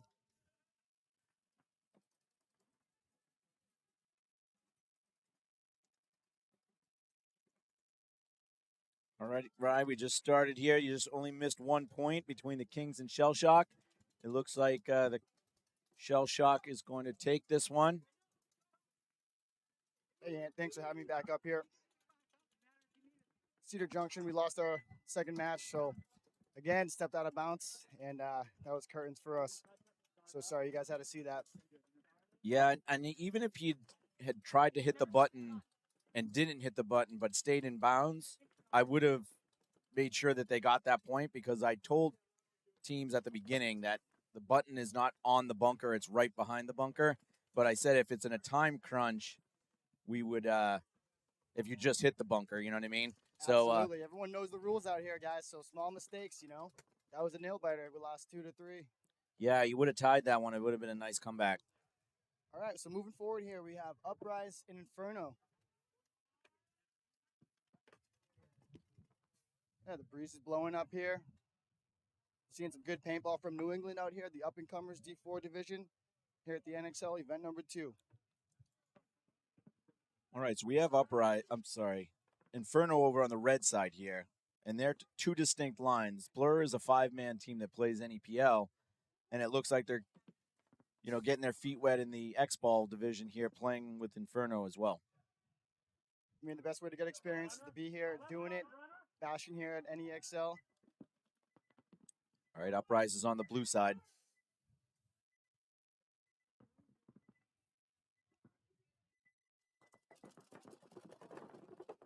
Everyone's taking some big ground out here.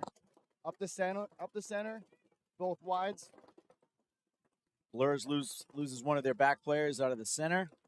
Uprise is in real good shape right here. Everybody wants those wires, Anthony. Yep. I think this is John Lucy over here. He snaps out the center, shoots out Brayley, and gets his last kill right there. Uprise moving on down the field here. 4 or 5 alive. 4 guys alive here. Convincing win right there by Uprise on that point. Waiting for them to go in and... A lot has to do with like time management too. You know, if the team's walking in, you kind of want to make sure if you're the coach, you know, do I want them to get checked by the referees or do I want to save that time and hit the stop? You know, first point of the day, it's okay. Let them walk it in. That's Uprise goes up 1 against Inferno. On deck, Kings and Shellshock. We have point number 2 here coming out. Shellshock is up 1. These are 2 usually aggressive teams. Like to see one of them play a little bit more connected. I think the team that can do that can win this match. I think this is a pretty evenly matched conflict going on right here. So we got 3 of the Underground Kings are walking out right now. Here's my 2 cents, Ant. If you can look back and see your player and yell his name, hey, Ant, yo, what's going on? Do you have my back? What's left alive? If you're the team that's just yelling out calls and moving down the field by yourself, teamwork is going to win these matches. It's also useful information. That's as you start getting higher level and higher level, the information can come faster and more detailed. I mean, if you're comfortable in your bunker, and you know repetition after repetition where you're doing the same thing and you're battling those same guys. Your teammates, they know what you're doing up there. So they don't even have to think about, oh, is the snake side being watched? If they see you alive, they know that you're watching the snake side. And look at this play right here from Shellshock? No, from the Kings, crawling it up the beam. Perfect move. Haven't seen that much today. I talked about that earlier about you need to get a little sneaky in here in that center. You don't want to be in the exact same spot they think you are because you have no protection when they pop the top or wrap out of this snake. So you want to keep them guessing. I mean, you have to really define yourself as a hunter, or are you going to be a post guy? If you're posting for somebody, that's one thing. That's your job. If you're hunting, you're trying to find your way onto their side of the field. And that's what this player is doing right here. Using blind spots and just moving on up. The Kings just come out on fire. Yeah, that was a really good systematic point for them. We talked about being connected. They were definitely connected on that point. I mean, Kings here, they're golden star. I mean, their bread and butter is this center player moving up the field. He's being elusive. He's being sneaky, figuring out what he has in front of us. And when their team sees that guy, makes them feel more comfortable in their spots. You know, like, hey, maybe I don't have to. You know, maybe I'm gonna like take my time and fill out wide. Make a decision on what's the next best move for one of the back guys. Once you know, like your front guys are up there and they're alive and they're doing their job and they're doing work. All right, Uprise Inferno. We'll see if Inferno stays with their two lines. Looks like it. Yep. So the Inferno guys are coming out.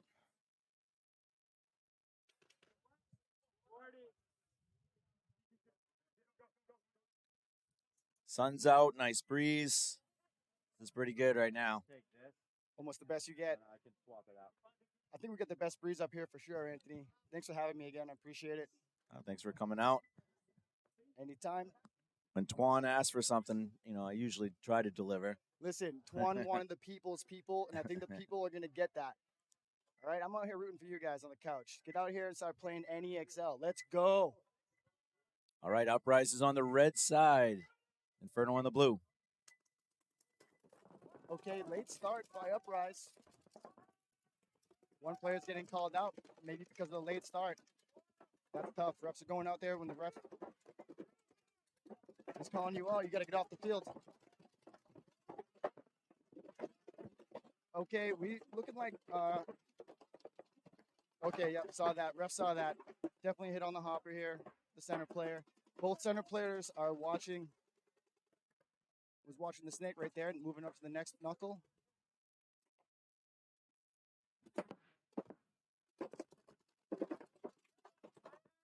All right, last ditch effort there. I feel like we knew who was going to win that point. If you win the center play and you're able to be more elusive and keep on pushing the center, right now, that's been the game-changing area up there is the center. Especially if you allow them to play over the top like that.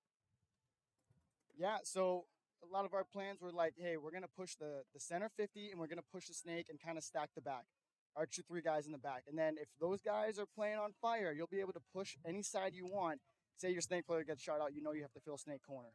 Dorito guy gets shot out, you have to fill Dorito corner. And that was kind of part of our game planning. Like, you have to have a backup plan when shit doesn't work out.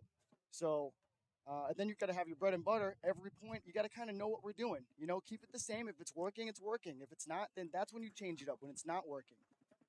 So some of these teams are getting that, kind of getting the hint there and adapting that. And some other teams are still haven't really found their base play. What are we going to play Sunday morning in playoffs? Right. That we cannot die and we have to take the ground and be know when to attack and know when to defend. That's the most important part of this. It's like a chess with guns here. Yeah, this asymmetric field like this, too, is a lot of read and react. Looks like Shellshock's got 5. Kings have got 5. 8:59 to go. Shellshock taking a lot of ground on the side. The Dorito side, they get eliminated. The Kings take Snake 2 over here. Shellshock does have the center of the field locked down. Kings are blasting that snake. They know they have to stop that guy. He's going to be a problem for Kings if Shellshock gets into that center 50 and he shoots him out. Look at that shot. Persistence kills it. 5-on-3 right now for Underground Kings. So we have Shellshock right now protecting the snake. I think every team has been able to get in the snake with no contact, right? Yeah, you can get to snake 2. If you can get into snake at all in the break, then you're pretty much in snake 2. And then they're trying to come up to this wedge and making sure they don't get to the snake 50 to wrap. Well, King's center player better know that there's nobody on the snake side protecting him from going down again. Yeah, there's no one protecting him, period, now. He's going to be in trouble. Shellshock, 1 guy live, 1 versus 4. A hungry 4 from the I Kings. like that. Pop the top. He's eliminated. Heads rolling on the paintball field right now. Shellshock losing their last player with a headshot. Kings, I think they're realizing that there's no one left. Bunkering nobody. Nobody's home right there, Ant. But we're going to get him if he was. I like this energy, right? Yeah, the Kings, they're a little late getting here. I think they had a match right before this, so they came out a little flat in the first point because they were rushing. And that's totally understandable. I mean, you only have 2 minutes in the pits there. So you're coming off. You talk about the last point for 1 minute. That leaves you 30 seconds to get ready and 30 seconds to get your ass back on the field. So, let's figure out the mistakes and what happened, but only talked about the last point for 10 seconds. And then what's up next, So that's a lot of time management by the coach and the veteran players that are like, all right, if you're doing good, you're getting back on the field, If you're having bad luck, guess what? Maybe it's not your right side or not your day. So take a seat and let the next guy who's ready to play and ready to be hungry get out there and start eating. All right, we have 30 seconds to the next point. This is Uprise Inferno. We have Inferno over here on the red side, Uprise on the blue. Inferno's blur line is out there. It might be too hot. Let me tell you how fast you can lose a 2-point lead. Blink of an eye, Ant. We lost a 2-point lead, and so it doesn't mean anything. Even being down 3 points doesn't mean anything. Not on this layout.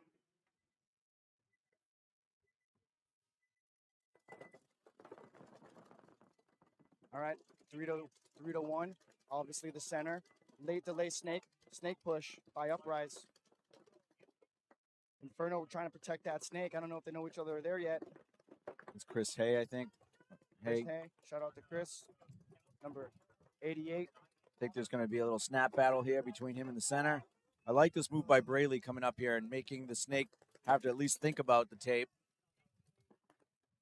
Once everyone gets situated to make a fill from like the back corner up to a 50-yard line, it's not that hard if no one's looking at you, Ant. Yep. You have your lanes in the break, and then people change their jobs. I don't really like that move by Braley right there.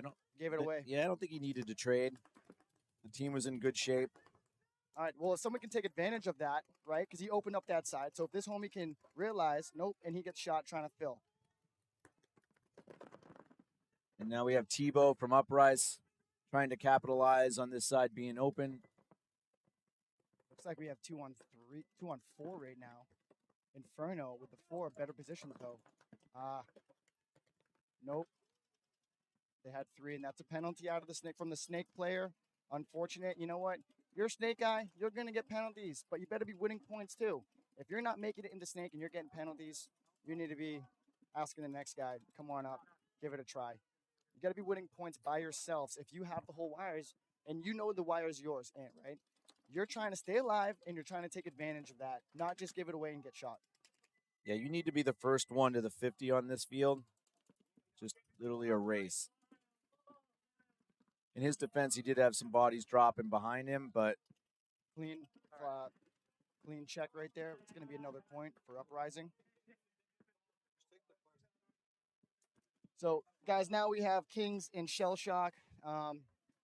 Kings up 2, Shellshock up 1. I'm seeing some good things out of the center player in the Kings.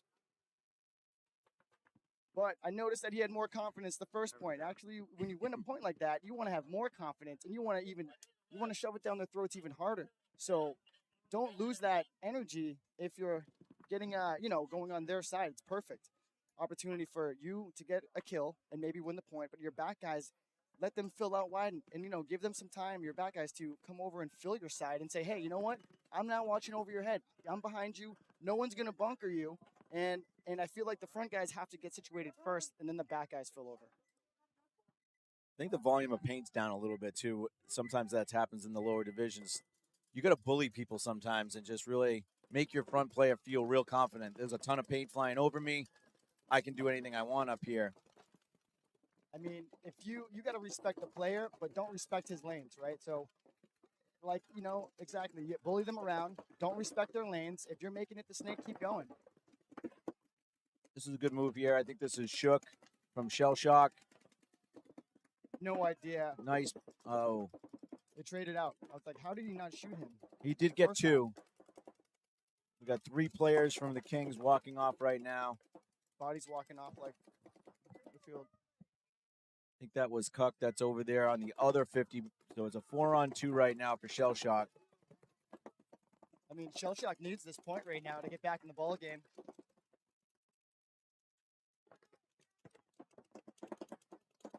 I mean, these two guys have to communicate right here and say, hey, buddy, let's cross it up right now. This is the perfect time to say, hey, please cross it up with me. You watch me, I'll watch you. But nope. Both players decided to flip-flop, not really have any solid jobs, and Paid the price. paid the price for that one. I mean, with the cost of everything going up, that just costed them a lot too. All right, we have Shellshock.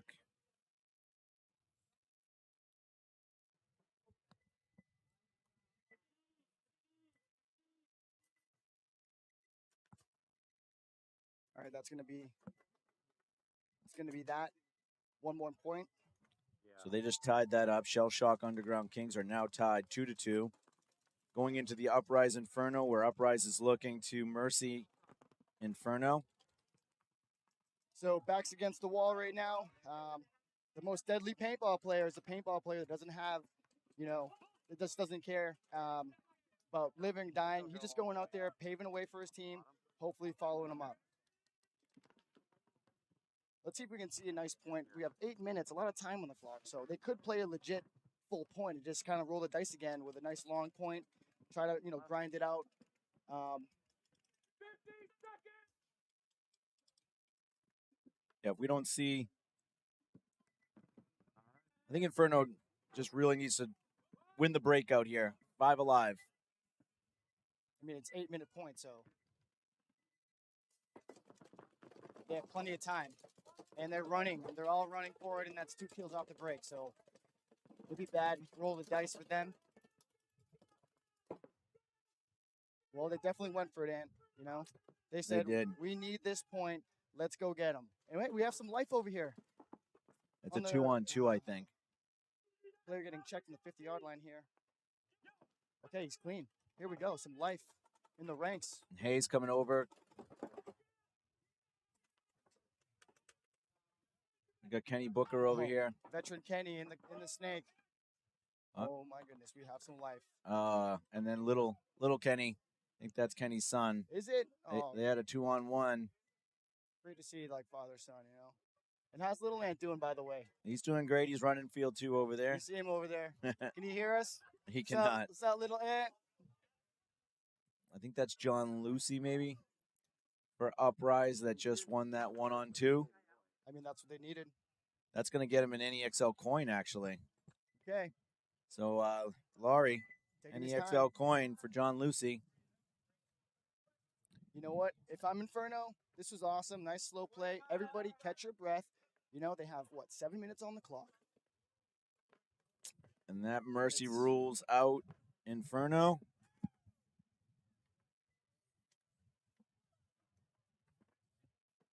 Congratulations, John Lucy, to winning a 1-on-1 and getting an NEXL coin. Shellshock and Kings are coming up.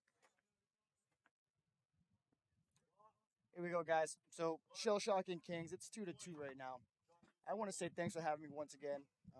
It's a pleasure being up here, hanging out with Ant. He's a busy guy up here. He's pretty much doing everything, and I'm just sitting here, just seeing what I see, talking about what's happening, trying to hang out with my buddy. Yep, no, and I appreciate it. Gets lonely up here when you're commentating by yourself.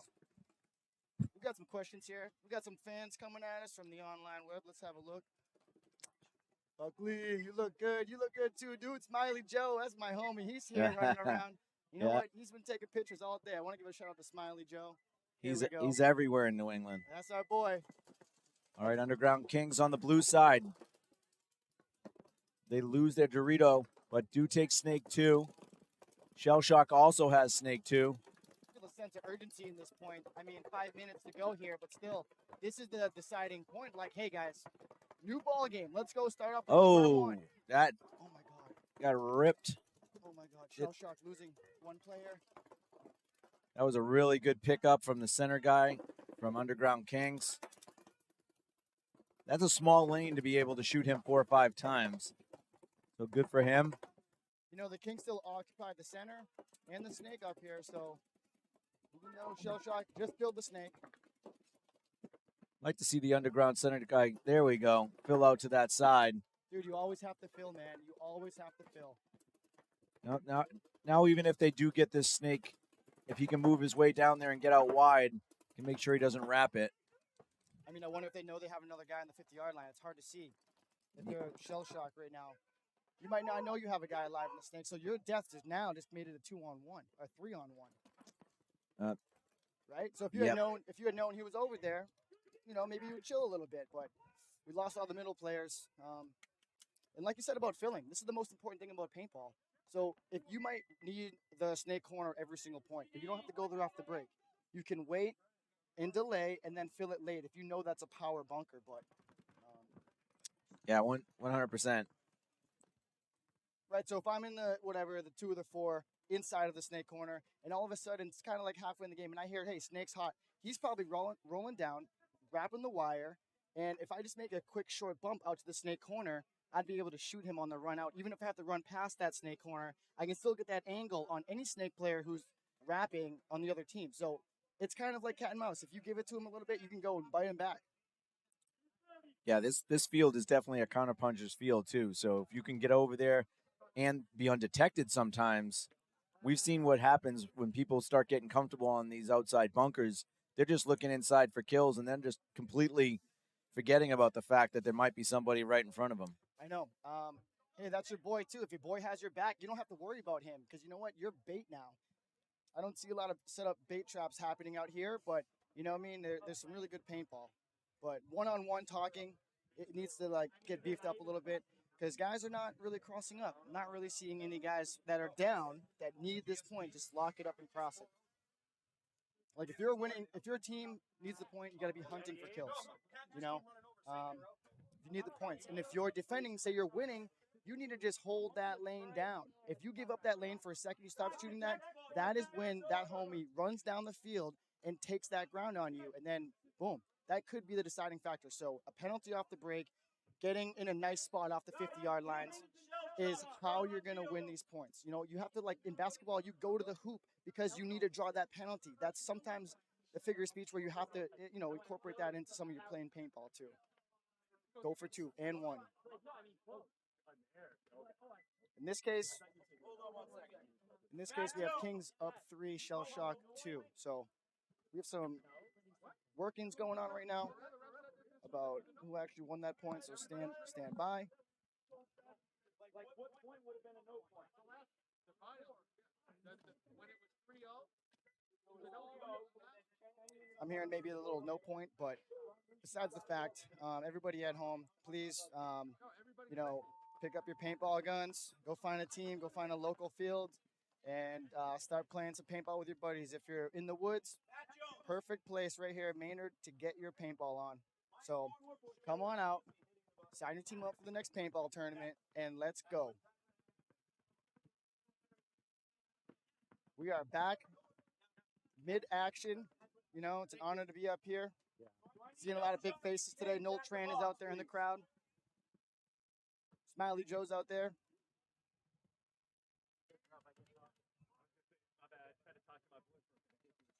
All right, a little confusion about what happened in that 4-0 match, but we got Kings and Shellshock now. And we are worldwide up here, right? They're able to get us anywhere in the world? Anywhere they have Facebook and YouTube. All right, so we're bringing Boston Paintball, NEXL, global. What's that, Step Brothers? Worldwide? Worldwide, baby. All right, we have Kings on the red side, Shellshock in the blue.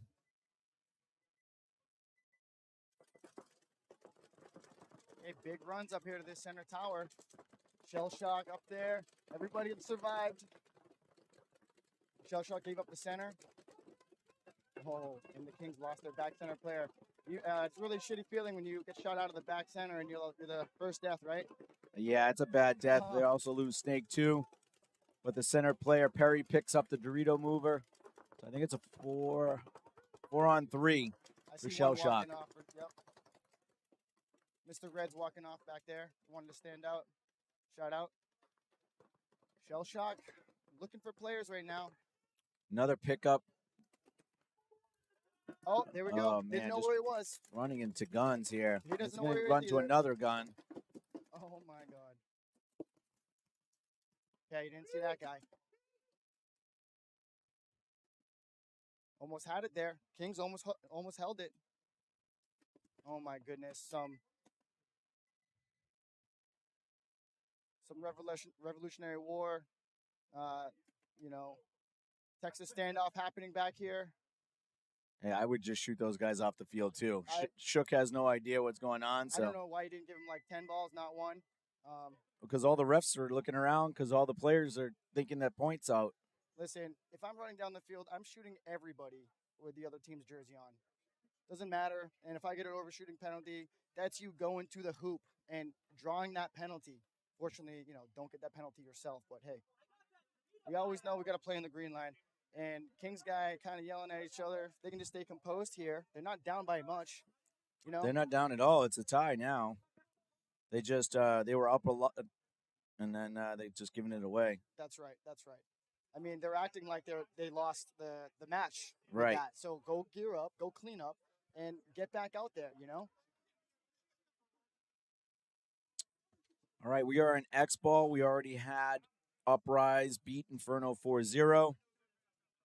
Our final set in the prelims is Mass Assassins Blackout Oh, big match. and Cedar Junction Outlaws Darkside. Oh boy, And get that's to me, play your guys. boys. Yep. So hey, man, thanks for having me up here again, and I'll see you out there on the battlefield.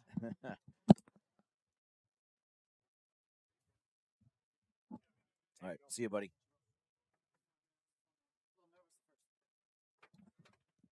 Alrighty, so Ryan's going to get ready for his next match. We're going to finish out this one with 2:59 left. We have a tie match, Kings 3, Shellshock 3. If not, I drive back out. No, I'm talking about like out. All right. We got a timeout. I've got John last night. 2:59 left in this match. The Kings Shellshock. About 1:10 to the point.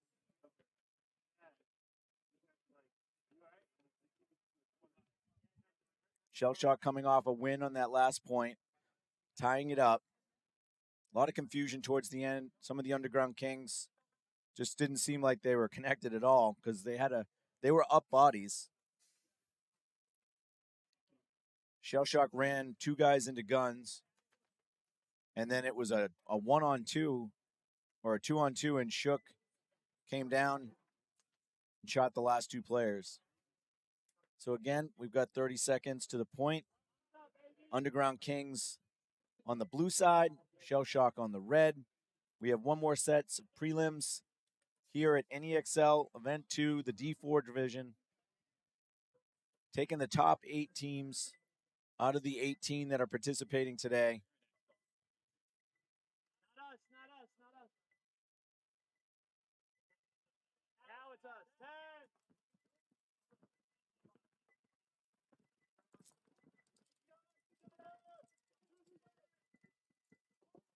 All righty, we got to start here.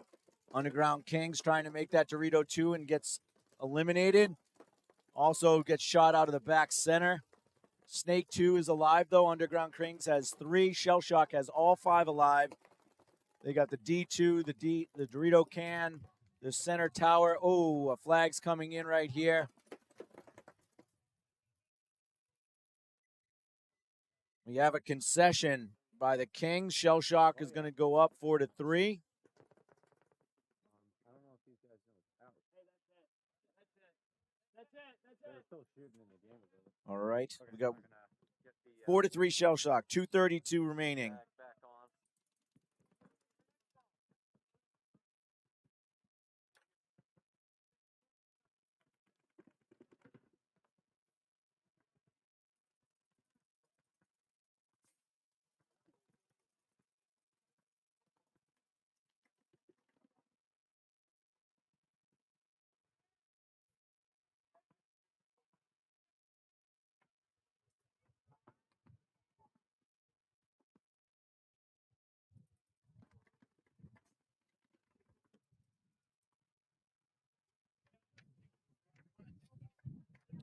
All right, we got some weather coming in a little bit right here. It's getting a little windy. 1 minute to the point. 2:32 left in this match. Shellshock is now up 4-3. I believe Shellshock is 1-1 right now, so they need this to have a chance to move on. I don't know the Kings off the top of what they did earlier today. So we do have one more set. Mass Assassins Blackout is at 1:30, along with the Outlaws and Darkside. That'll probably start 5 minutes behind because we've been in X ball. These points kind of drag out when they're in X ball. So we'll probably be about 5 minutes behind, which in tournaments, that means you are way ahead of schedule. Yeah, most of what I'm getting from this layout is bouncing off of that one right there. So it's not even coming in full speed. All right, so we have the Kings on the right, which is the red side. We've got Shellshock on the blue side. Hopefully they have 5 to the box. And here we go. Yep, it is raining. Underground Kings with 5 alive. Shellshock also with 5 alive. We got a ref running in to the Dorito side corner. He is good to go. Underground Kings does lose their snake player. So Shellshock is up. They quickly move to the God in the D2. And now to the Snakes insert. That's, I believe, Shook. Underground Kings loses 2 more bodies. So, I'm sorry, it's 1 more body. So 5-on-3 right now.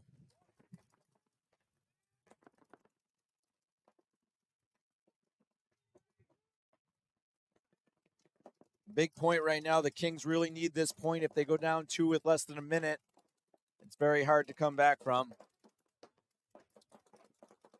I do like how as I said that, I was going to say I do like how Shellshock's not pushing the envelope here when they don't need to.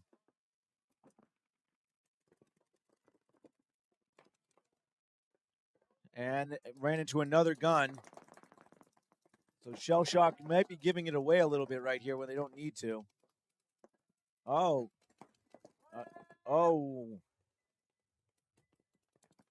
So we have a 2-on-2.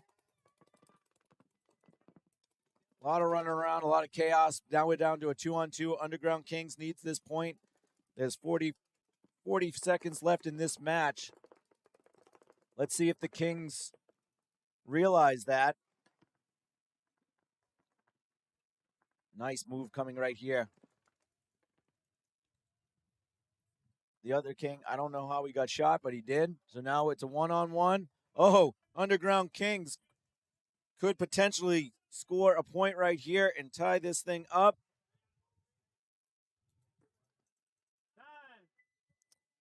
Let's see. Underground King, I got to get whose name that is. Nepxl coin winner. Tie match.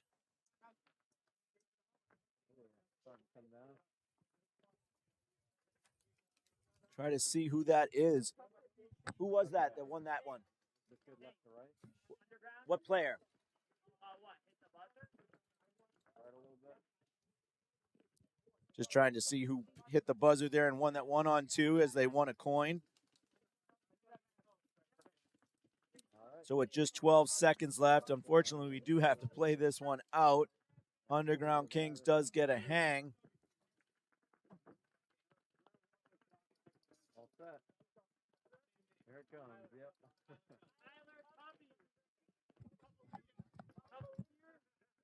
How do you spell it? How do you spell it? Looks like Tyler Cuddy. C-U-B, C-U-B. C-U-B-E. All right, Tyler Cuddy, you are the winner of an NEXL coin. So congratulations for tying that matchup and also winning a 1v2. 40 seconds to the point. I'll be right back.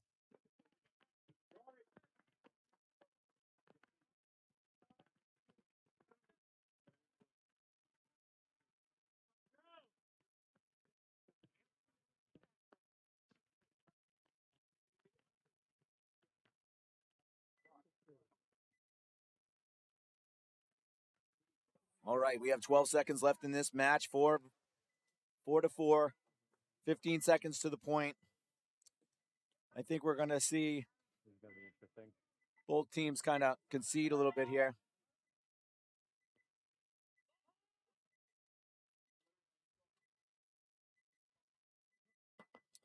Let's see. No, Underground Kings looks like they're going for it. They're coming right up the center.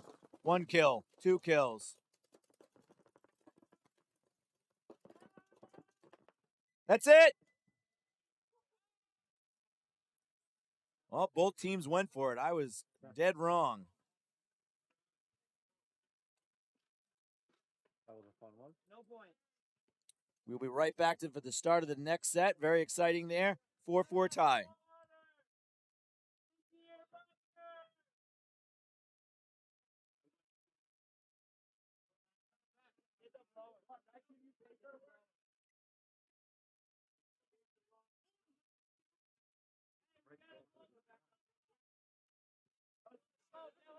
Assassins, Blackout, Outlaws, Darkside.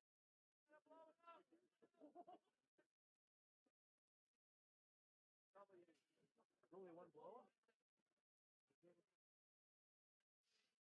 Joe's the only one? Is there another one or no? Hey, Matt, is there only 2 blowers? No, there's only one. Assassins, Blackout, Outlaws, Darkside.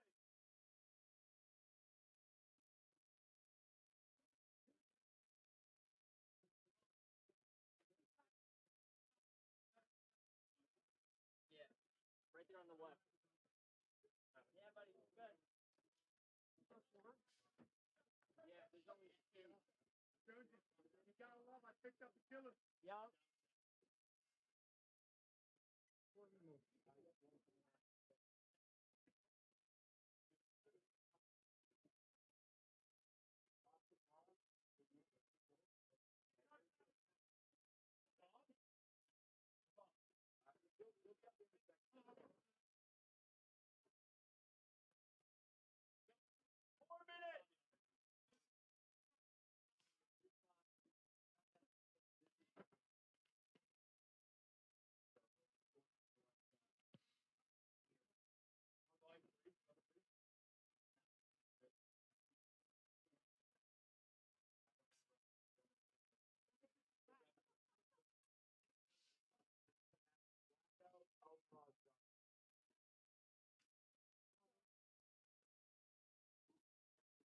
Minutes to the point.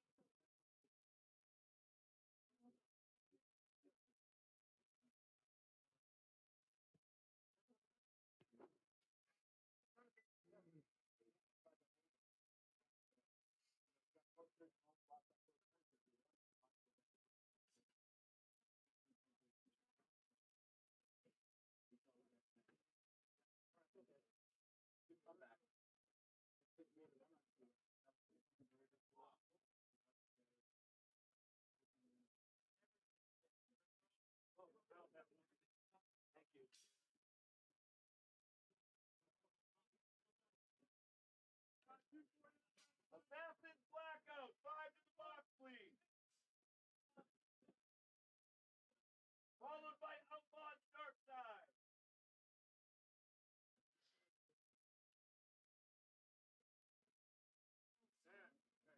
What's going on with Blackout? You got to put 5 on the box now.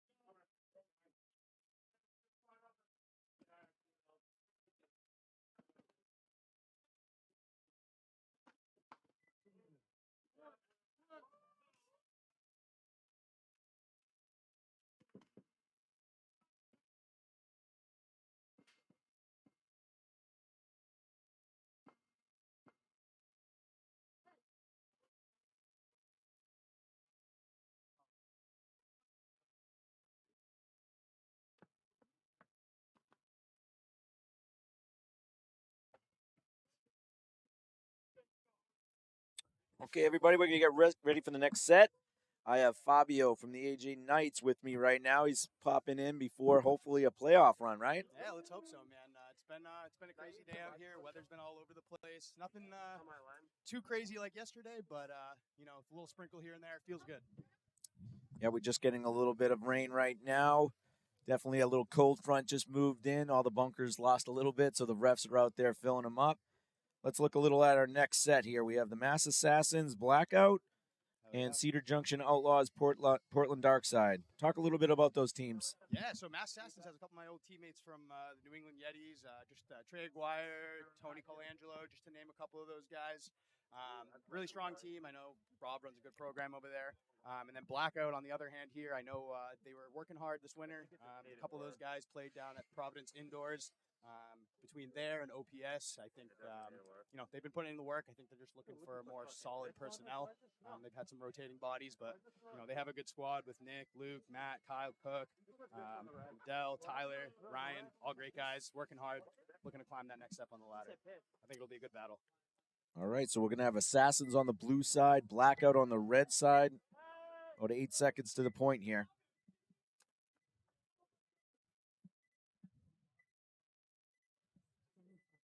Oh, it looks like we had a Blackout player start early. He touchbacks up. He's filling out wide, gets into that Dorito 2. And he actually makes it. I Pretty impressive. Yeah. Oh, we spoke too soon. Yeah. Commentator's curse. Yeah. Looks like 4-on-4 now. Mass Assassins player was eliminated out of the center wedge. This layout's crazy, man. It's one of those things where, we lost another Mass Assassins player, so it looks like we have a 2-on-3, I believe. 2-on-3 in favor of Blackout. No, I think we're 3-on-3 right 3 on now. 3? Am I missing a guy? Oh, yep. There we go. And we got your old teammate here, Trey Aguirre, is coming up. Now he's on the Snake 50. So is the Blackout player on the other side of the field. We see this often.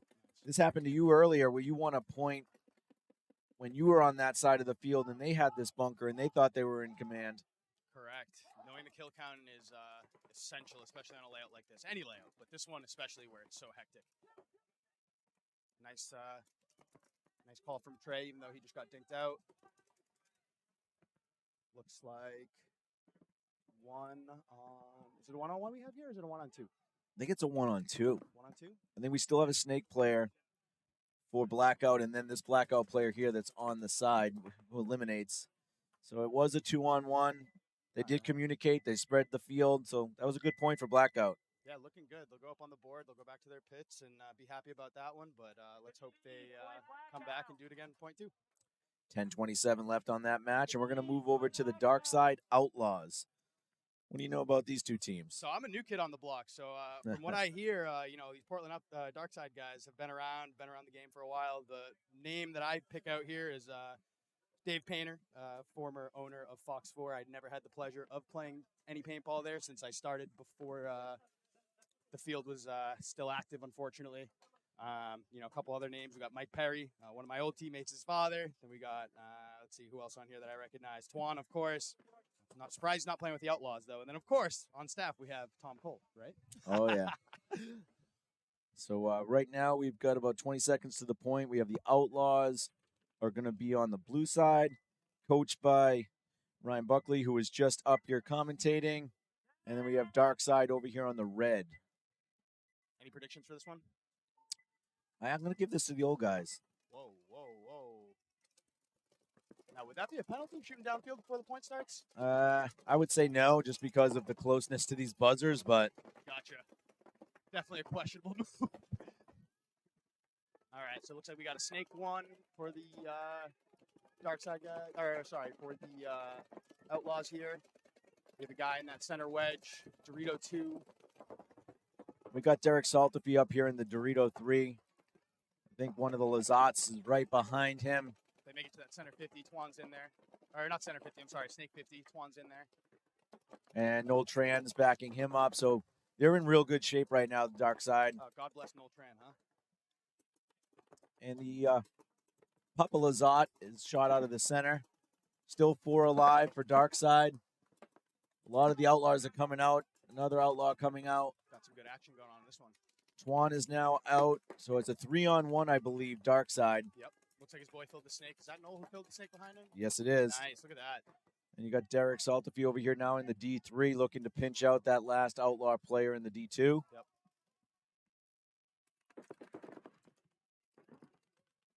Did Noel just shoot his own teammate? Yes, he did. All right. Guess pro coaches make mistakes too.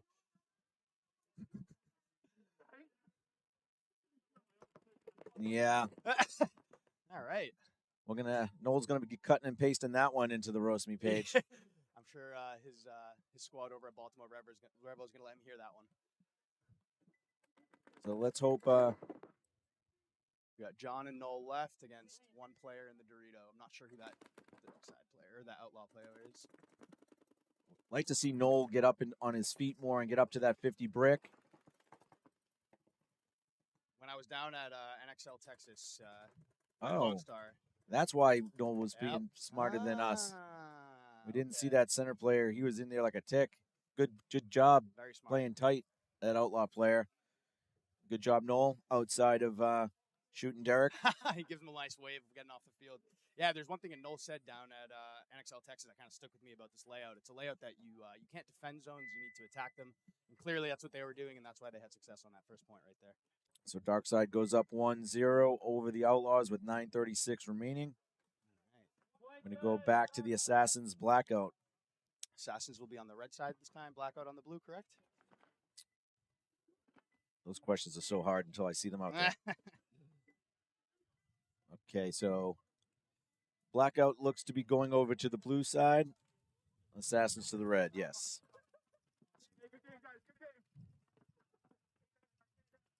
Hot day yesterday, huh? How are you guys doing up here? I was fine. I felt bad for some of the referees and players. Yeah, God bless them.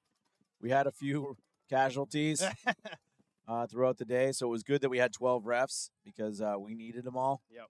But a couple of the players were having problems with hydration as well. For sure. I think it just snuck up on people that day. You know, Yeah. we didn't have a spring. It went from winter to summer. We got real lucky today. Yeah. All right. Points about to start. All right, Mass Assassins trying to take some ground. They take the snake, the 50. Looks like 5 alive for both teams here. Blackout loses their D3 player, but does have the snake too.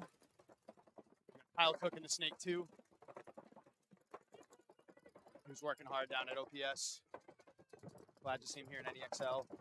I like to see him just chill for a quick second. He's got 3 guns on him. If he can stay alive for a second, and they can nope. Nope. Yeah. That's a situation where you got to communicate to your boys, hey, I'm stuck. Somebody else has the ball, you know? Yeah, now they blew open that other side. Now we got Noel Berry and Tony Colangelo pushing real hard here. For Mass Assassins, and it looks like still got a Mass Assassins player shooting at his own teammate. And Tony's about to boom, time. How about that, Tony Colangelo, huh? What a beast. Yeah, he's always looking to play paintball, so Always. gotta love that. All right, Assassins ties that up with Blackout. 9:36 left in the match right now. Back with Darkside and Outlaws. So, Ant, can you give me any backstory here on the Darkside guys, since I'm such a new kid on the block here? I know they've had a long history, so. A lot of them are Section 8 players. Gotcha. So Noel, Derek Saltafy, Twan are definitely Section 8. Even the Lazats played on Section 8. Nice.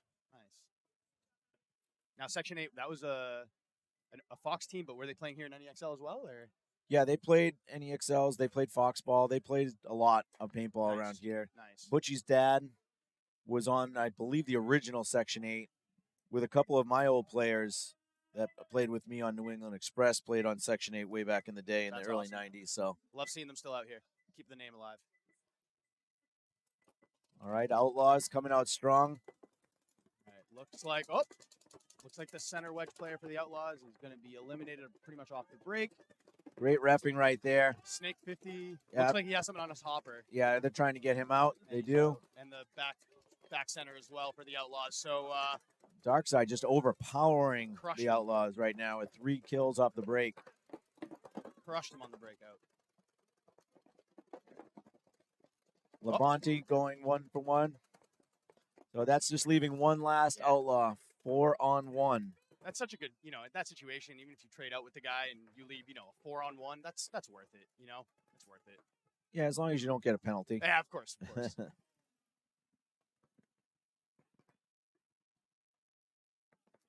right, yeah, it looks like these guys are closing in hard here on the last player. It looks like in the God bunker closest to the snake, who's filling out wide now to the tower. Well, he's going to run into a... Nope, and he gets taken up, and that's c'est la vie, I think, on that one. So Darkside will be taking this second point as well. Oh, they're still shooting. I don't know if he just shot his own teammate. Yep, once this chaos slows down, they will be getting a second point.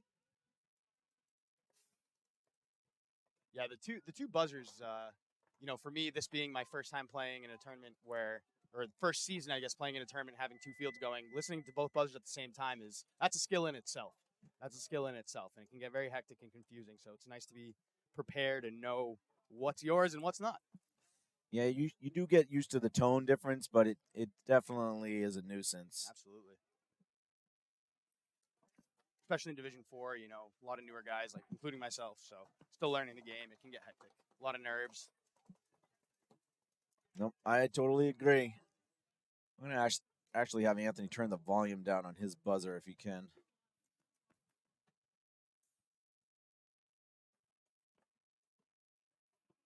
All right, looks like we got Trey Aguirre back out. The Mass Assassins. Don't recognize the other guys from here.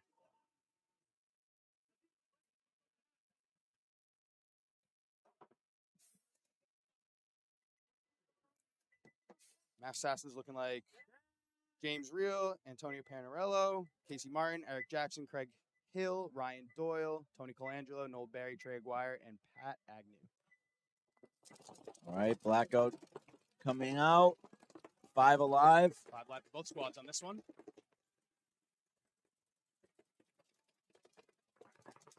They both have players in the God bunkers. No one in the snake yet. No one. Mass Assassins have a guy in that center wedge. Blackout is leaving that center wedge alone for now. Personally, in this stage of the game, it looks like the Mass Assassins are better set up, and they just got a body, so I'm going to still roll with that. Yeah. Looks like 2 down for Blackout. Ref is signaling. Looks like Drew had the Hawkeye on that one.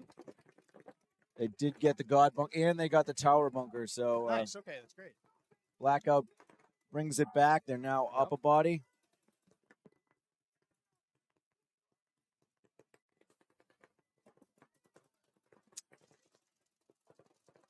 Oh, that was that was a run to your death. That one, not a well-calculated maneuver right there. So now it's a 3-on-3. He's just going to stay alive over there, which he cannot do. Good move by Ciros. Yeah, Tyler paints that guy. I don't know if he gets dinked out. Asking for a check here. We have the center wedge player for the Mass Assassins, has his number at the moment. And, yeah, I think that'll do it for Tyler here. And his buddy runs into the same lane. Mass Assassins clean that one up. Oh, I guess they lose their Snake 2 player. Center guy is the only one left, if I'm not mistaken. Yep. Now it just comes down to kill count awareness and time awareness. So looks like he's still playing the guessing game here.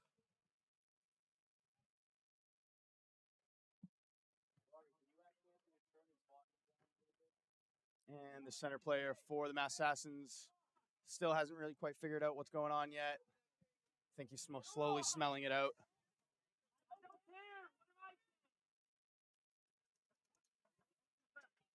Uh-oh. All right. Towel was pulled on that one. So Assassins gets that point. All right, nice back and forth between the two teams. That's always exciting. No one likes a blowout, unless you're the team blowing the other team out, right? Yeah. Or I'm trying to catch up on the schedule, either one. All right, so luckily we are on time, so I'd rather see a good match. All right, then we're going to have the Outlaws lining up on the side, along with Darkside on the red side. If I'm not mistaken, Twan was actually playing for the Outlaws last event, and it looks like he had a little bit of a change of heart on this one, or what? Yeah, and I think Darkside's only playing this one event, so it's going to be interesting to see if the Outlaws are going to take him back. Who knows? I'd take him for the free destroyer gear. Yeah. That's about it, though. Well, it looks like Impact is taking J-Rab and Mouse back, so. Hey, you're not getting paid, right? Go somewhere that's going to pay you. All right, looks like. Now it looks like Tinsey tried to take the 50. It's an aggressive push. He is picked up on that play. 4 Outlaws. And a penalty being called on Saltafy. And Lazat will get pulled out as well. So we have a 3 on. And another penalty for the Outlaws. No, that one was on Darkside. Now this one's on Outlaws. So back to back. Let's see what we've got left. I think there's a 3-on-2 now. The Outlaws are at a disadvantage, and they're both stacked up on the Dorito side. So if Papa Lazat can get out here a little wider, he's going to have some free kills, I think. With Twan looking down. Twan's a real aggressive player. Let's see what he makes happen here. I actually would like to see just Twan stay there. Noel's got his back, and see if Rob can get around here and plink one of these Dorito players out. Let's see. Some good communication. There we go. Yeah, it's crucial in these situations here. You got to figure out where the bodies are before doing anything crazy. Yep. Looks like they're signaling Twan out. You know, even though Rob isn't shooting players right here, he's doing a great job in making them have to think about both sides of the field. I hope he gets rewarded with a kill right here, absolutely, which he does. At least it looks like he did. Yeah, I thought he got a pack maybe. Regardless, Yep, we're going to give it to him, which there he is. He's eliminated. Good job. Yep. Yeah, it's not all about kill count. No, you got to spread that field. You got to give the right. guys a couple different things to think about. Coach McLean always preaches to the Knights, die hard, die hard, die hard. Even if you're not taking bodies with you and you're just staying alive in your bunkers, you know, you're more of a nuisance being there than not. No need to throw your body away. Good play by Rob. All right, 6:03 left in that match, and Darkside has a commanding 3-point lead. Now we're going back to the Assassins Blackout. Assassins is up 1 point, 7:13 left in this match. All right. Plenty of time to play, plenty of time to come back for Blackout. It's just a matter of how you play the situation here. So some of the teams you've been watching, anybody stand out to you? A team that you're like thinking is going to be running deep in the playoffs today? I mean, besides the AG Knights, I got to give it to my boy Austin Mayo in breaking ranks. He's killing it this year. Put a good group of guys together. Some more former Yetis teammates. You know, he's got great coaching support from Chris Alt. And Austin's just a great guy overall who knows how to take care of his players and knows how to rally a group of guys. They're really, really strong, and it's always a pleasure watching them and battling against them. All right, so here we go. We've got Assassins on the red side. Looks like another 5 alive for both teams. Nope, Assassins lost the body of the can. But so does Blackout, losing the God Bunker. All right, 4 on 4. Assassins lose their center player, but do take the snake 50. But they also shoot Blackout player trying to insert the snake, as well as the Dorito stand-up can. So bodies are just flying off here. These teams seem pretty evenly matched, though. You know, it's it doesn't seem like one is totally blowing out the other. They're just going back and forth. Oh, looks like that center player for Blackout got popped. You got Casey Martin in the middle here looking for that free kill. He just misses it. Looks like Rob in the center putting some paint down on one of those Doritos. Not sure if there's anyone actually there. It's a 3-on-1 right now, so this last Blackout player is eliminated. And that will do it. Another one for the Mass Assassins.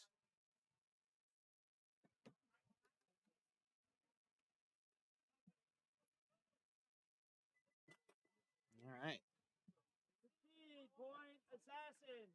6:08 left in that match. So I got to ask you, Assassins how's it working out having your head ref also playing in the D3 division? Who's that? I'm sorry. Matt Jones.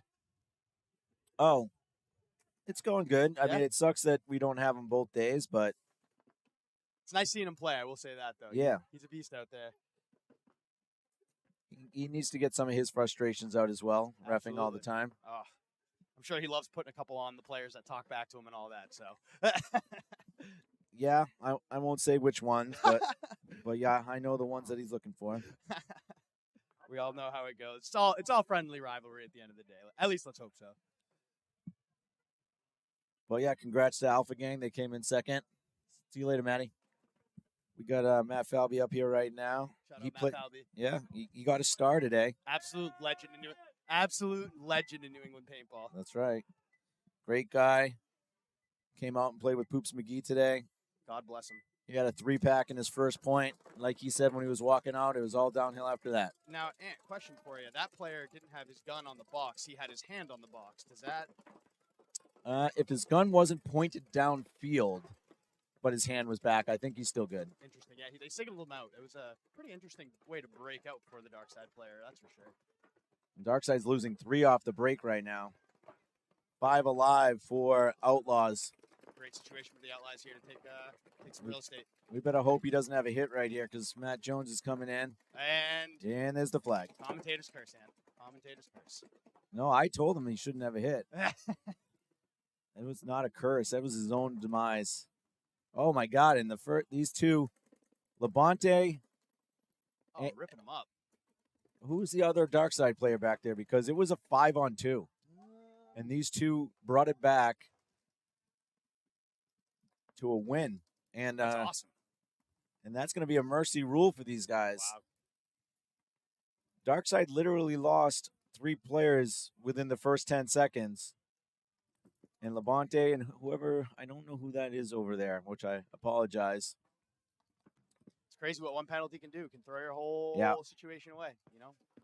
Especially it blew open this tape and allowed Labonte to just use this big 50 wedge as a sideline bunker. The center is so crucial on this layout. So crucial. Oh, I think that's Shecky over there. Nice, good for Shecky. All right, so that's going to put Darkside in a mercy rule win over the Outlaws with 4:27 remaining. They are going to go 4-0 over the Outlaws. That'll help the point spread quite a bit. I don't know if that's Darkside's first win or not. It might be. But maybe not. And if they got 2 and they have the 4 spread right there, they're in good shape. They might have a chance of moving on. Top 8 going on out of the 18 that are here. Top 8 overall, correct? Absolutely. That's like I think it was 2 big brackets and 9. Yep. Yeah, the way it was set up on Paintball Leagues was a little confusing. They had like 5 different brackets or whatever, but the way you guys have it going makes way more sense. Yeah, it's tough because we wanted to get everybody on this field so they could all get a match on the webcast, as well as it being consistent with the committed stars all being on this field. So typically you don't like playing 2 fields if you can help it as a team in the prelims. But absolutely. All right, Mass Assassins on the blue, Blackout on the red. Let's see what happens. Assassins are up 3-1. Blackout needs to put some points on the board here. 6 minutes left. Let's see. Looks like Ref Caputo coming in, checking out. Yeah, that Blackout player tried, man. He did his best to try to get out there. Got Trey Aguirre here in the Snake 2 for the Mass Assassins, communicating where he's seeing the body in that center wedge. I think they're calling it the Cobra, and he gets stinked. Blackout doing a good job. Shot 2 players off this Snake side. Yep. It's now a 4-on-3 in favor of Blackout. We got Matt in the center wedge here for Blackout. Looks like we have a Mass Assassins player filling into the Snake. No one, I think, picked up the fill, so Yep. he gets rewarded for that. He had eyes up, too, Salucci here. He had eyes up. He should have been able to pick up that fill. Not only should he have picked it up, he shouldn't have allowed it even to happen. Doyle just put in some work. I'm not sure if this is a committed match, but definitely something to look at here. Not a committed star match, unfortunately. He just put in some serious work. That was at least 3 or 4. It was a great fill by Doyle. Once again, the team that was down, they were down 3-on-4, came back to win. This field, very hard to hold. Indeed. So Assassins now go up 4-1. We are in X-Ball.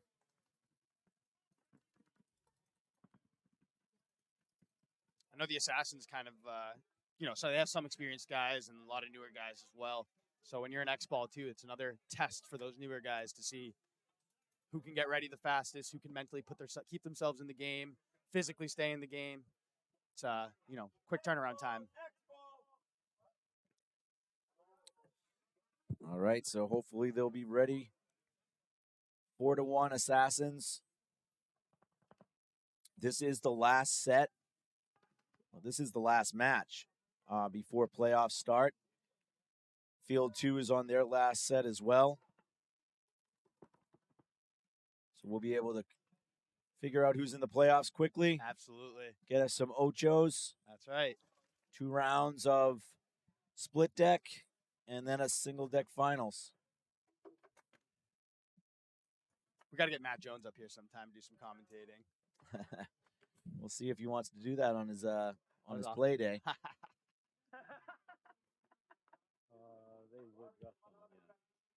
All right, so now again, like Ant was saying, we are in X-Ball. We have the Mass Assassins going on the red side. Looks like they have Eric Jackson, Noel Berry, Rob Dever, Tony Colangelo, and Mr.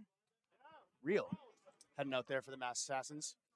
All right, we got 25 seconds. The other field should be ready as well for their playoff sheets. We're both on our last sets here, so we should have who is going to be making the playoffs. By 2:30, we should be starting playoffs.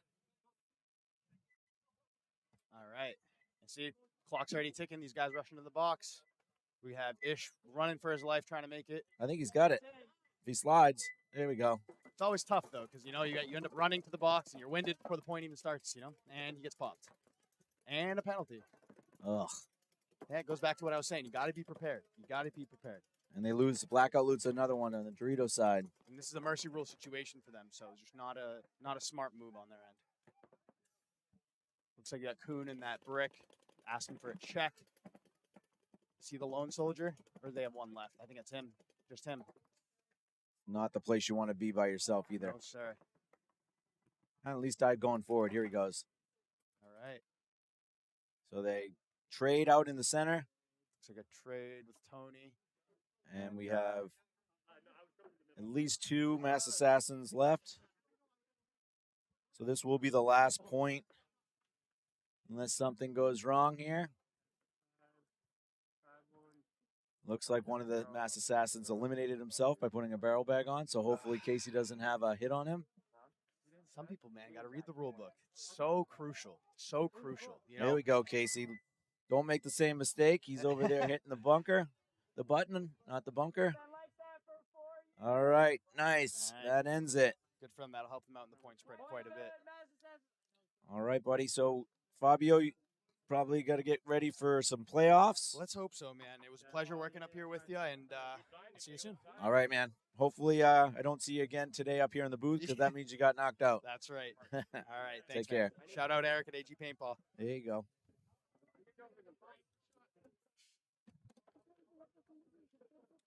All right, we'll be back to you guys real soon. We're going to be getting our playoff matches together.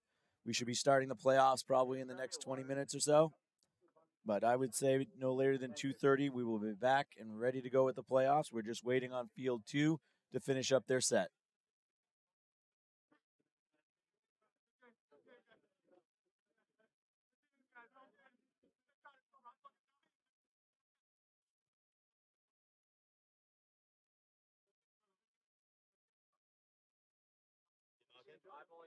I've had like 2 points where I got jumped 4 or 5 times. And then the rest of the points I was like, so I get fucked. He gets a hit. I get fucked. I got shot in the face. Bad. Don't forget there's all that pizza. So much fun.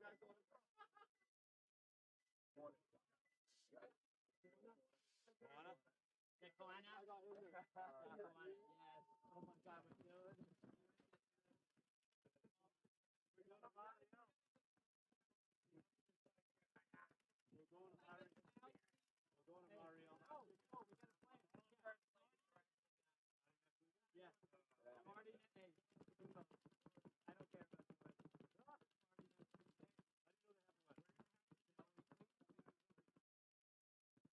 Oh, we can come off? Yeah. So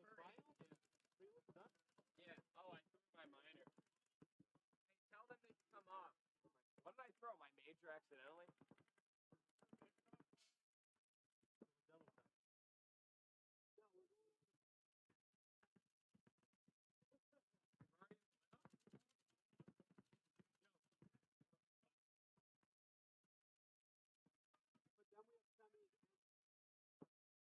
But then we have semi.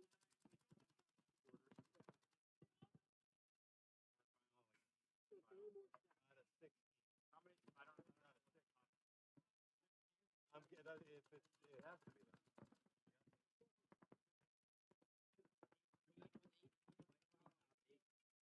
Oh, 8?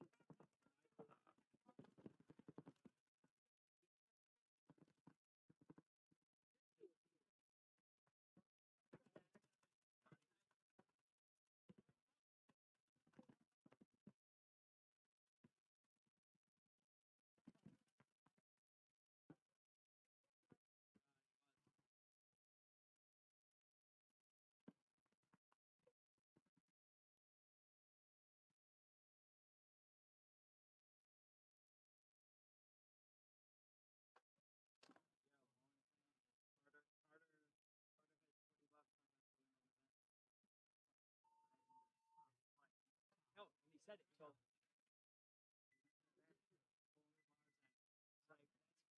like, we'll do that. We'll do that just for you. Buy it.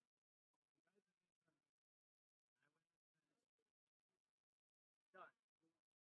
So now we have to wait. It was so heartbreaking when it came like this. Perfect storm. Yeah, I know. It's like you think about when will that situation happen. That'll be part of the until next event. Fuck.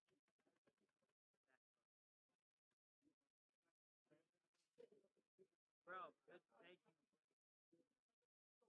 I don't know.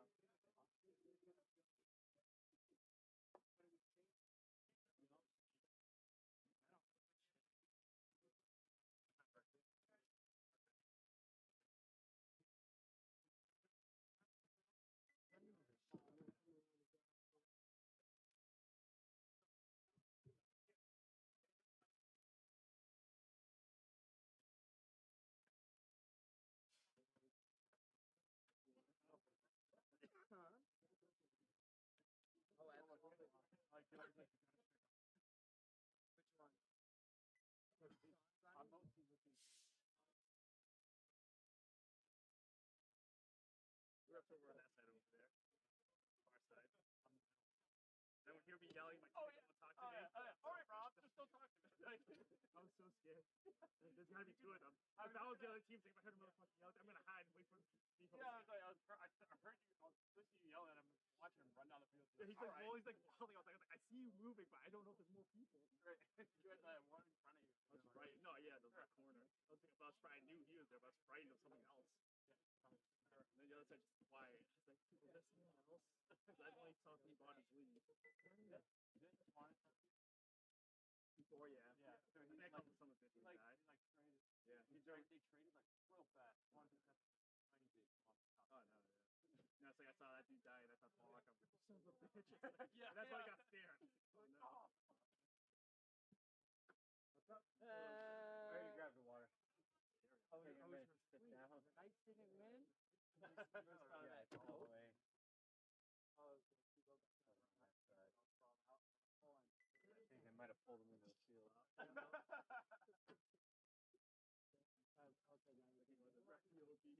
Oh, yeah, it was perfect. Larry, get out! You're eliminated. Get out! That's a penalty. Get out the field. Get out.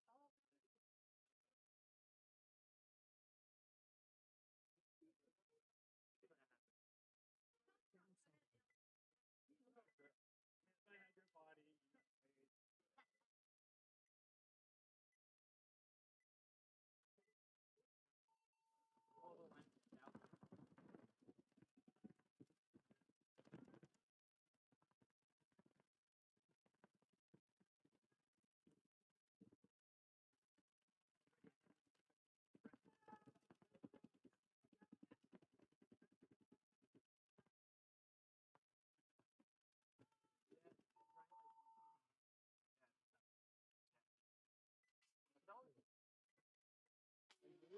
well, I'm never getting one of these kinds. Yeah. I the solid colors probably. Like I'm like, fuck. And you bought like a microscope. Yeah, I have them in that.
All right, is that still good left to right?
I'm in Maynard. Yeah. No, I had the job yesterday.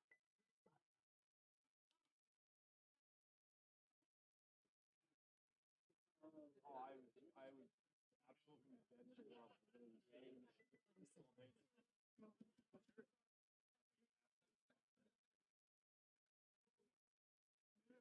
Yeah, no, I was a mess.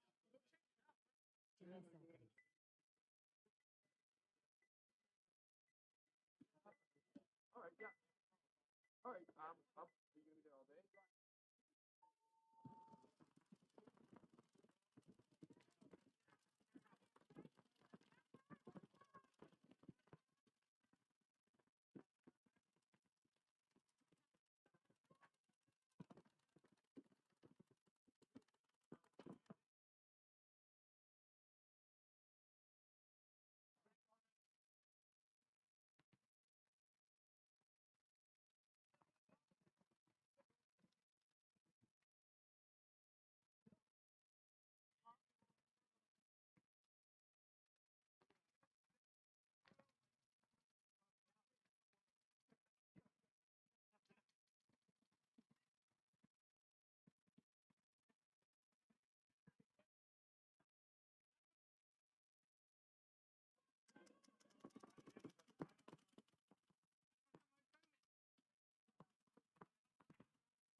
Oh,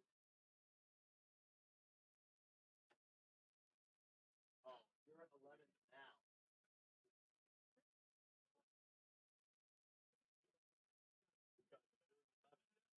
It's gonna be 7. We have 2 or 7 right now.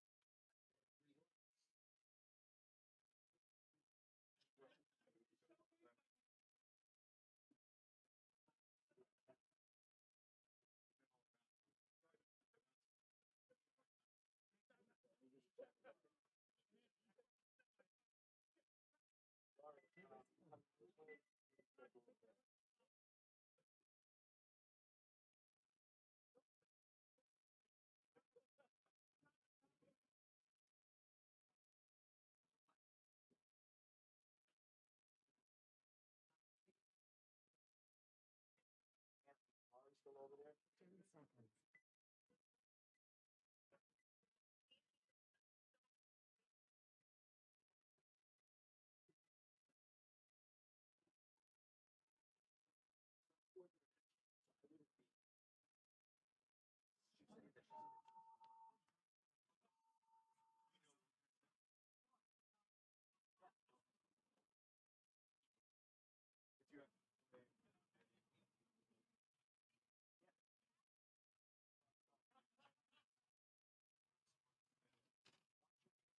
Yelp. You like that? Anthony.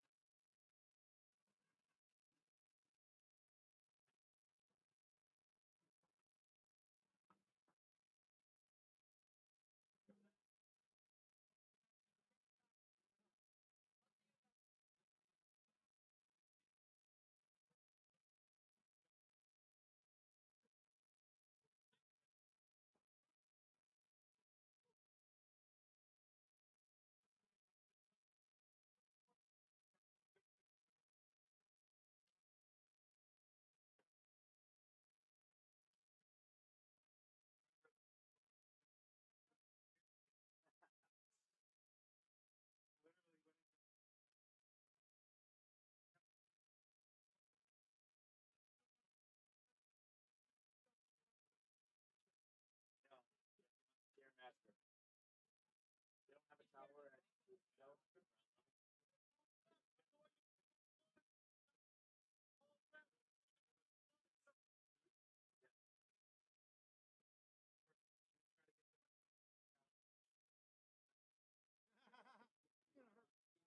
Still crazy how many teams that they had. I know a lot of teams from there just left.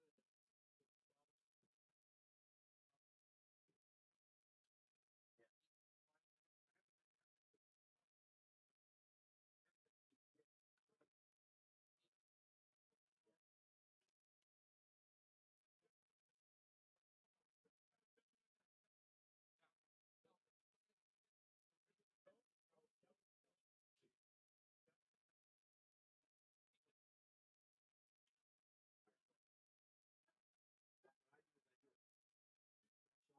And I tapped this session at 8 teams, and I made the schedule, and I literally was on here just doing it. And you'll play 12 points, 3 hours, which is good. You know what I mean? You play your 12 points, you go home, and then the next 8 teams do the same thing.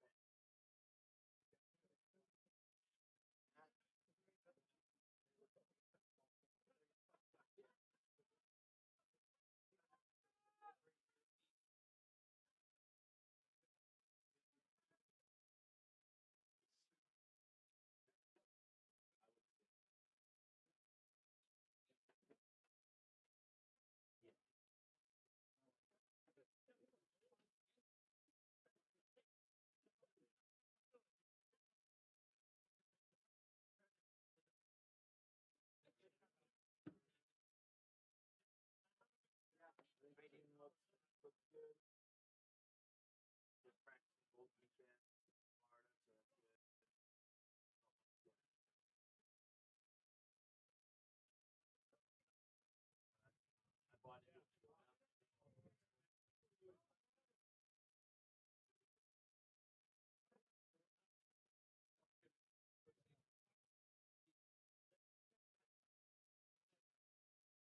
field there running airball, and he was running it. The owner didn't like it and ended up not doing it.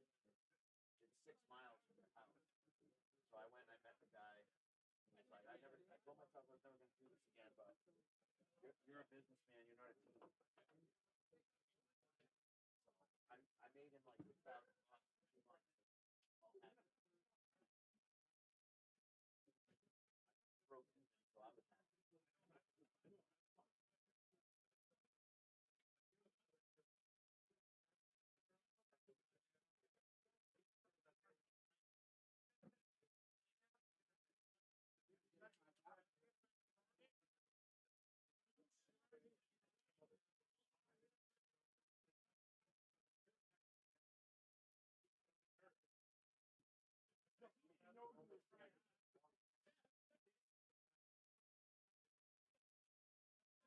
Yeah, this is grass too. Stop.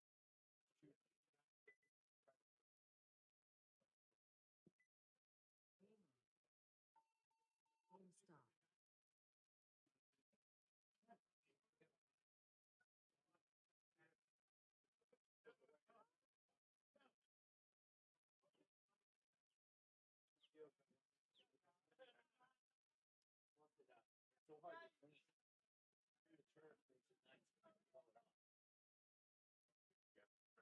nice to pull it off. Yeah. Got bother you? Can I bother you earlier?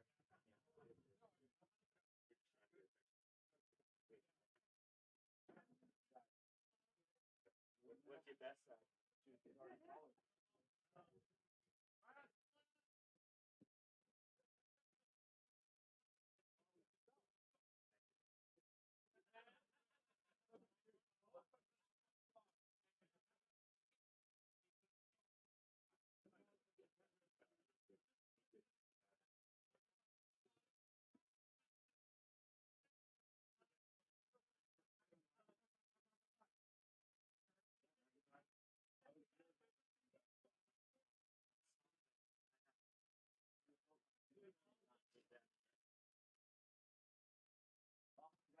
So I didn't shoot.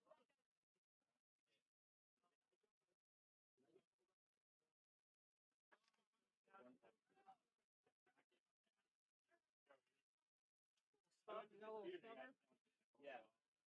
Thank you. All right, guys, drive easy. Stay out of the sun, guys. Stay out of the sun.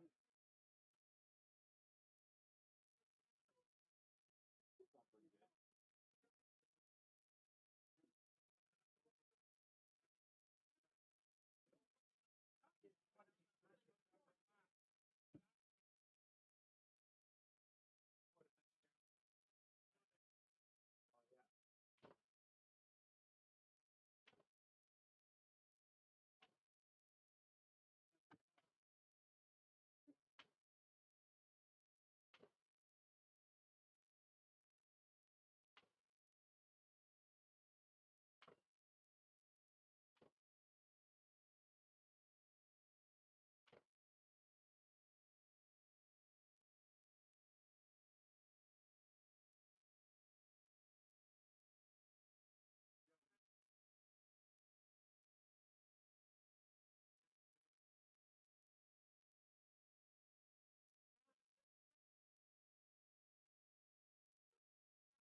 was on where I was. Let's get a couple more laydowns.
first point. Let's go.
Not for bracket.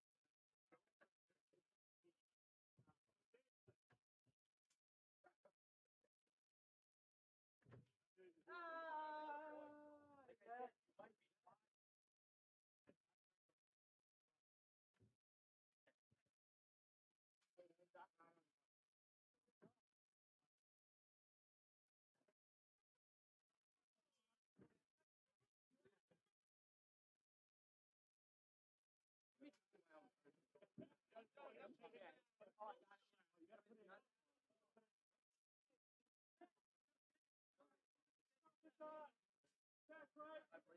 Piece of 3 on each. Do you see anything else? 12, 5. I don't want to talk to you anyway.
in the box on the right to start.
All right, I apologize for the delay of me getting on here. Assassins and Darkside playing their first point of the, I guess this is the quarterfinals. We got Saltafy coming in, cleaning up the middle of the field. Along with John Lazat, we have a consent by the Assassins. So Darkside will be getting a point there. 10:19 on the clock. We'll be starting the next quarterfinal match, which is breaking ranks in the Wooks. So with 10:19 remaining, Darkside goes up 1-0. Breaking ranks in the Wooks are starting next. Also want to tell you the other teams that made the playoffs. So we have Assassins, Darkside, breaking ranks versus the Wooks. You're going to be seeing Salt City versus AG Knights and Armada versus New England Uprise. So those are the 8 teams that made the Ochos.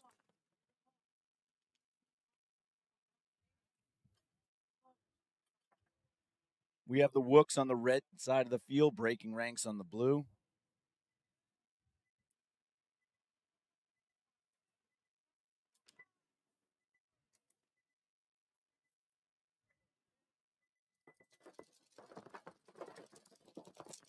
Okay, we got breaking ranks coming up.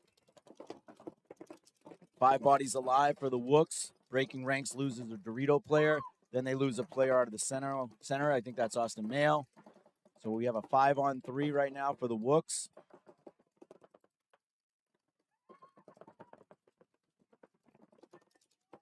I've been told that I've been saying Moss Hart incorrectly and calling him Marchant, so I apologize. He is in the center brick right now. We have Chan from Apex guesting right now, and he's eliminated by the Wooks. It's a 5-on-2. We have the Wooks player, it might be Jeff Zalela over there in Snake 2. 5 Wook players still alive. It's a 5-on-2. We've got Cox, number 68 over here in the Dorito 3.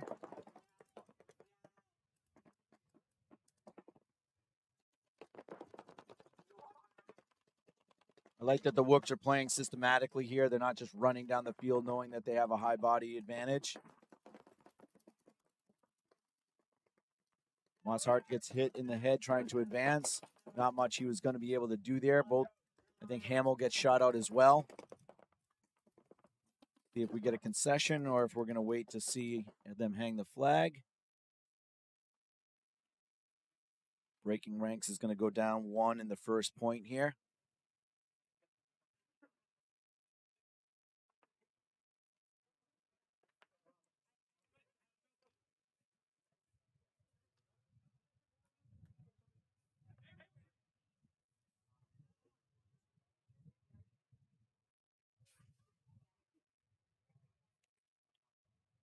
Guess they're content to let some of the time run off here.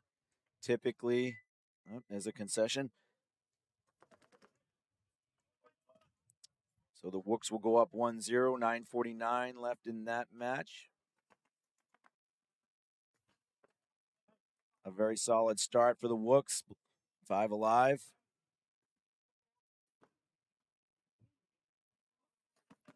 Going back to the Assassin's Darkside point here. 10:19 left in that match. Darkside will be on the blue side of the field. Assassins will be on the red side.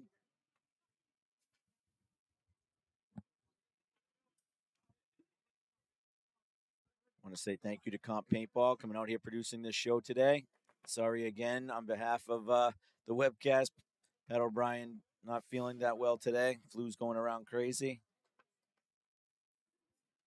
Thank you to Fabio and to Ryan Buckley coming on shortly for a few of the matches today. Okay, 10 seconds to the point. Darkside in blue, Assassins in red. Again, 10:19 in this match. Darkside is up 1-0. Darkside gets real aggressive, sending Dave Painter up to the center. Mass Assassins match. 5 alive for both teams. Mass Assassins is in the Snake 2. Only looking inside at Dave Painter, and Dave Painter eliminates the Snake 2. Meanwhile, Darkside does lose a Dorito side body, so it's a 4-on-4, but also another Assassin comes off the Snake side, so it's a 4-on-3. The D side's wide open right now as all 3 Mass Assassins are looking Snake way. Now we got a gun switch back. 4-on-3 for Darkside.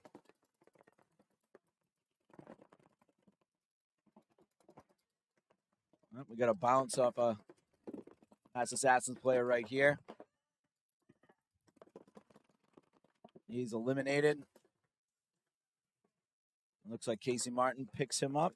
Oh, he is clean. How did he not get a ball on him? That was a big mistake from the Darkside player there. He had the jump and just didn't get a ball on him. Worst case, you want to trade there.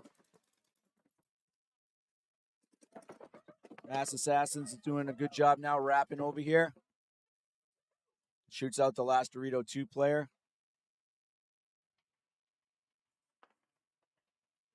I wish they had a little easier jerseys to read, but I think that's Rail. Casey Martin going in for the hang, checking to see if he's clean, looking to try and tie this up. Hits the button.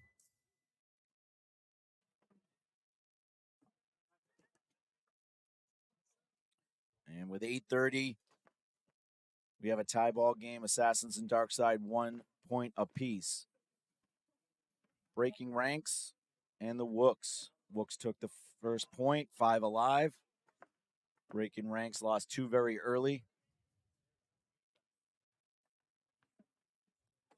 Our next event does have availability for teams. We do have 8 teams that are franchised for D3, so they'll be playing the full season, and 16 D4 teams that are franchised for the full season. So there are extra spots available. So the next date is our July 16th, 17th event. That registration, if it's not open already, will be open right after this event.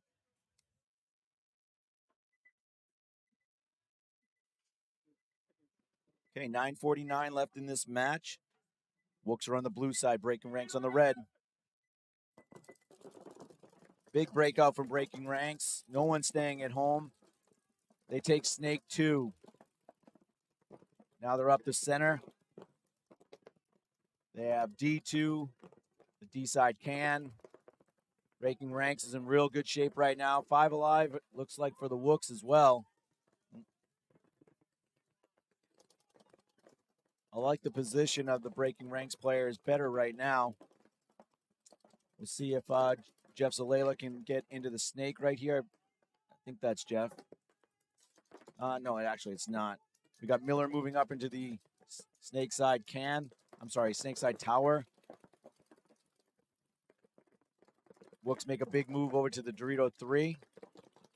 I like that move right there. That usually gets that can shot, which I think Austin's going to feel some pressure right now.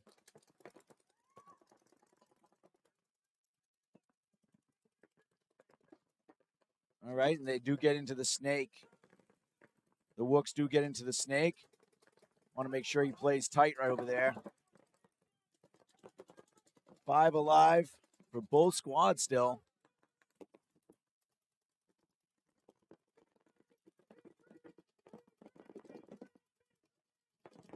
We got Boise right here. Wooks lose their first Dorito player. Miller rolls backwards after being eliminated.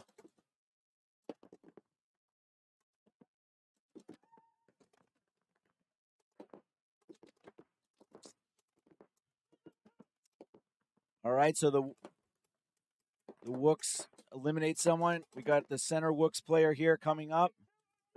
They shoot another one, so there's 3 Wooks, but they blew open that side. Boise's the last player alive on the G side. He does pick up the attacking Wook player on his side of the field.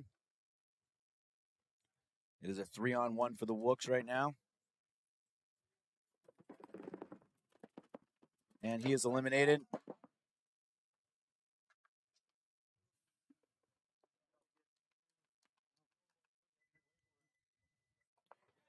We have a concession by breaking ranks. The Wooks go up 2-0 with 7:21 remaining in that match.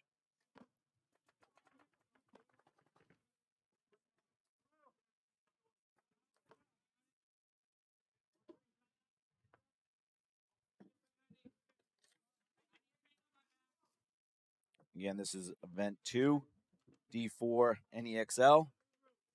We're in the Ocho round. This is the first set of the Ocho round right now. Mass Assassins and Darkside are tied 1-1. Darkside's on the red side of the field. Mass Assassins is on the blue side.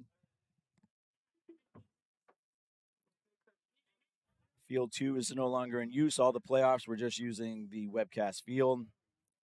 There are about 16 referees out here, so they should be able to make all these calls pretty quickly. It is getting hot out here. All right, 5 seconds to the point. Again, Assassins on the blue side, Darkside on the red.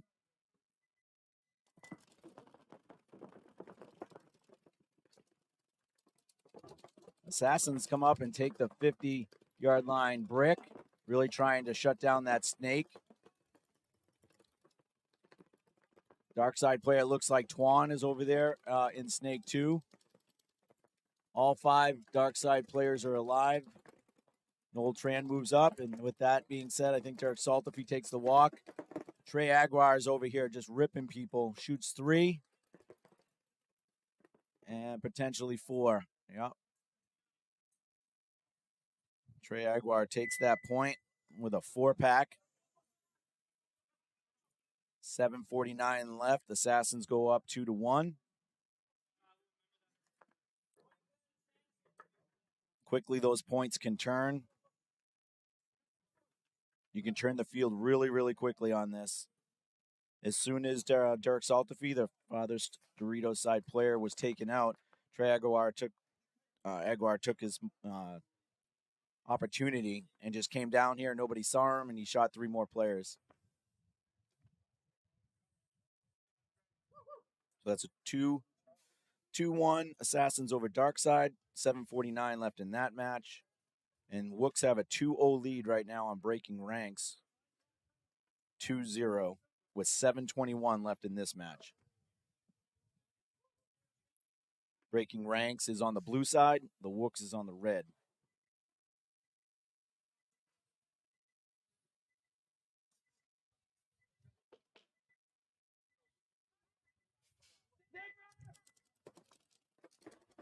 Oh, looks like, yep, somebody got shot right off the break. Marshart takes the center. So there's 4 breaking ranks. All 5 Wooks are alive, 4 across the back line, and then Snake 1. Marshart takes the second bunker up in the center. So he's on the direct 50-yard line.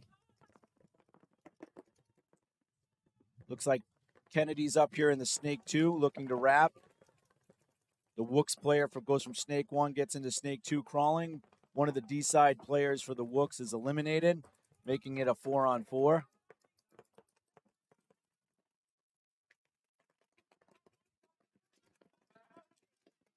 Kennedy picks up the move from Miller in the center. So now breaking ranks is up 4-on-3. The Wooks are in both corners and in Snake 2.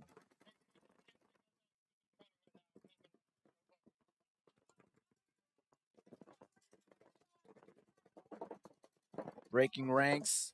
It's really going to come down to this battle between Mosshart and this Snake 2. Whoever wins that battle is going to now have the advantage. Kennedy makes a good move up to the 50 Snake, and they're going to launch right now and shoot the Snake 2 player. I think that's Austin Mayo maybe that bunkers him. And Austin is alive for the pull. So 3 alive players for breaking ranks. They clean up that point. And the Wooks lose that one. Breaking ranks brings it within 1. A 2-1 match. 5:33 to go.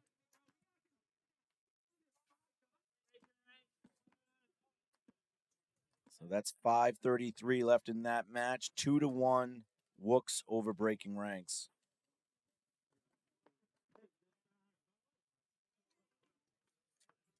Switching back to Assassin's Darkside. There's 7:49 left to go in this match. Assassins are up 2-1. Assassins will start on the red side of the field. Darkside will be on the blue.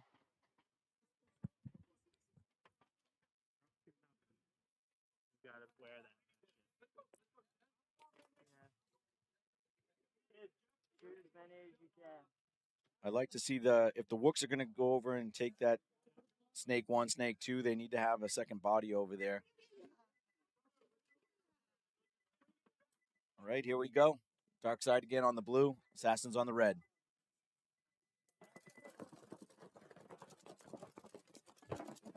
Assassins make the Snake off the break, launch into the center to match Darkside. Darkside is in the God bunker. Again, Mass Assassins are in Snake 2. It's being held in by the Darkside player.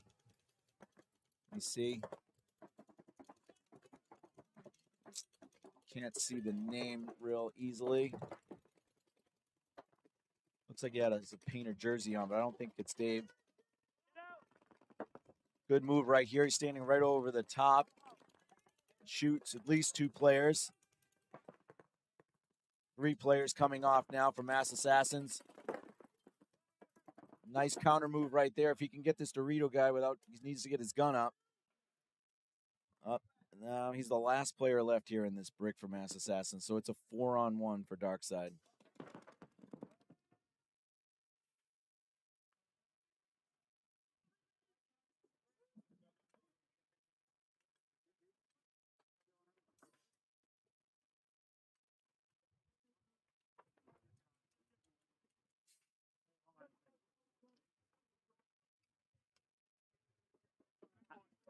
What, pardon? No.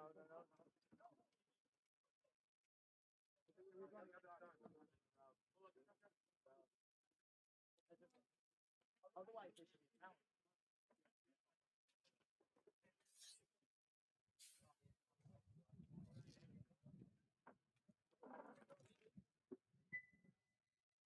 All right, we have a concession from the Assassins. We can go in further, yeah. 2-2, 5:55 left in that match.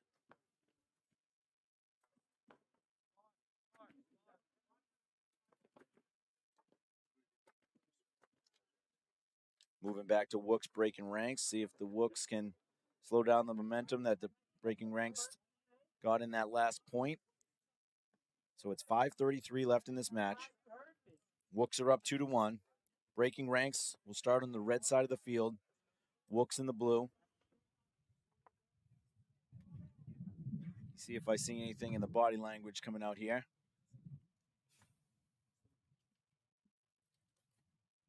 Breaking ranks seems to be pumping each other up.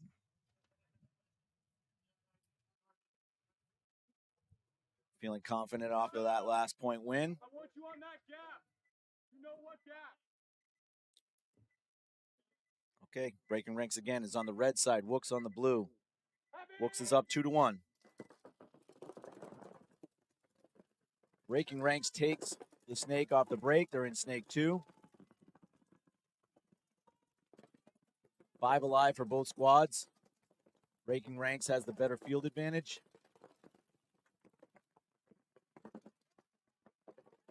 Wooks now are in the D3. They call out the snake 2. Looks like Mosshart is back in the 50 center, and they take the snake 50. So Breaking Ranks is in really good spots right now. 5 alive. 5 alive for the Wooks. Nice counter move by the Wooks getting in the snake. I think this is Jeff Zalela. Needs to get up here and put pressure on Mosshart, so he just comes off the D side, which he does right now. So he's looking snake side now.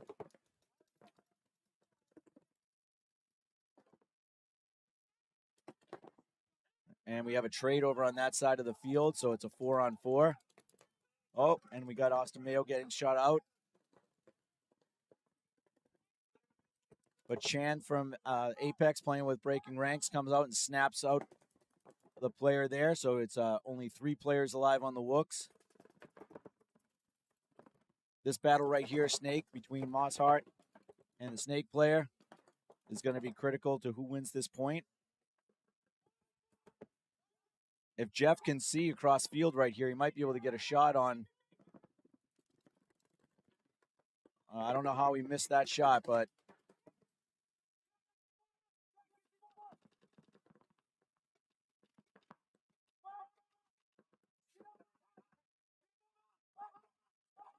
we're going to have this broken open right now. This is going to be a ring around the rosy. All right. Wooks players are going to survive the chaos. I don't know if that's Justin Holton. No, maybe. And a concession from Breaking Ranks. Wooks will go up 3-1 with 3:16 remaining.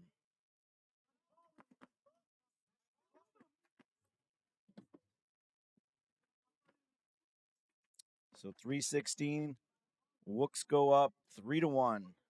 Back to the Assassin's Darkside. We have a tie match here. 2-2, 5:55 remaining. Going back and forth here. Darkside's going to be on the red side of the field.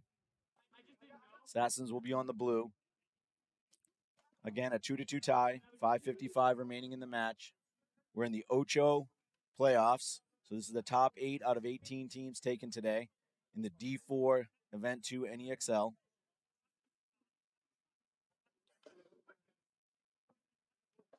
It's getting hot out again. Sun's definitely out, beaten down.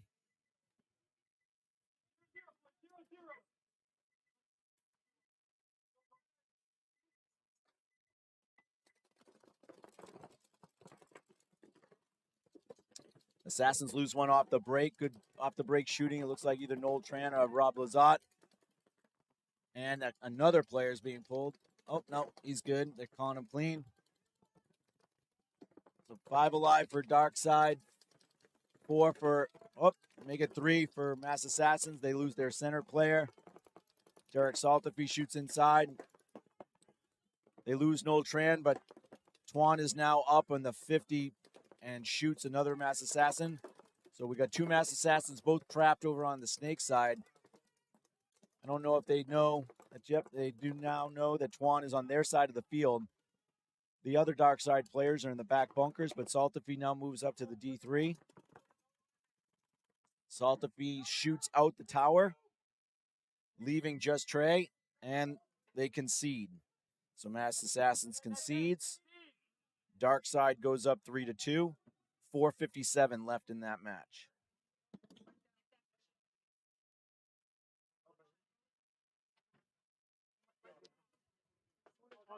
Good point by the 2 of the Section 8 players there. Twan on the Snake side and Derek Saltafy on the Dorito side. 3-2 Darkside. Again, 4:57 left in that match. Going back to the Wooks and Breaking Ranks. 3:16 left in this match. The Wooks 3-1. Still plenty of time for Breaking Ranks to come back. Need to get their composure. still look at the big picture that they need to win 2 points in less than 3 minutes, or 3 minutes and 16 seconds, that is.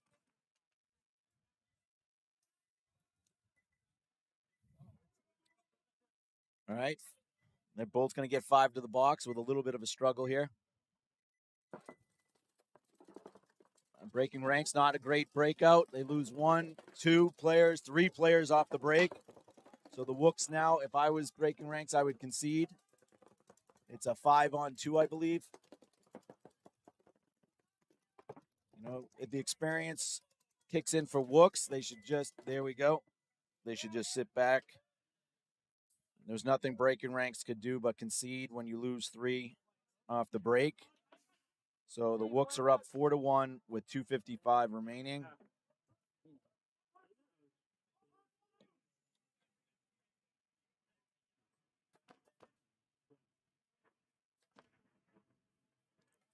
Three-point spread with less than 3 to go. Breaking ranks has kind of put themselves in a pretty big hole there. But that concession was the only thing they could do to make themselves even have a chance. Darkside in this other match is up 3-2 with 4:57 to go. Winning the last 2 points, Assassins needs to stop this momentum.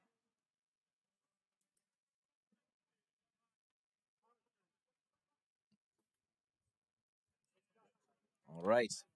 Darkside Assassin. Assassins are on the red side. Darkside's on the blue.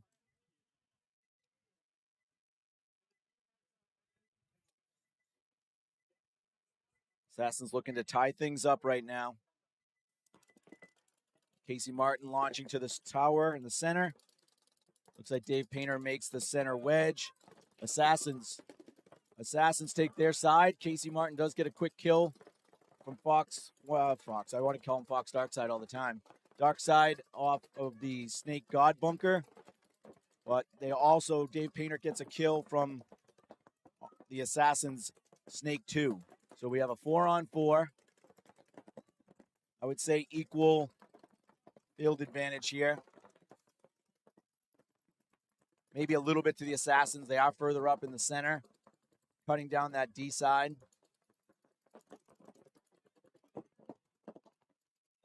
Oh. A bad death coming off the Dorito side. Good kill from Mass Assassin over here. Oh. Mass Assassin, another bad death up off the other side there. So it's a 3-on-2. 3-on-2. Still the Mass Assassins have the advantage. We got someone crawling up on Dave Painter here. If he shoots his gun, we should see that there's somebody there. And that was a trade. Oh, we have a 1-on-1. NEXL coin on. Right here, NEXL coin.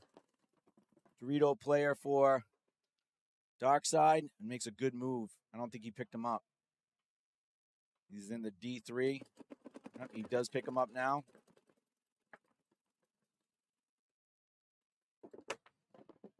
Comes into the can here. Got to keep his hopper down. Well, I'm getting sprayed up here pretty badly because we've got some big bunkers over on this side. Not the greatest move right there, in my opinion. Getting into a small cake and get shot out. That was a bad decision.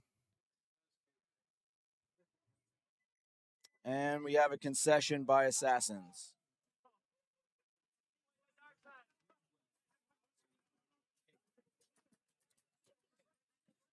Might want to go to BKI on that one and look up Rusty's masterclass on 1v1s, because you certainly don't want to go from that brick to the cake, especially when the opponent is also in that big brick. So there was no advantage to really going there. I think looking back, that player will agree with that. So we have a 4-2 lead for Darkside's over the Assassins with 2:55 remaining. And then we also have 2:55 remaining in our other match where the Wooks are up 4-1 on breaking ranks. So really, it's just a time. If the Wooks win another point, obviously they mercy rule. If they win now, But even if they win one more point in this match would be over. The Wooks are looking to at least kill a minute and a half worth of time, even if they lose a point. Conservative breakout, but they still lose one off the break, the Wooks do. Breaking ranks is coming up very strong. They lose one player or two. It's 4-on-4. The Wooks are all in the back bunkers. Breaking ranks is in really good spots right now. Just stay alive right now if you're a Wook. Oh, ran right into a gun, so Miller will be dead. Mosshart picked that up. Another player is gone for the Wooks. There's one Wook, no Wooks left. That's not what you wanted to do. That's perfect. Breaking ranks is going to bring it to a 2-point match with 2:11 left. They just brought it back into reality, being able to score a point under a minute. Really good point by Breaking Ranks right there. Good team win. Again, 2:11 in that match, down 2. Assassins in a similar boat, down 2 with 2:41. Tell them to use the button, please.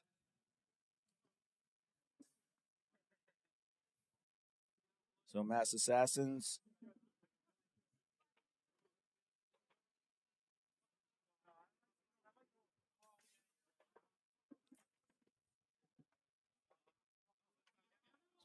.241 left in this match.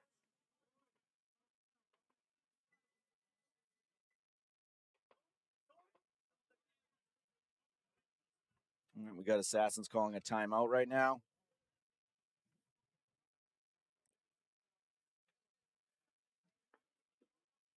.241 left, down 2. So not only do they have to come up with 2 points, but they have to come up with 2 points pretty quickly. On this layout, a minute 20 for each point is very doable.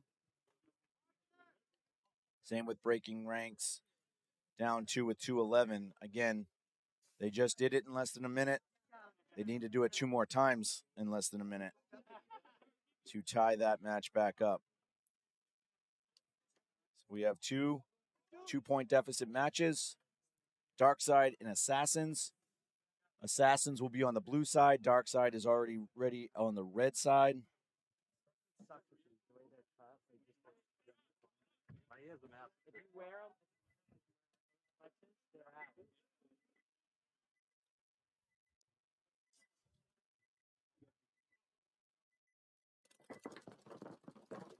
Trey Aguiar trying to make the snake off the break. He does successfully. All 5 Mass Assassins are alive, as well as Darkside. They're matched up, Snake 2, Snake 2. Trey looking for a kill inside. They don't really have any bodies there, but Trey is the first to the 50. He's looking for that center. He's going to shoot probably Rob, which he does. Rob is eliminated. Doesn't see this guy on the tape right here, which is Derek Saltafy. He looks like he just took one. I guess he did not. He does there.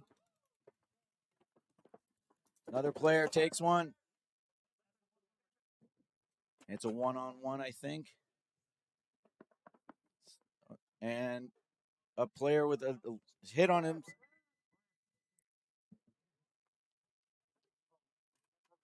So Assassins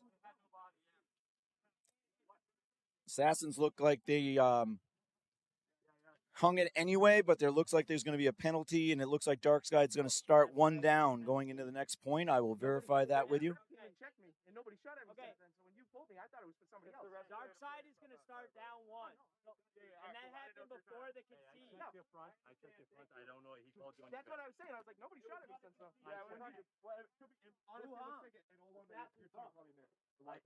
Okay, they're going to start down. Darkside will still start down 1. Correct. Everything else is the same. Down 1? Yes. Thank you. What is that? All righty, just confirming Darkside will start down 1. The last player, Lazat, was hit in the pack, so they called a minor on that, and he was the last one. So Assassins gets the point, so it'll be 4-3, and Darkside will start down 1 with a minute 47. Now going over to the other match, the Wooks are up 4-2 over Breaking Ranks.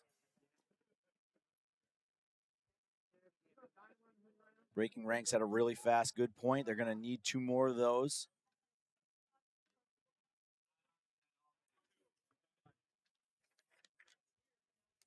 All right, 2-11. Wooks versus Breaking Ranks. Going to see some exciting paintball here. Breaking Ranks has to bring it. I'm all good. Thank you.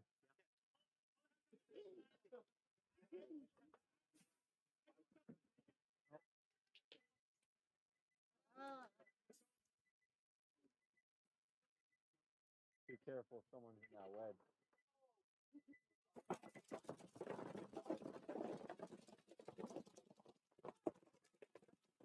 5 alive. Mars Hart is on their side of the field. Like to see the rest of these guys following up. The Wooks don't have any reason to do anything but sit here and crossed up, shooting their guns. 1:45. There we go. We got Breaking Ranks taking the D3. They're going to need to put somebody over on this snake side to turn some guns. Mars Hart. Oh, did he take one in the hand? Oh, he got a shot in on Cook. They are going to need to launch real soon. Miller's tight into that tower. Again, they have to win 2 points.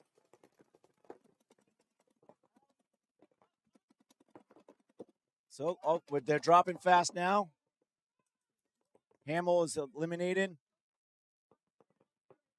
by Holton.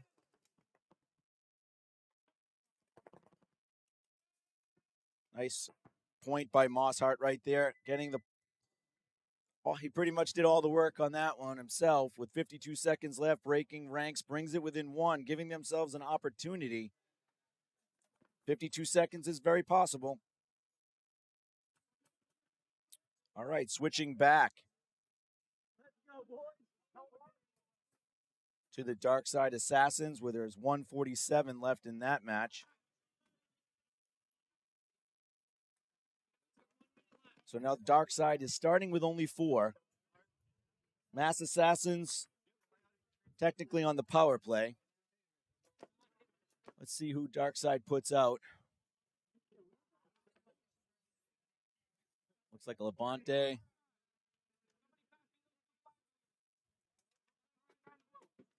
Mass Assassins have to win this point. 1:47 down 1. Darkside starting with 4. They're going to look for a quick kill off the break to even things out.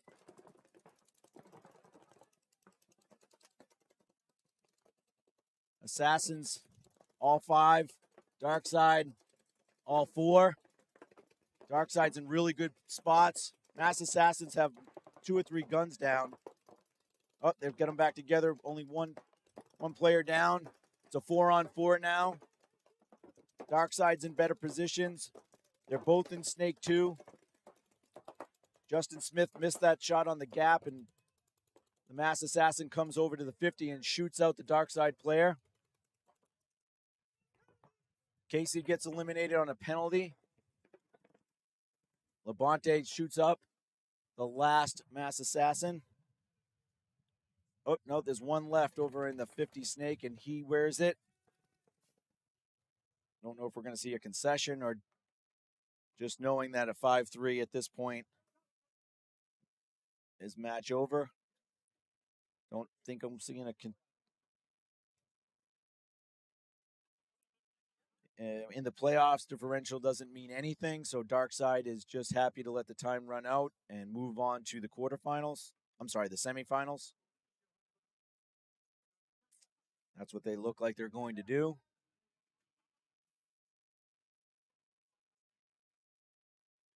So we're looking at a 4-3 victory here in the Ochos for Darkside over Assassins, and they will be moving on to the semifinals. We still have a 52-second match going on between Breaking Ranks and the Wooks, where the Wooks are up 4-3.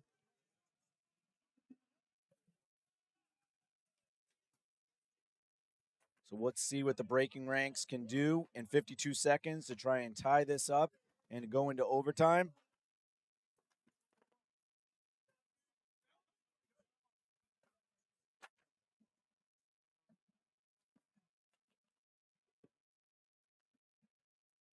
Breaking Ranks will be on the red side. The Wooks will be on the blue side. Again, we are in the Ochos, the top 8. The situation is 52 seconds on the game clock. The Wooks are up 4-3 over Breaking Ranks. They were up 4-1 with only 3 minutes to go, and Breaking Ranks was able to bring this to a 1-point game. Still give themselves 52 seconds. So while they don't have to run down crazy down the field, they do have a game plan here. They do take Snake off the break. Does look like he's eliminated. That's Chan from Apex. Also the Dorito player, Boise, eliminated. Mosshart is very aggressive on his belly here. He's going to come around and take a player. He does. He's on their side of the field. They don't know where he is. Guns down. Mosshart single-handedly again ties the match with 21 seconds.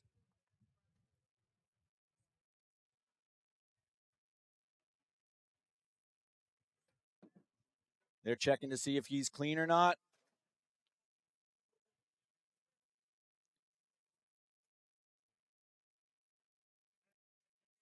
Okay.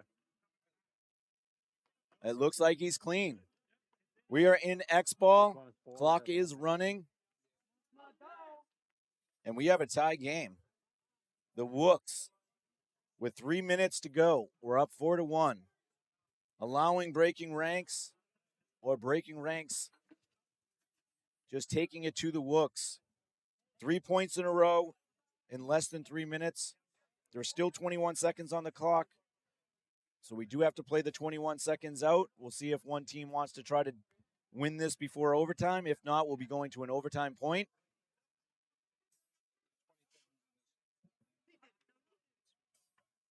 Yep. So Mosshart, MVP of this match for sure for Breaking Ranks. We'll see who's MVP overall by who moves on. But the last 2 points have been Mosshart and more Mosshart.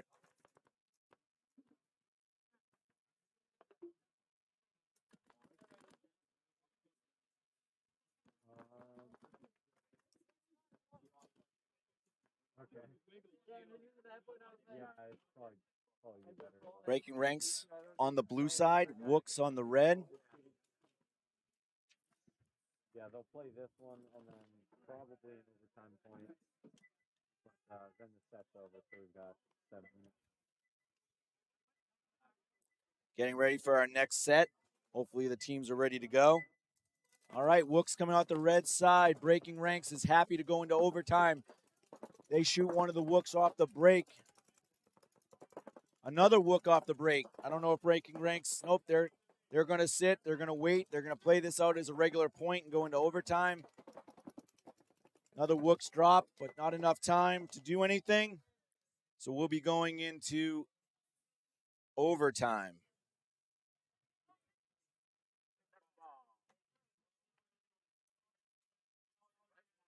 This is X-Ball, right? All right, so we are in overtime.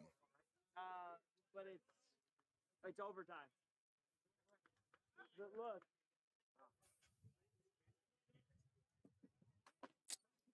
1 second, we are in X-Ball. It is going to be overtime between Breaking Ranks and Wooks, so they'll be playing 1 point with a 5-minute time limit. 1 second. On deck, Salt City Syndicate Ignite. Armada Uprise. Please be ready to start right away.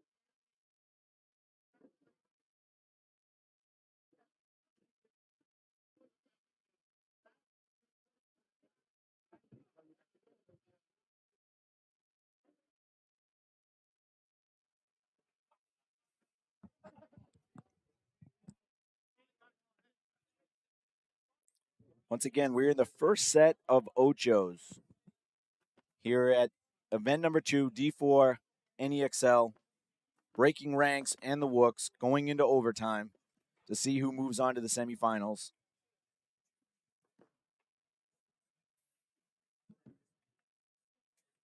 Wooks were up 4-1 at one point with 3 minutes and 12 seconds left.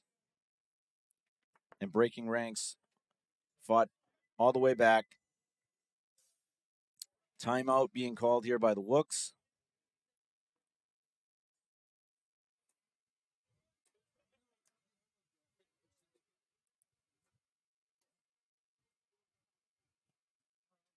Again, breaking ranks fighting back from a 4-1 deficit, mostly on the back of Mosshart, up the center, getting on the Wooks side of the field on both points.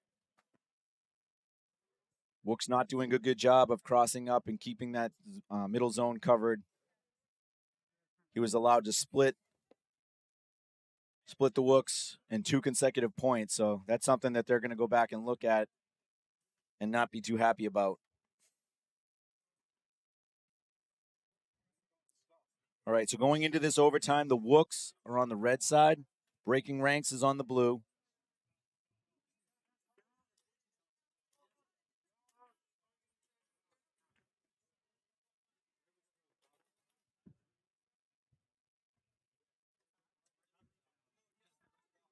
All right. Looks like we got everybody here. About 15 seconds to the point. Breaking ranks. Looks like they have Austin Mayo out there. Hamill, Kennedy, Chan. Don't see the 5th player. Oh, it's got to be, I would assume, Mosshart. Yep.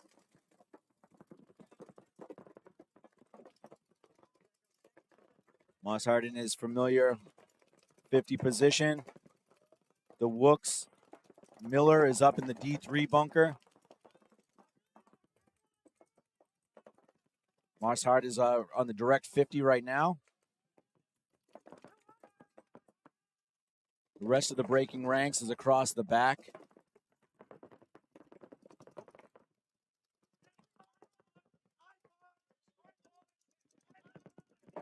And breaking ranks is now in the snake 2. With the big kill off the D side for breaking ranks. Now they're trapped in the pocket. The Wooks are in bad shape as breaking ranks is across the 50 on all the wide bunkers. Another player goes down for the Wooks. Another one's going to go down right there. As Mosshart crosses up, all 5 Wooks are eliminated. And all 5 breaking ranks are alive. They are going to need to hang this as a formality. They do. Breaking ranks coming back from a 4-1 deficit with 3 minutes to go to come back and win.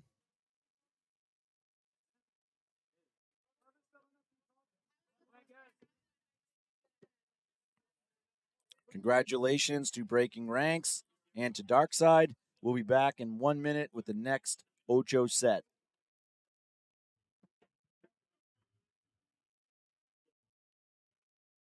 Is there water over here? Yeah, a little one.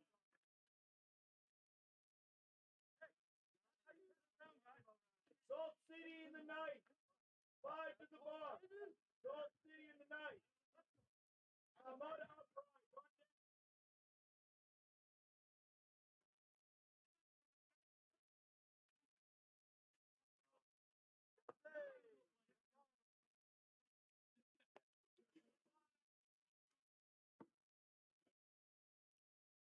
We have What do we got for water? a little bit. Water.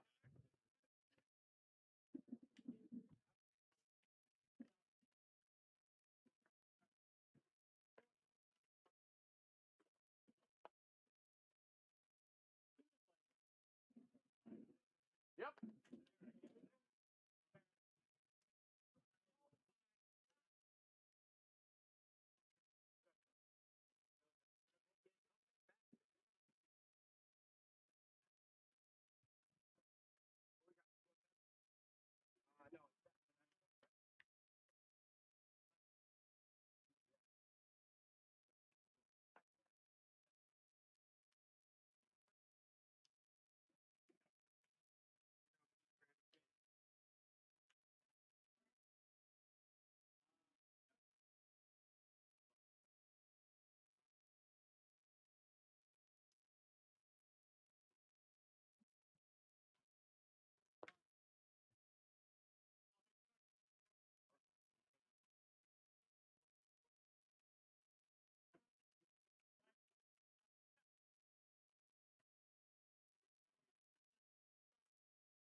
City and the Knights, back to the box, please.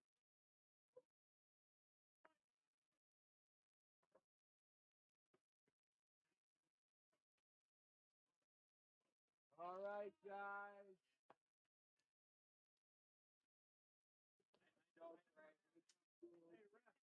Yep.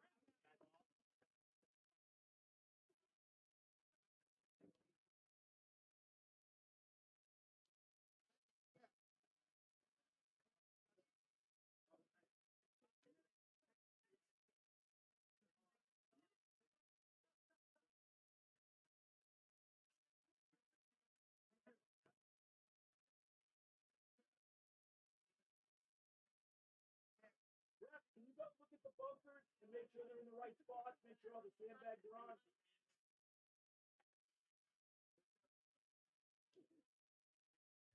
All right, up it goes.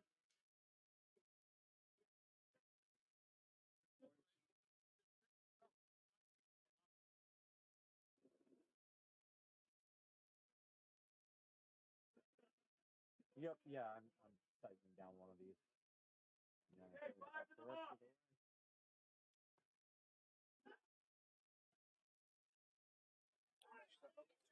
All right, we are starting the next set. Salt City Syndicate versus the Knights in the Ochos, as well as Armada Uprise. Hopefully you guys got to see that overtime comeback by Breaking Ranks. Breaking Ranks and Darkside moved on so far. The winner of Salt City Knights will move on to the semis, as well as the winner of Armada Uprise.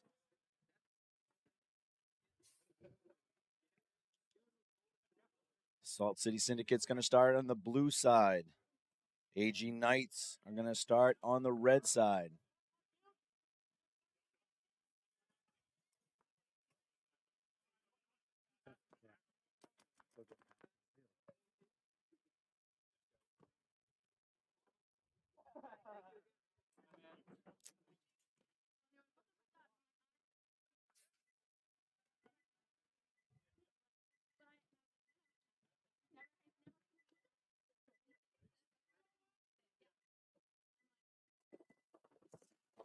Salt City Syndicate from the blue side. All five alive. One of the Knights are down, so Syndicate is up 5-on-4. AG is in pretty good spots.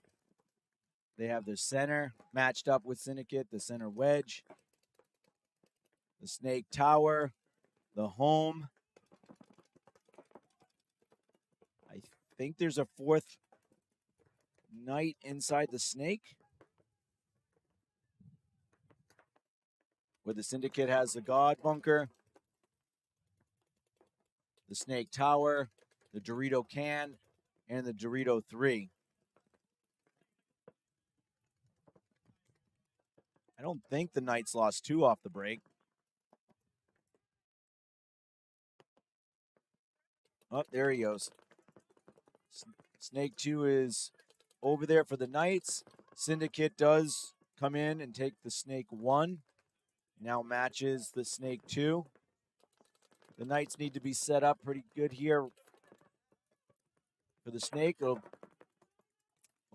Matt Chi had his shot out of the center as well now. So the Knights are down 5-3.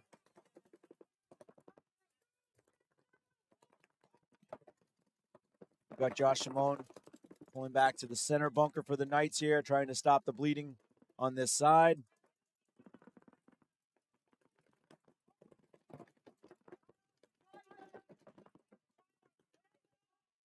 Syndicate takes the D4 now.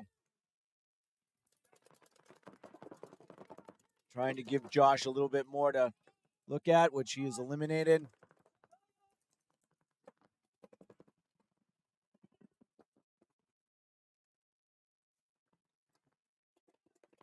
It's now a 5-on-2, I believe.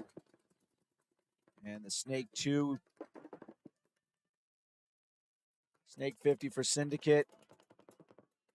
So the last 2 AG players are in the Snake 2 and in the center. Syndicate's playing this real slow, real methodical. They have all 5 bodies alive. They shoot out the center player.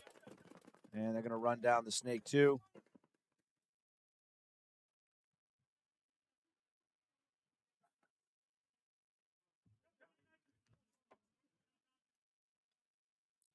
Syndicate's going in for the hang. They'll go up 1-0 with around 9 minutes left.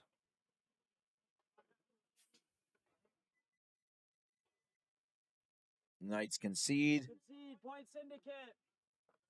We're going to be moving on to our other match, Armada Uprise. They played each other, I thought, in the prelims, but maybe not.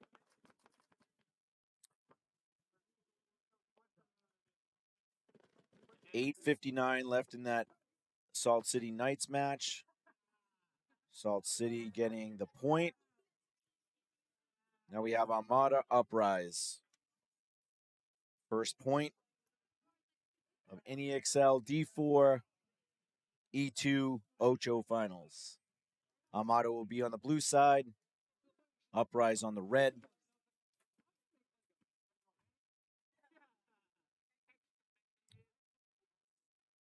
Sun has gone down a little bit behind some clouds, so that's good for the referees.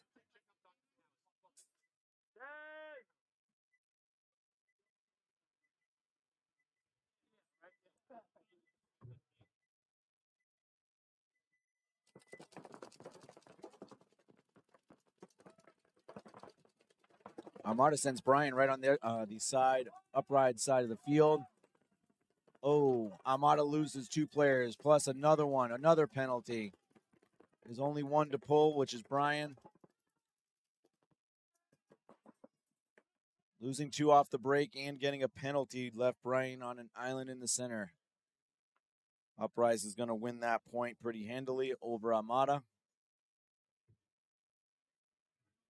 Mr. Perry's going in potentially to get a hang here. Might see a concede.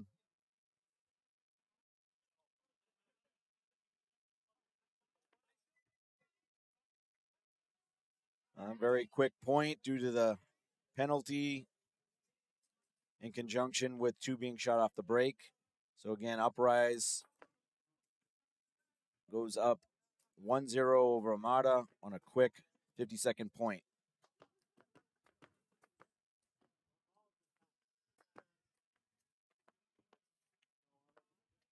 Syndicate and Knights coming back out.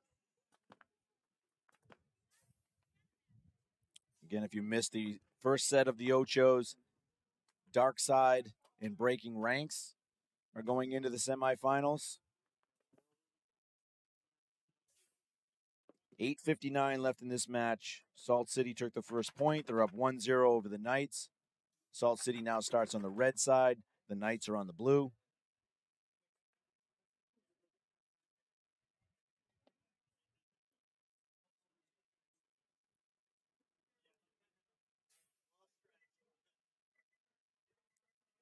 Been being told by multiple players today that the paint is shooting great, so thanks, GI, for your 5-star paint.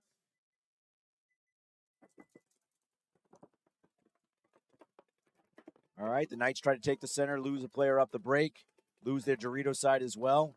Salt City Syndicate still has 5 alive coming through the center. They lose Carol out of the center. So it's, another flag's coming. Looks like Fabio's getting a penalty. So now it's down to 1 Knight on 4 Syndicate. I think you're going to see a concession, and yes, you do. So Salt City goes up 2-0 with 8:28 left.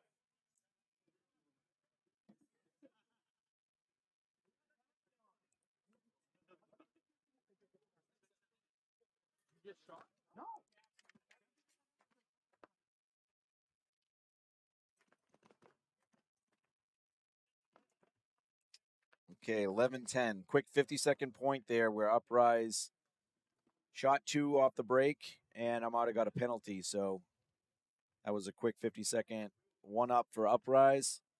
11-10 left in this match.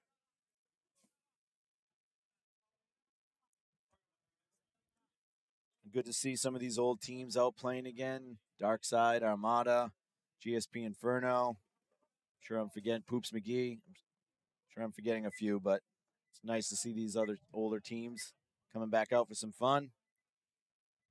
Okay, Armada's on the red side, Uprise in the blue. Uprise takes the snake off the break. They're now in snake 2.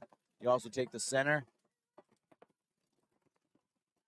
It's 5 alive for both squads, but quickly Justin Perry gets shot out by the snake 2. I think that's Colin over there.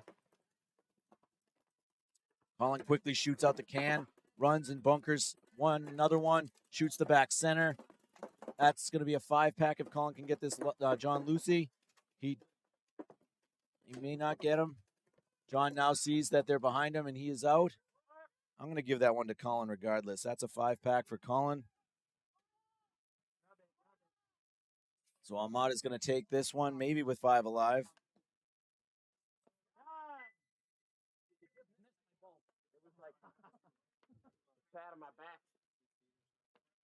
All right, another quick point. Armada brings that back to even, riding the back of Colin, taking that snake 50 and just hitting his first shots on pretty much everybody, so Uprise couldn't react. 1-1, Uprise and Armada, and we're going to move back to the Knights and Syndicate.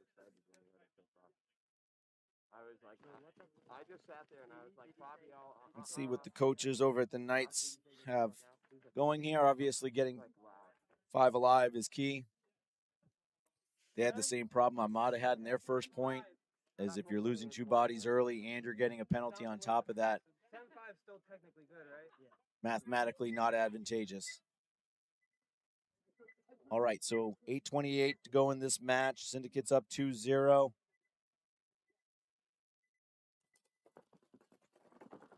Syndicate just goes to the God bunker, goes short on the D side, then launches up the center with Carroll. So 5 alive for Syndicate. Knights take the insert on the 40. Then they take the actual center bunker as well, the center wedge. Josh looks like he slides in, but I think he got a hit. Josh gets hit going into the snake, so the Knights are down a body.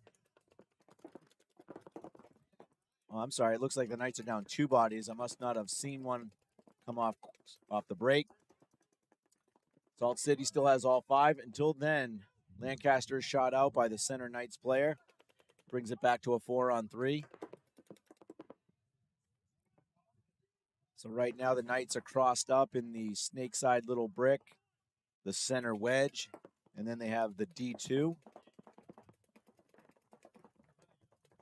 Syndicate right now has the 2 and the 4. Snake side moves to the God. They also have the D3 bunker. And Carroll seems to be probing to see where he's going to go next, maybe onto the other side of the field. Don't know if he's picked up that inside snake brick. He might have.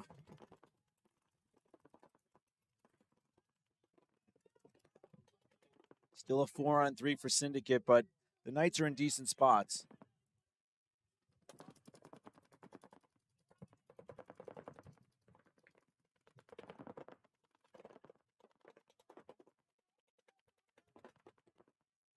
Wheatley has moved up unseen, so if he can get a quick kill to even things up. It's waiting on that God bunker. They need to let him go. Let the God bunker go. Kind of bait him into Wheatley's gun. Wheatley doesn't see that Dorito's kind of on him there. I don't think he can see him.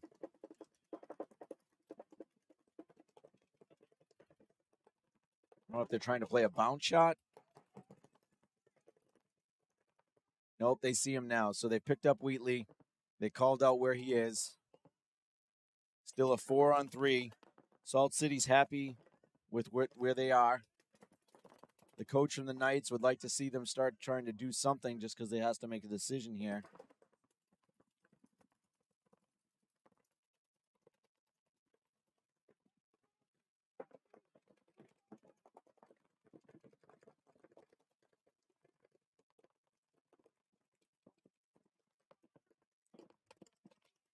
I think we're going to see a concession here from the Knights.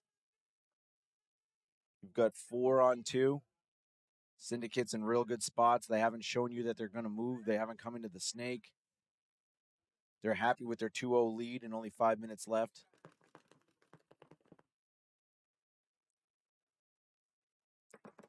As much as it pains you to go down 3-0, unless you see something out of Wheatley or the other player that their body language is telling you that they're going to go, or in practice they're really good in low body situations and they're going to pull one back for you. If I was Syndicate, I wouldn't even be moving forward at all. He just moved into a gun. So Wheatley does pick one up.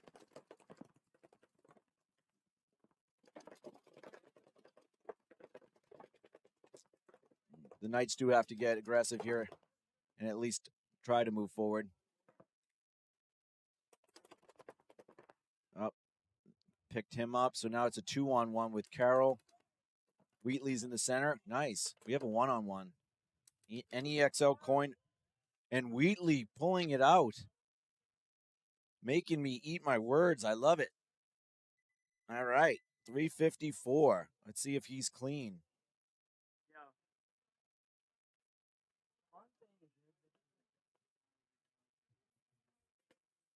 Point good night. Great point by Wheatley there. Bringing it back.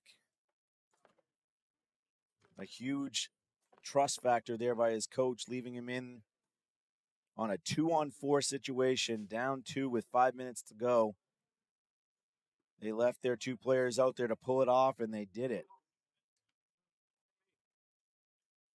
Back to Armada Uprise, 10:21 left in this match, and it's a 1-1 match. So you can see the point differential here as far as how many points were played and how much time has been used. Really fast points here in the Armada Uprise match and very slow points in the Knight Salt City, which isn't surprising with some, the history of the Syndicate and Knights. While they can play fast, they tend to play a little slower than most. Armada is on the blue side, Uprise on the red. 1-1 tie, 10:21 in the match. Collins looking to take Snake off the break. He does. But Armada loses 2 of its players, so Collins going to have another good game like he did last point.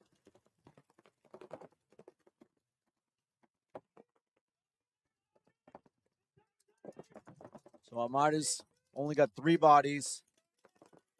Uprise has 5 bodies alive, I believe, or at least 4 for sure. They have just gone into the snake. Snake 1. They have Anthony Nicoli, Chris Mack over here on the D side. Looks like Justin just took one maybe in the top of his hopper. Nope. He did. So he's eliminated. They're in the snake 50, though, wrapping. And nobody's contesting that. Maybe Anthony sees it. They got to hopefully say that someone's on your side of the field. Colin, he's checking himself. Oh. Still a great move by Colin right there. Shooting 2 of the players, both D-side players. Anthony from Armada is coming up, checking out everything. I don't know if that's one of the mace on that far side.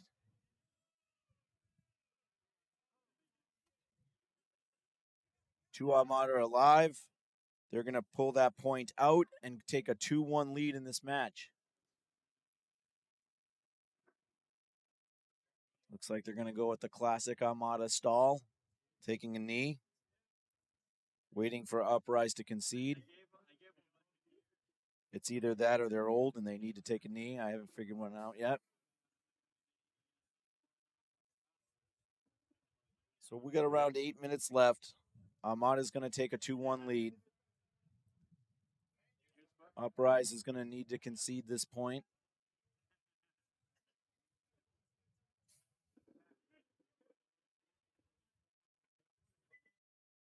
And they do. Armada takes a 2-1 lead with 8:03. Great move by Colin to break open that game. That's 2 points in a row. He's played really well. So again, 8:03 in that match. Armada is up 2-1. Salt City Syndicate, the Knights. Knights just pulled off a low body situation, a 2-on-4, where Mr. Wheatley hangs the flag as the last person alive. 3:54 left in this match. Knights still down 1, 2-1 to Salt City Syndicate.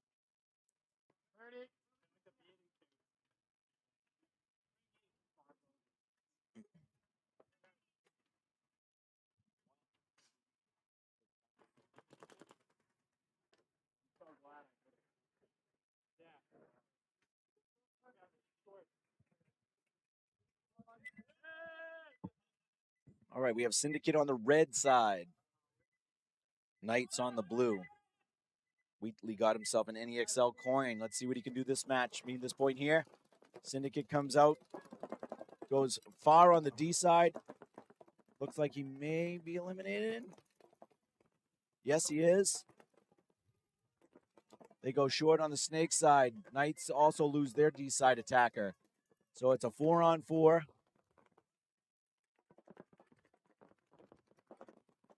The Knights, Fabio is on this little insert brick here on the snake side, looking cross to cut down the angle onto the snake, trying to keep Syndicate in the God bunker, hoping that he launches and they catch him in that gap.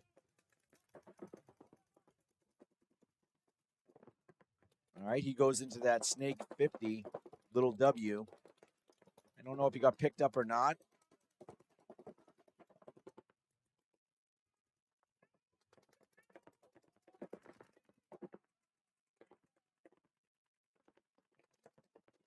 Unfortunately, that gap was not covered going into the snake, so Salt City is now in the snake. Hopefully Fabio at least recognizes that. Yep. He does not and is eliminated. Knows that he came off that lane, allowed the snake in there, and then died from that same player. But Syndicate loses another player as well. So it's a 3-on-3. You've got Josh Ewing over here. Josh takes one. Oh. They trade.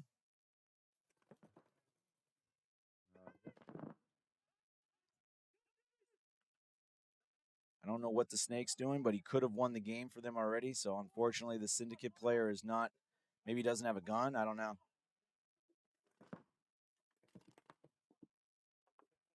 I guess he has a gun. So I'm going to count that as a landmine win because the two Knights players literally stepped on him. But it's effective. Third point for Salt City Syndicate. 1:34 left in the match. Salt City's now up 3-1. Can't just call that a landmine win.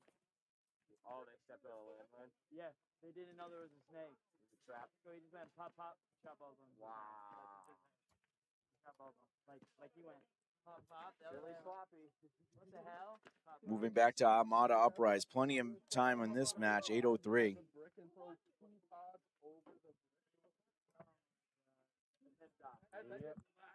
I'm not going to take away from the Salt City player 100% because he did have some still good gun skills to snap out right, immediately come back in, look left, and saw another free kill. There were 2 free kills because they didn't think he was there because, to be honest, he wasn't doing much in there. But they forgot about him, and he made them remember him. Yeah, it's just this match and then we're in the semi. One more. 8:03, Armada up 2-1. Uprise in blue, Armada on the red side. They're going to be pulling Colin, unfortunately. He left early.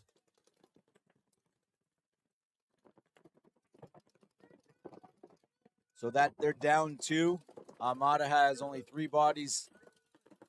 Uprise has 5. I think this is John Lucy over here in the snake too. I think he just shot Dorval. Brodka or Brian is out of the center.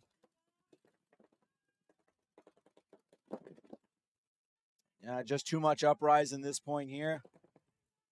Just George Chan left. And he is eliminated. Good point there by John Lucy.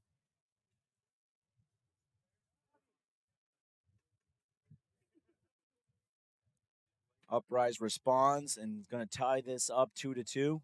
Yeah.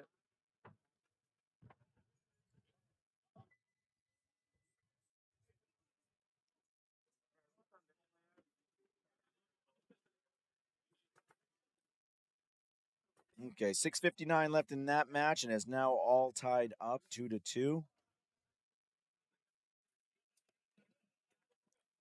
Going back to the Salt City Knights match. Oh, I don't know. 3-1, minute 34. Knights are going to have to pull off 2 quick points, and under 90 seconds to tie this up, force overtime. Maybe take a page out of the Breaking Ranks book and need to do it even a little quicker. So you got 20 seconds to the point. Salt City again is up 3-1 over the Knights, a minute 34. Salt City is a hard team to go through on. So it's going to need to be coordinated and not just run down the field. I don't think Salt City is going to be dropping their lanes. Going out wide, 3 guns. Salt City has 5 bodies alive.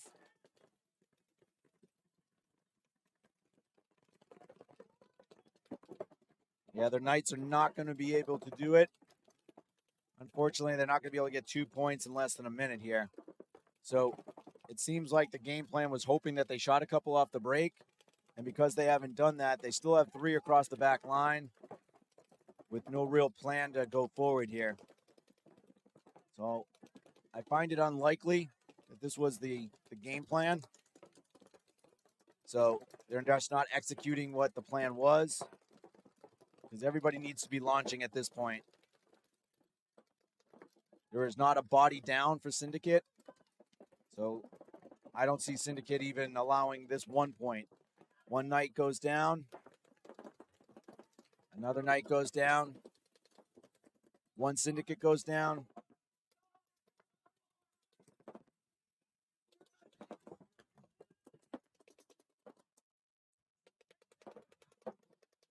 "15 seconds on the clock right now. The Knights are trying to push through, but a little too late. With 8 seconds left, you can just sit down, wait. Match is over. Would have liked to see a little bit more out of the Knights on that one. No point, 3-1 final match. Salt City over the Knights. We're going to go into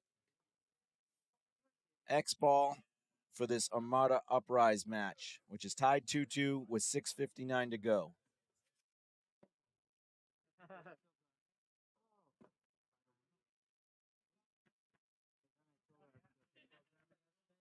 Right away, like I just fucked. I don't know. You have a hobby. Yeah. Oh, this bitch ass. What are your hobbies? Nice. Funny you should ask. I like paying. I'm like, what is that called? I'm a sadomasochist.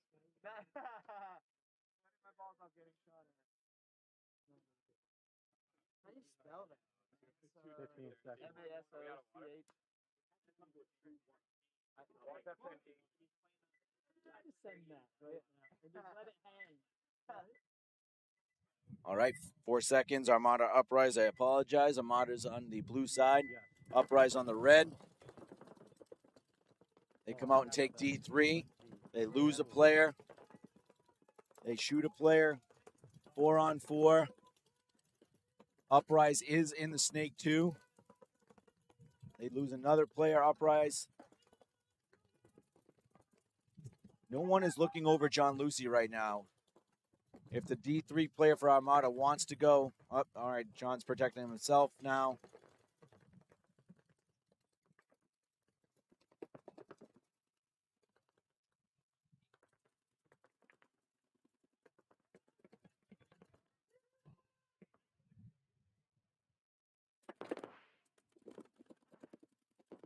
this snap battle right here between Anthony and I think it's Chris Hay.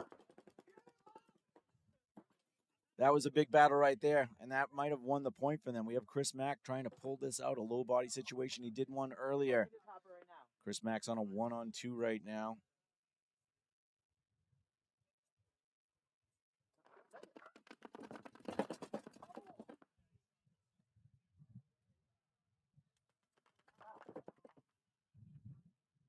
All right.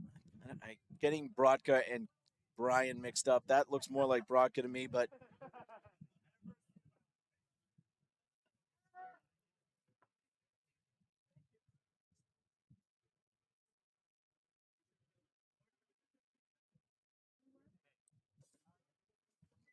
all right, we have a concession from Uprise. We are in X-Ball.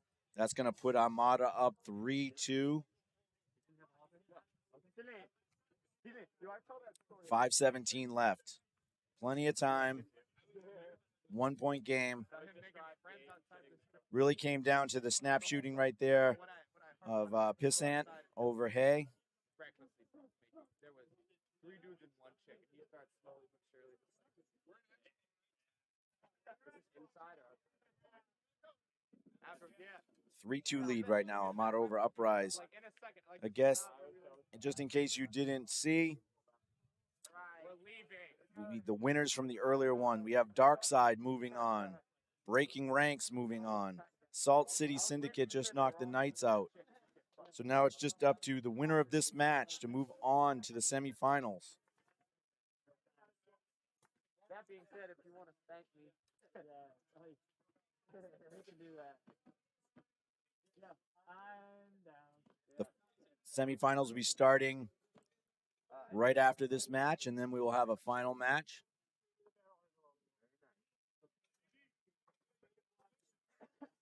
Like, what more, you know?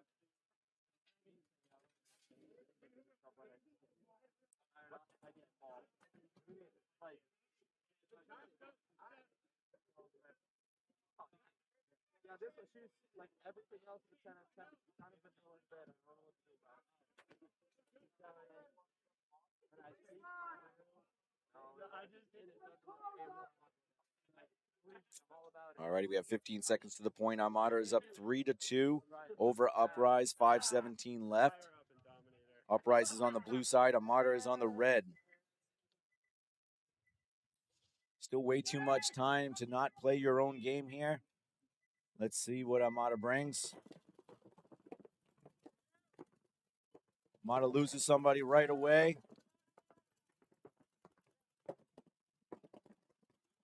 All right, Dorval is coming out, taking the walk. Colin doing really well. Gets into that snake again. They got to do something to really stop Colin over there. He's just shooting people out, shoots Tebow out of the center. They got to protect him, too. I don't know who's over there protecting him. Is that Skip?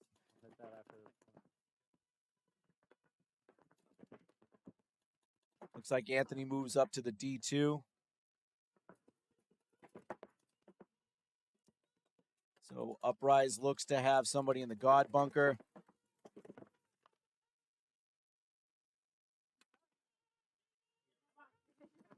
Oh, a major's getting pulled on Anthony. Hopefully they still have enough bodies. I think the sole survivor is going to be Colin. A major penalty being pulled on the Armada Snake player.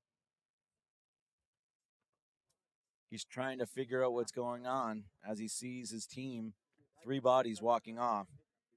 A major penalty was pulled. I believe it was on Anthony, but it was definitely the Snake player for Armada.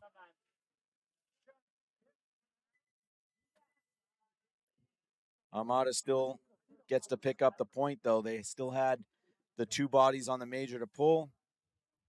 Colin goes and hangs, makes it a 4-2 match. We are in X-Ball. Which one? 3:48 left in this match. Colin is really carrying the weight of Armada right now. The speed to get out into the snake off the break consistently, and then playing with good survivability over there and effectiveness, getting to that 50 wrapping, hitting people with his first shots so they're not having time to react, and he's being able to get multiple kills wrapping that 50 and getting on their side of the field. So again, Armada is up 4-2, 3:48 left in this match. We're in X Ball. We're here at the D4 NEXL Event 2. We're in the last match of the Ochos. So 3 teams are already moving on to the semis. That's Darkside, Breaking Ranks, Salt City, and the winner of this Armada Uprise match. 3:48 left. Be right back with you.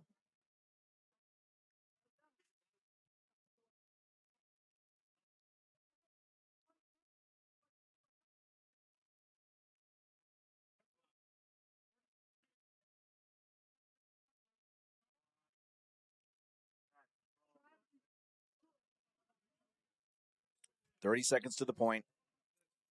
Armada 4, Uprise 2, 3:48 left. Last match of the Ochos. Uprise will be on the red side of the field. Armada will be on the blue. Sun's back out. It's hot. Summer is here.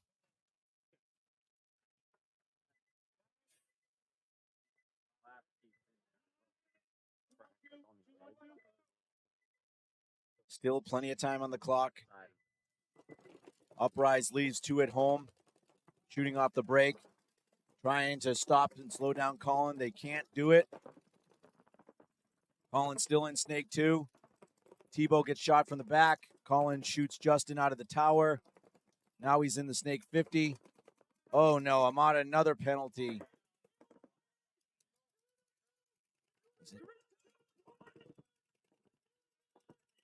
All right.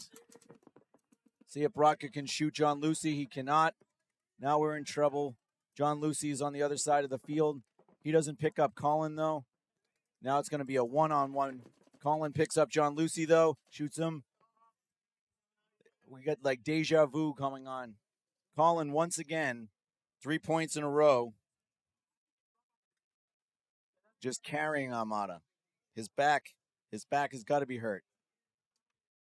They're going to check him out, see if he has a hit on him. They don't. They concede. Uprise concedes. It's 5-2 Armada, 2:45 to go. A young star being born right there in Colin.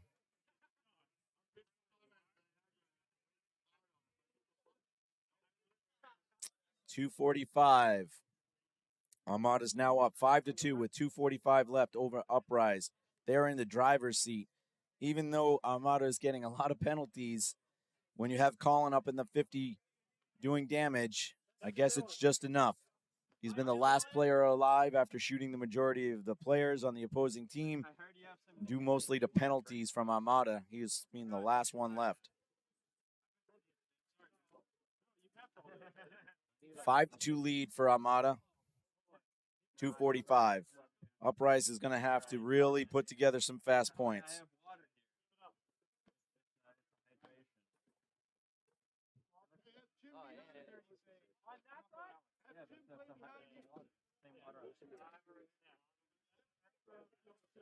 Thank you, sir. Thank you. Welcome.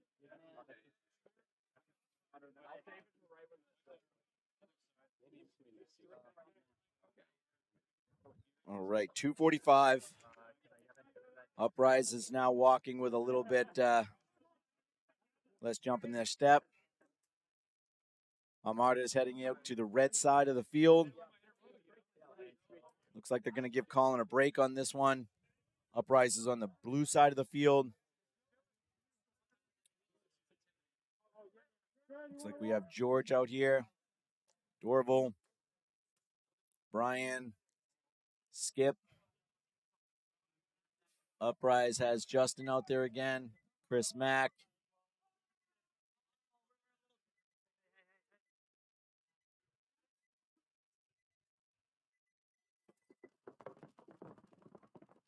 All right, Uprise goes short. Doesn't try to take anything too crazy. They lose their Dorito. Armada loses their middle player as well. I think that's Brian.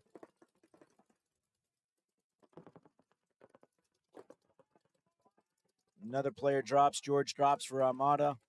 There's 3 Armada. They're all looking snake way right now, so it's going to be feast time for, I think this is Hay that's on this side. Yep, it is. Snake 2 for Armada and the Snake Tower. Snake 2 does pick up and shoot Perry out of the center.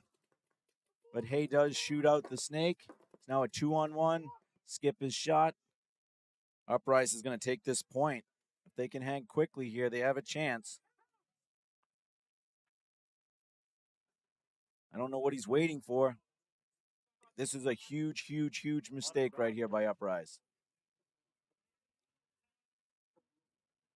Waiting to get checked, it doesn't matter. If you were, yeah, that could be the difference right there. Hopefully it's not, and they can put something together in the next 90 seconds.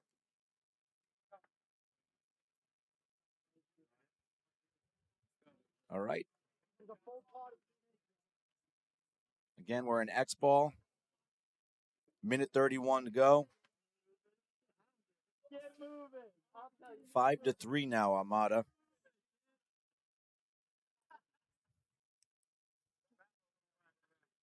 We'll be right back.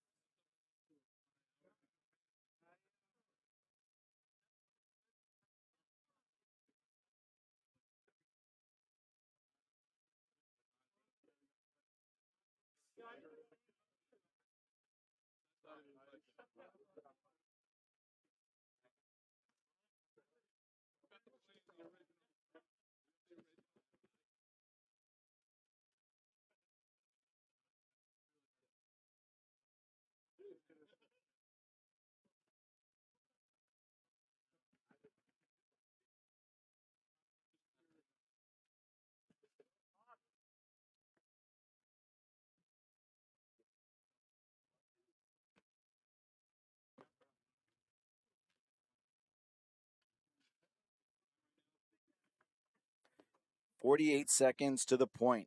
Armada's up 5-3 on Uprise. This is the last match of the Ochos. Darkside, breaking ranks. Salt City Syndicate are already going on. Armada in the driver's seat. 5-3. Minute to 31. 90 seconds for Armada to make the semifinals. Let's see what Uprise has to say about it as we come up with 20 seconds to the point. We have Armada on the blue side. Uprise on the red side. Looks like Colin from Armada is back in. Armada said, forget that experiment of sitting Colin.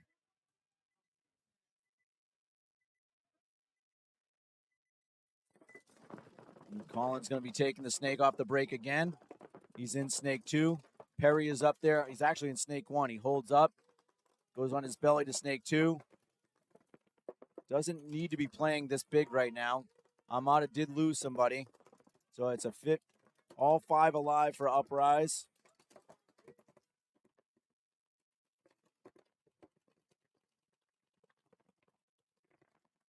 Colin's trying to get a shot in on Snake 2. Justin is just waiting on that shot. He's eliminated and a penalty being thrown. That's pretty much the ball game at that point. Colin wraps and shoots on Chris Mack.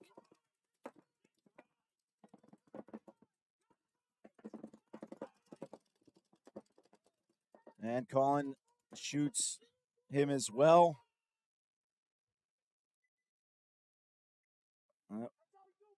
We have a concession. Don't really know why we're conceding at that point, but it's all good. 29 seconds, 3 points down. Armada has wrapped it up.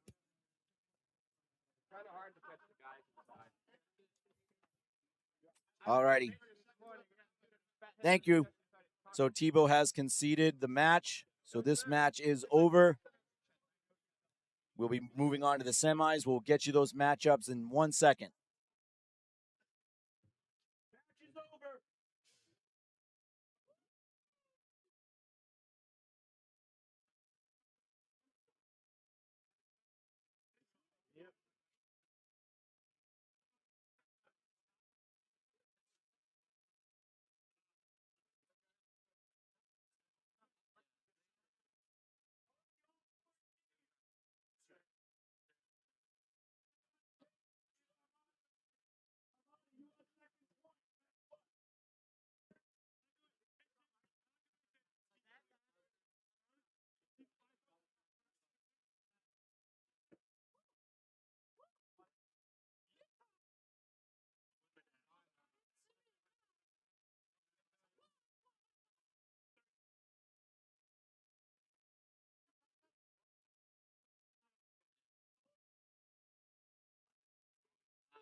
Yo, you don't have your phone on you, dog? What's the score of the Celtics game? Not bad.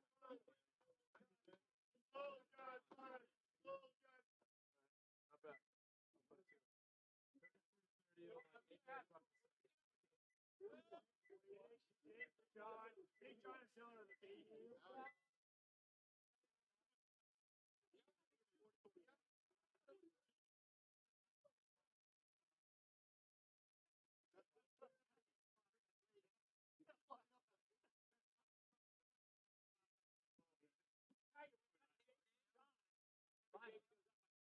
Finals? Right? Am I done? Yeah. John, you're smart. The finals? Don't say The that. first thing you said, hold on, I'll even question that. Now go with the next one. Is it finals now? I never know. Oh, man. Neither do I. I'm Yeah. counting on you, buddy. Nobody ever knows. Hold on, we had 2 winners and 2 winners, right? Of that last one. Top 4 now. Top 4, so they're going to battle to figure out top 2. What? Yeah, so there's another set, and then a And then single next deck. ball. Should be a single deck, yeah. Yeah, single deck finals, right? And people keep feeding me. Yo! Set and a half. I need another long break. I get Like, another. something wrong with What? a little bit more engaged. Water? Has a name, Sword of 1,000 Truths. What is penis trending? That's not Excalibur. Sheath your sword. Pee-wee and Herman. My porn name is Beef Stroking Off. One of my buddies' porn names is Beef Stroking My porn name is the Leviathan.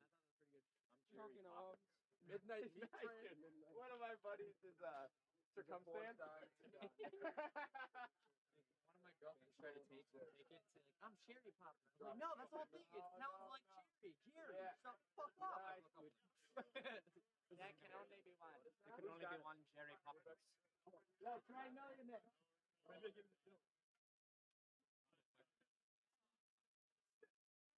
I asked this kid at work, he might not have been a millionaire. Oh, what's your porn name? Kid let this. Come right back. Be like, if you did script like 10 minutes ago, okay. Travis, you just and I was like, I love it already. You got a backstory, you got a whole character about Edward von Hemmercock. And I was like, that's good, dude. He like disappeared and clearly really put some thought into it. You know what I mean?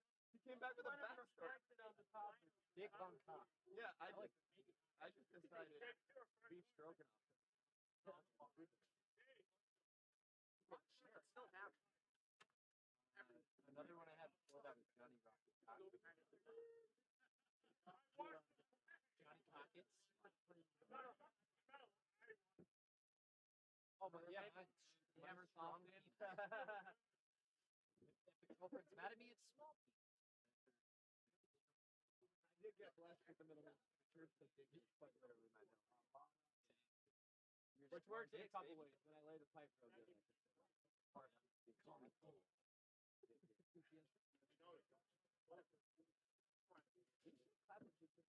Straight clapping beats, bro. How many? How many since? Bury that. Bury that. Bury that pain, buddy. Oh, pain. New argument. You know it's not easy for you. I know it's. I'm trying to be.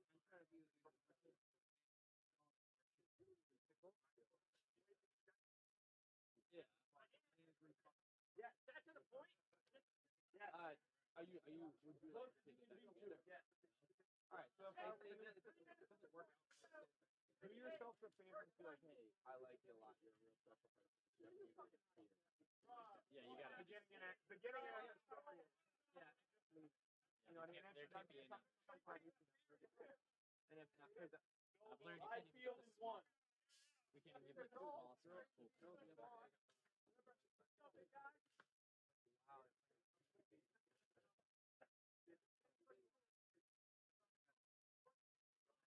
Hey, honors. Wow. I've received many compliments in my day. If they ever say it's the perfect size, they're saying it's small. I hear that every time. Shut up.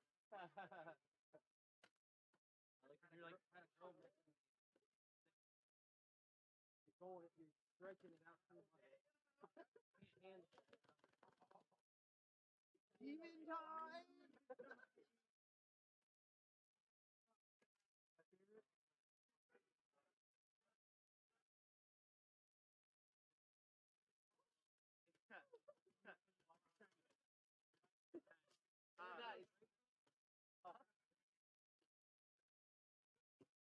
There was one. Not a lot though.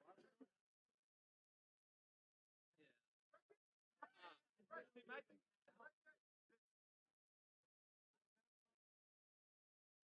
Like a big thing for me is no, not that. But like you see them like punching and all of a sudden, are you good? Like I.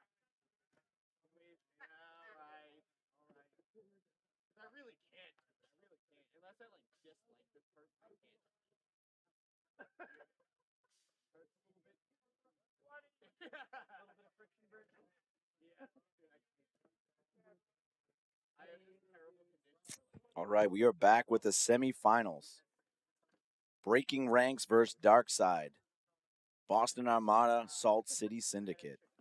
That's the set for the semifinals to see who goes on to the finals. This is D4 NEXL Event 2. About 50 seconds to the point. Breaking Ranks will be coming out on the blue side. Darkside is on the red side.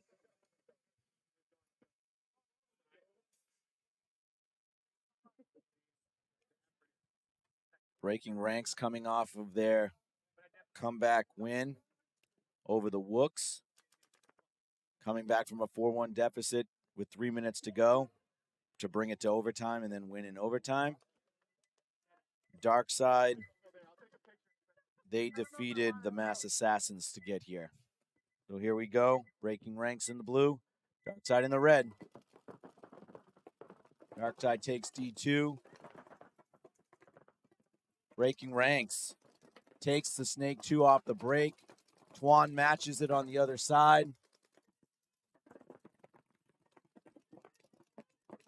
Saltafy takes D3, tries to come out, and he does. He snaps out Chan from the Snake, now looks inside. He does lose his back player, Lazat.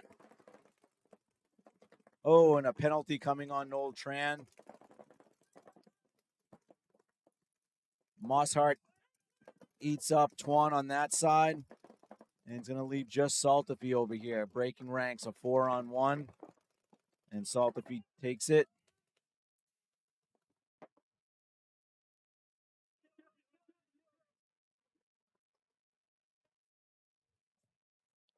Breaking Ranks.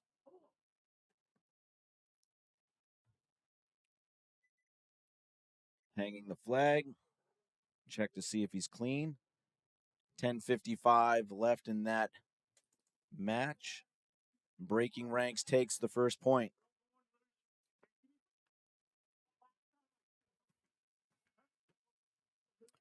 Boston Armada, Salt City Syndicate.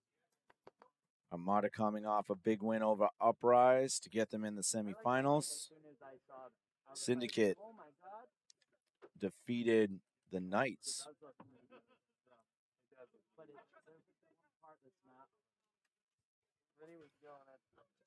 I'm going to have Armada from the blue side, Syndicate from the red. First point of the semis. See if Armada has more in the tank here. Syndicate plays a more steady game. See if young Colin can have another match. Syndicate again on the right. They mix it up a little bit, put Colin to Snake corner. Armada again takes the center. Armada eliminates Syndicate's D2 player. Syndicate does take the Snake off the break though, and Armada drops 2. Anthony fills the Snake. He's now in Snake 2. It's a 3-on-3 right now. I'm sorry, a 4-on-3. Syndicate has 4 players. They definitely see where Anthony is now. Snake 2. I think Syndicate is still in Snake 2, actually. Yep, Syndicate is still in Snake 2.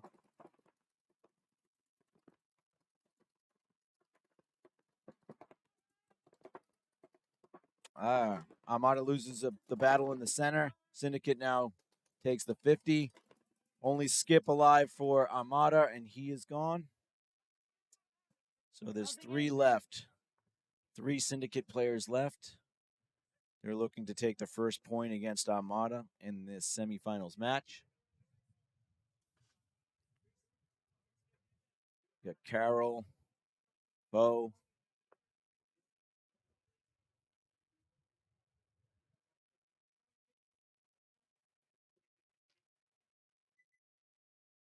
and we have a concession from Armada. Syndicate goes up 1-0 with 10:27 left in the match.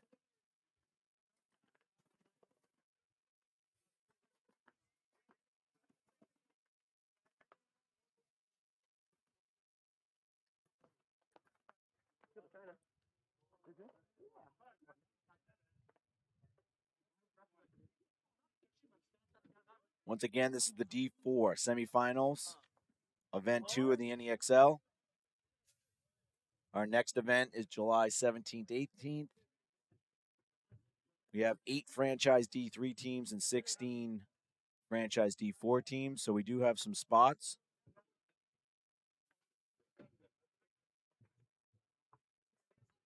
It looks like the referees are calling timeout. We do have some spots for that next event. We take them in 2s. We play a 3-match prelim, so we can't have an odd number. So we have 18 teams at this event right here. Top 8 made it onto this playoffs. I thought there was a hole in that earlier. Hold on one second as I address an issue with the referees. In the pit, we gotta switch that bunker. There's a hole in the bunker like this. You guys can take one from that field and bring it over here. I'll start running. What do you need? Tyler, what do you need? In it? Ledge? It's so big. The new one? It's on this. Want me to run? Yeah. I gotta try and save it real quick.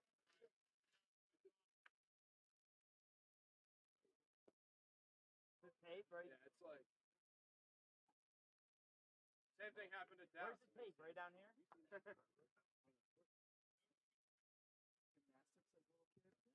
Yeah, like preschool era. I was a very hyper. When you're that young, they just had you. No.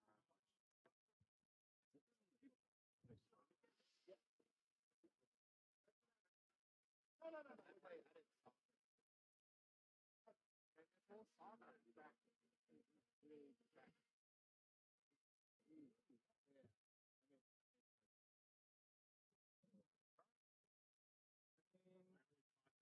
I would say, but I do wonder who's my outfit.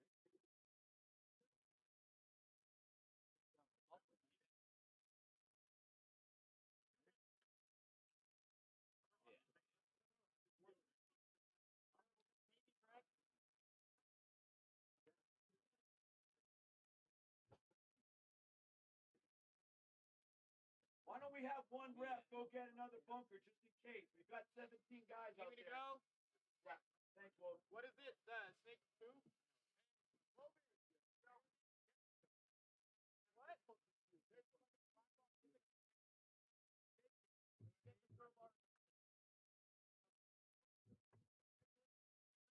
Is that part of the upgrade kit or the brand new one? Yeah, the same thing happened in Dallas on their same exact bunker. The Snake 2 just gets destroyed the whole day. Hey, so if you look in here, there should be like an orange bucket, and there's like a hammer and a crowbar. So it's going to be one of the gray bunkers, Wooks.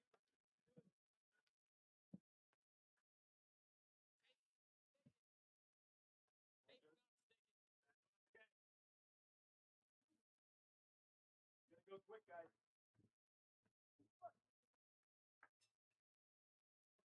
Pull the stakes out of it. You need a crowbar. You're gonna pull the stakes out.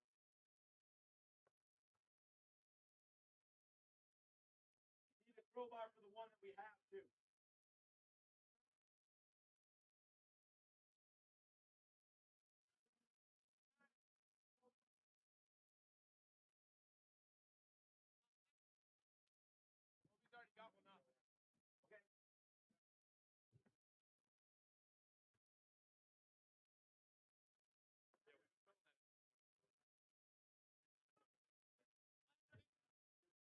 cap on it, please.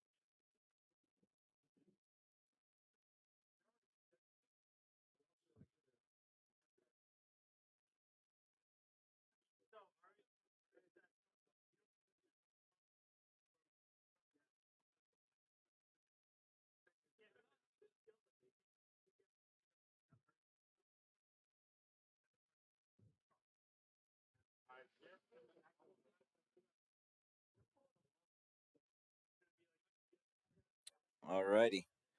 Bringing in a new bunker. I was informed that similar thing happened in Dallas. I guess that Snake 2 is just taking a beating. It's a brand new bunker, so maybe we'll be talking to Super on that one.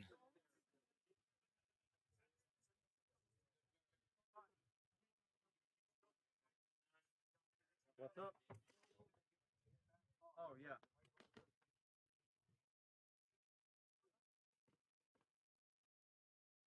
All right, we're going to go back live in a second here. We're going to be starting with 19 seconds to the point. Breaking Ranks is up 1-0 on Darkside. All right, guys, get ready.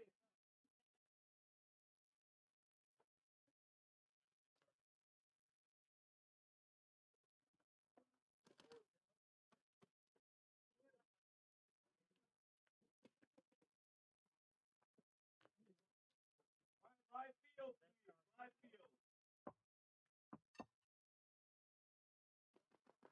That means, right? Yeah, they're still. All right, here we go, live field.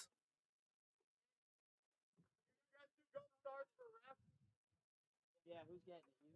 Me. All right. I grabbed the bunker. Roby, you get Boom! do that rumor. Thank you. Breaking Ranks is on the red side.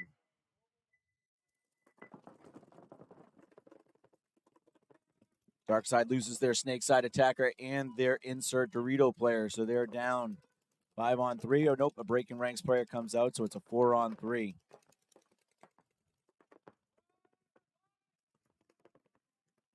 And another player comes out for Darkside. Just a 4-on-2 now. Marshart is creeping through the center.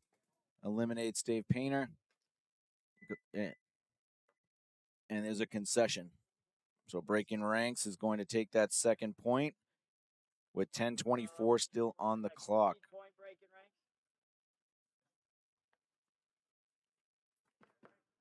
ranks. 10:24 left. Yeah. Concession, Breaking Ranks again. Up 2-0 on Darkside. 10:24 to go in that match. Moving to the Armada match. Salt City Syndicate is up 1-0 on Armada. And there goes the use of your hand for the day. 30 seconds to the point. Syndicate is taking a walk in their pit. So it'll be on the blue side. Armada, the walk as well. So we're on the red side.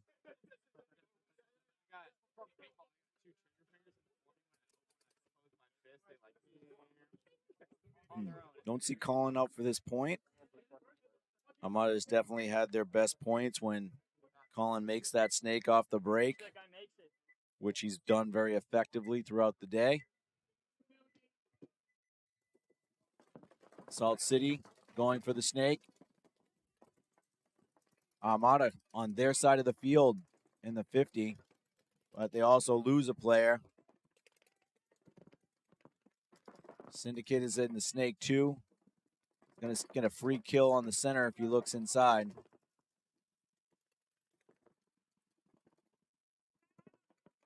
They killed the center there. Carroll's coming through, gets a free kill there.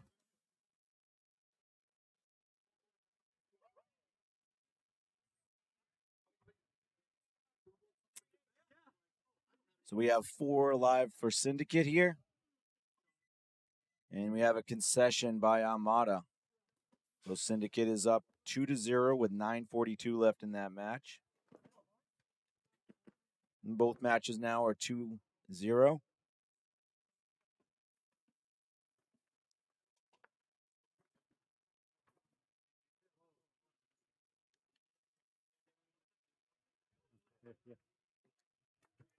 Still tons of time in both matches. Oh, yeah.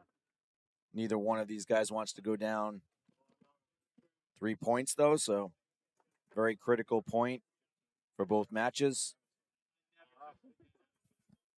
Breaking Ranks Oh, yeah. is on the blue side. Darkside is on the red.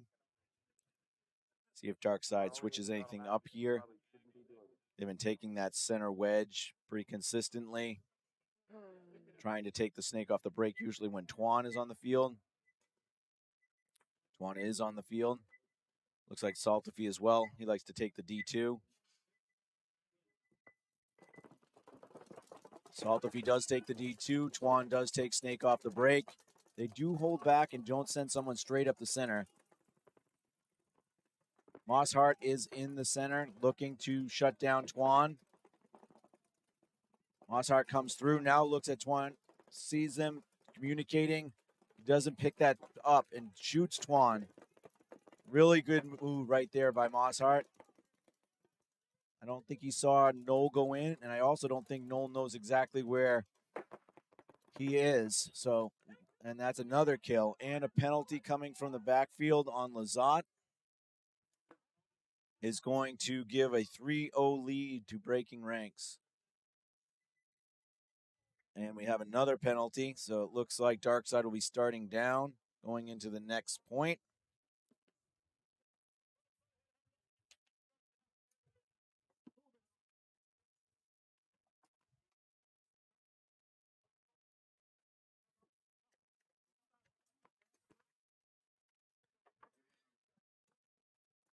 .942.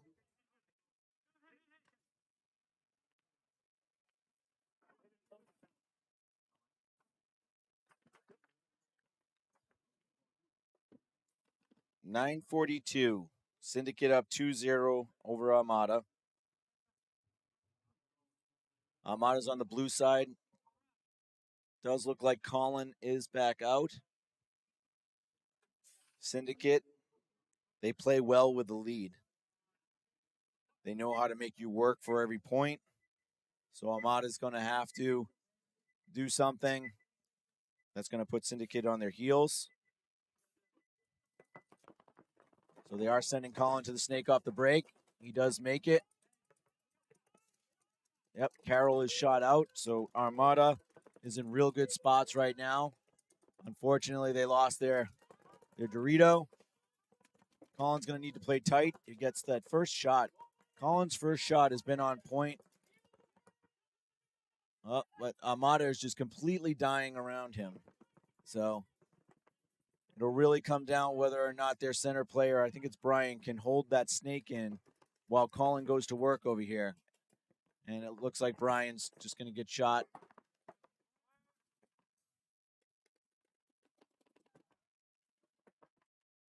So Colin had a really good point. He was in a position to do damage. All four players died around him. Syndicate takes the third point. So both matches are a little bit getting away. Syndicate and Breaking Ranks really showing that they want to be in the finals. Breaking Ranks is going to be playing Darkside on the power play.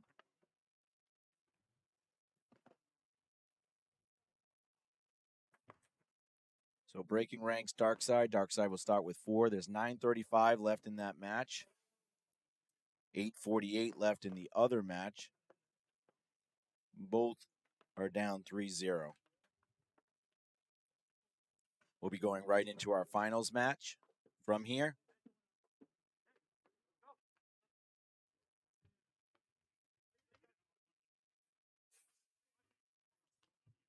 Hey, brother. Hey, brother. So we have 9:35 left in this match. Breaking Ranks and Darkside.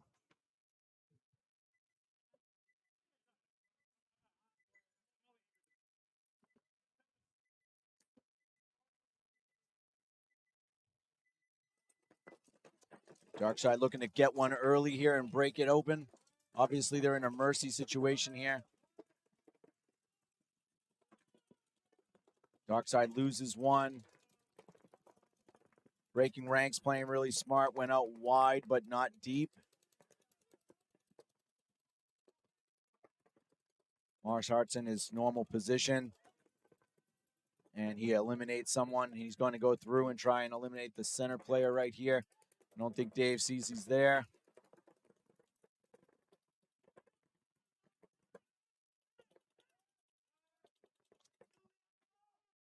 Alrighty. Checking to see if he's clean. Breaking ranks with about 4 alive. Maybe all 5. Looking to get the hang. Simon saying, I got this.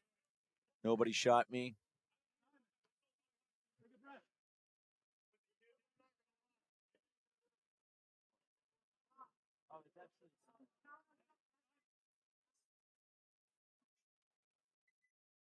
All right, breaking ranks, looking to get their 4th and mercy point on Darkside to move to the finals, and that is a clean hang. So congratulations to breaking ranks with 8:20. So in less than 4 minutes, score 4 points on Darkside. That's a 4-0 win for breaking ranks.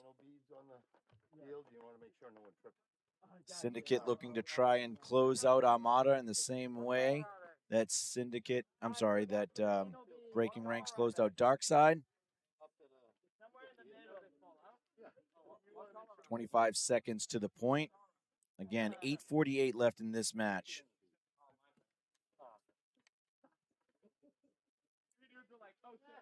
10 seconds to the point. Armada is in the red.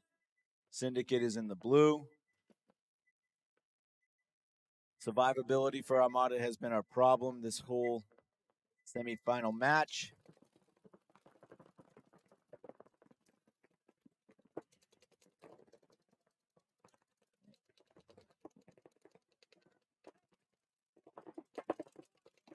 Skip gets shut out from the back. Looks like Brian got shot out going for his Dorito run. Carol from Syndicate gets shot out. Nobody is looking Snake Way here. There we go. Oh, I don't know if that's George, but he is eliminated. Dorval's in the center. Anthony's going down that side. He's got 3. He's looking for the last guy. He sees him. I don't know who shot Dorval because Anthony shot about 3 of them. But after the dust settles, I believe there's going to be 1 Syndicate left. Maybe 2. Maybe Lancaster and Fertner.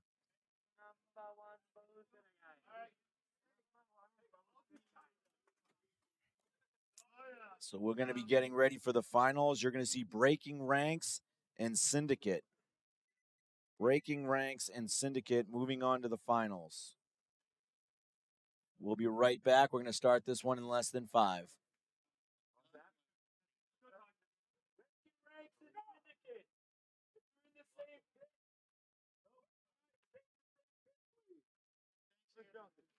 I got time to piss.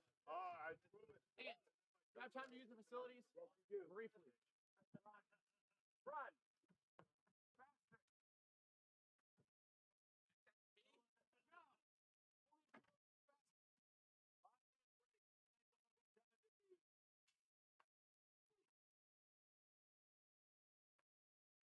But don't poo. Yeah, there you go. Yeah.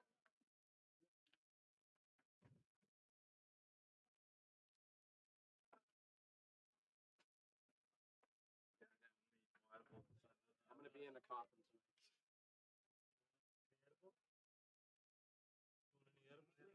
I don't trust myself driving. You didn't drive with Jones? Oh no, I did drive with Jones. There you go. I don't trust myself doing this. Yeah.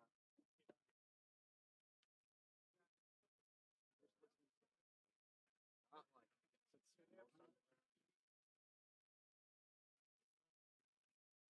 like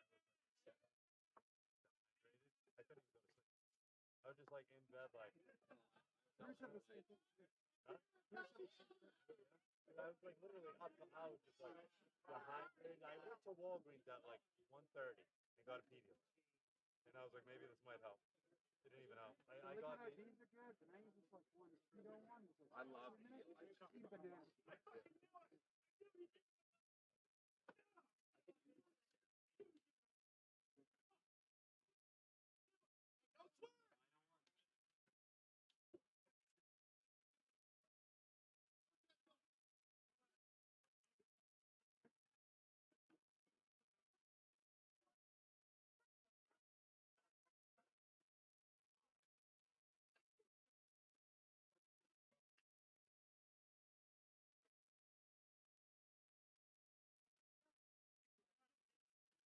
He's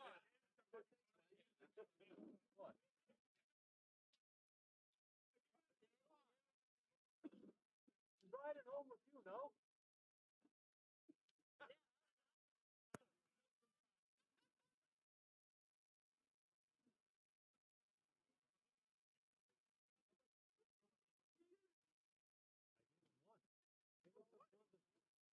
Yo, throw me one of those. Is there more than one in there? Okay, I'll take one. 2 hours later, he's walking down. I'm like, you okay? And he's like, ah. So his eyes are like, hey. Bro, we went for a safety meeting during a fucking break. Our lunch break, 7 out of our 8 refs come back. Fucking bro. Hey, we're big ass rotation.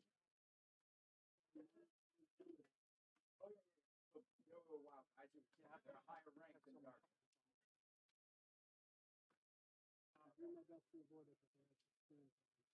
Sounds good. Going to check. Thank you. Keep shooting me while I'm in checking somebody because they're gonna get clean really fast. Breaking rank, Syndicate. When you can.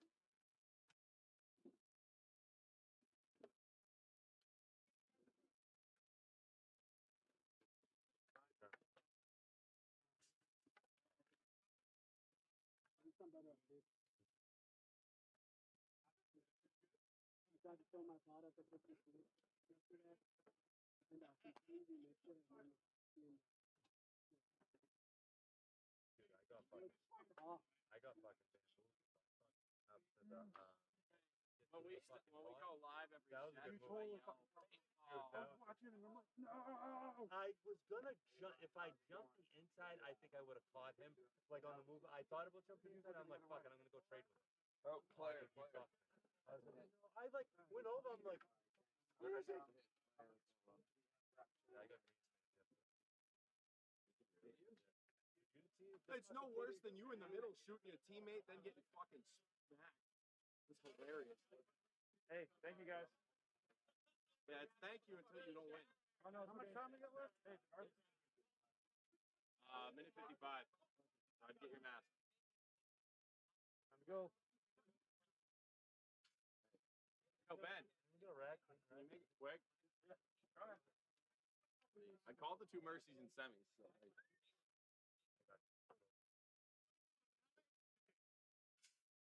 All right, guys, let's finish this up. we played well yesterday. We got 5th place. Ain't bad for us.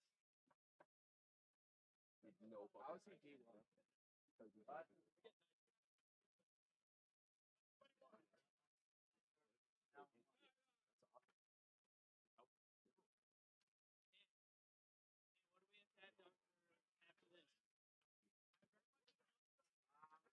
Trying to get in touch with Tom right now.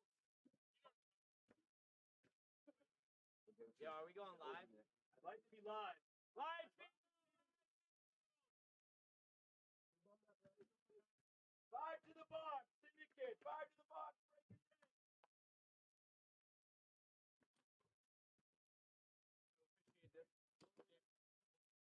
Okay.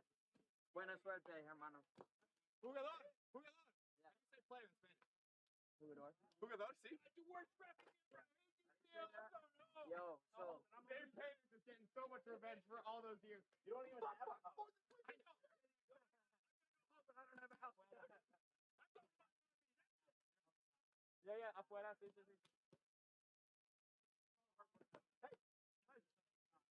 Hey man, if you want to pay us a bill, well, good for you guys. All right, get ready. I'm going to go down, bring it to 20.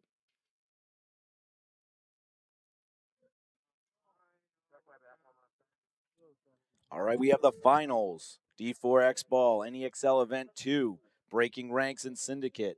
Breaking Ranks is on the blue side. Syndicate is on the red side. Syndicate beating Armada. Breaking Ranks beating Darkside. Here we go. Looks like Breaking Ranks is setting up for heavy guns. See what we have here. It looks like we've got one of the Syndicate players coming off by Breaking Ranks.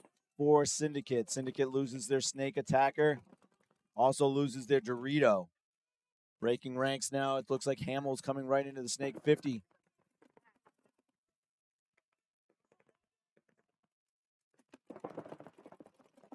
Syndicate's losing, actually, still 3 players alive. Carroll looking to try and shoot Hamill here. Mosshart's going to be setting up for the kill. Hamill shoots out Carroll out of the center.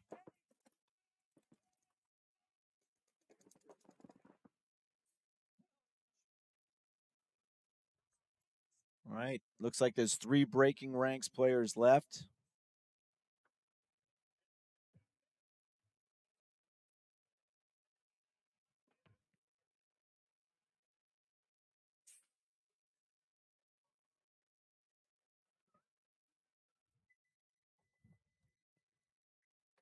I'm going to be checking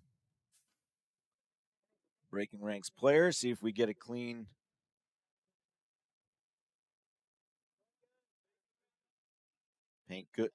Point good for breaking ranks. This is an X-ball match, so it's going to go right into X-ball.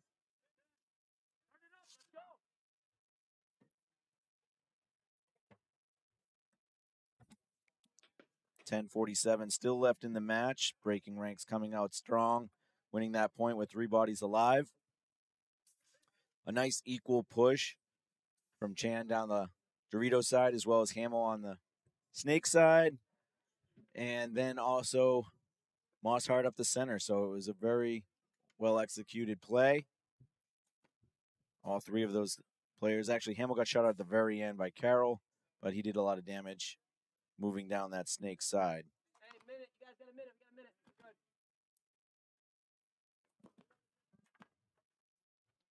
Good.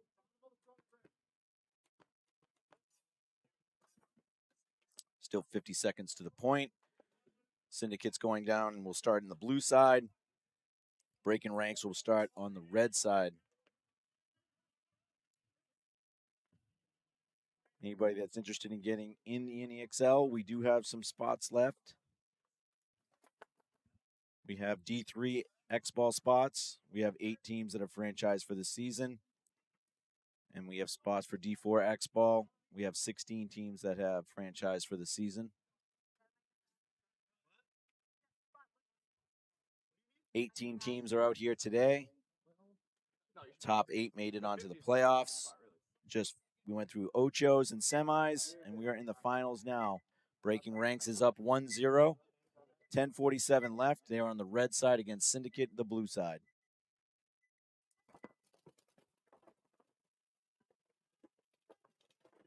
Syndicate player made it to the God, it looks like. 5 alive for both squads. Breaking ranks is in real good shape as they have the Snake 2.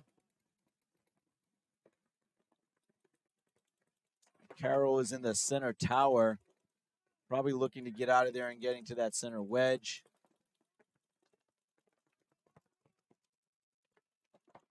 Breaking ranks did lose one of their players, their Dorito side player.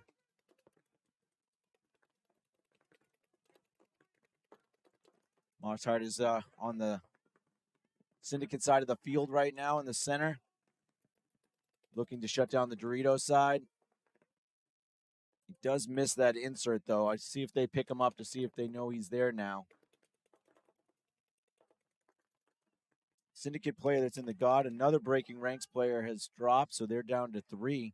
Even though they have really good spots on the field, I'd like to see this other breaking ranks player here in the can on the D side maybe come a little wide if he can, but it looks like he's got 2 guns on him. Good move there, but they need to call out where Mosshart is. I think if they did, they're going to make his gun look one way. Like right now, he's looking D side. We should have an automatic kill right here from the Syndicate player. He's got to be able to see him. And just walked into his gun.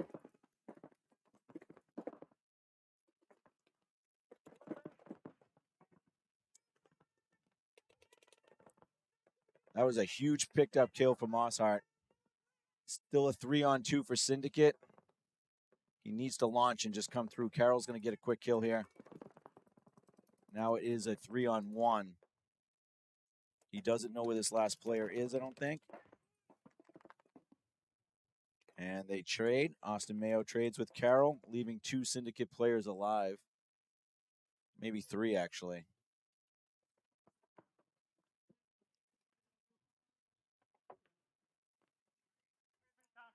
Again, Syndicate's a very calm team.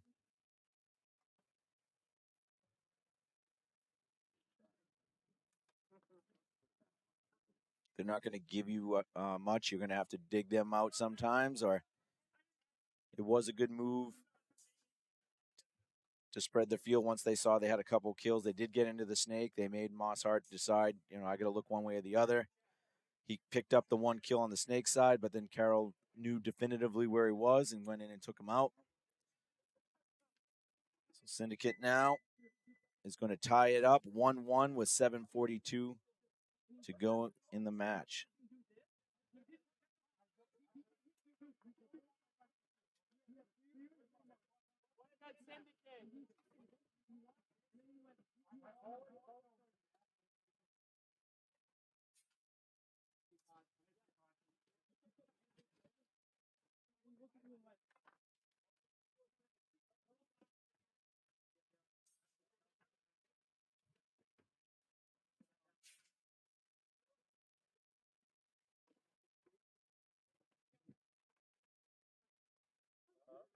Rule number 1. Don't try to play. Best move. Tell me what happened so I can make whatever needs to happen. No. You just end up going down a rabbit. Tell me so that I could tell them. So one story now.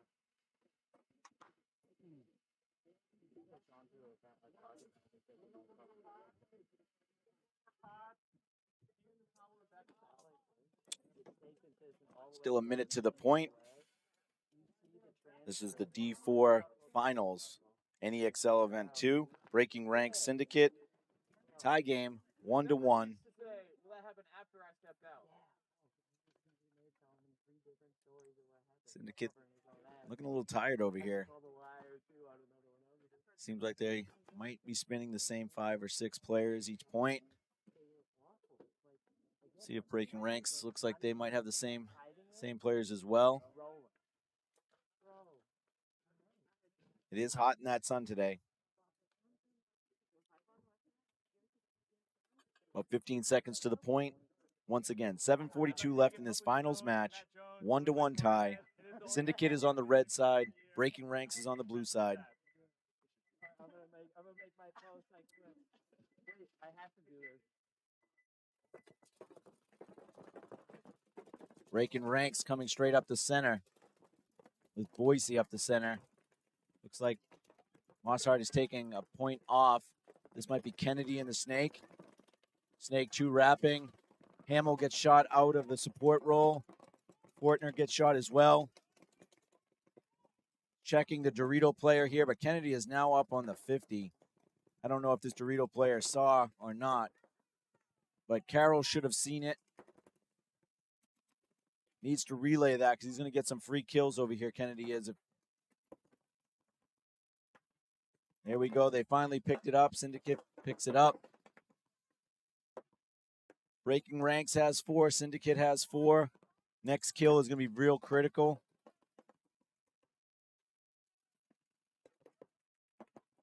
Kennedy's here on the snake side, 50. Boise's in the center. Syndicate has the snake 2. A really bad death for this player over here on Syndicate out of the D2. Now it's really up to Carroll to get this kill. He has to get this kill, or this point will be lost. Kennedy's now looking inside. All right, here we go. Syndicate is also in the 50. He's going to see Chan. Boise sees a pack, though, potentially. Nice kill right here coming up.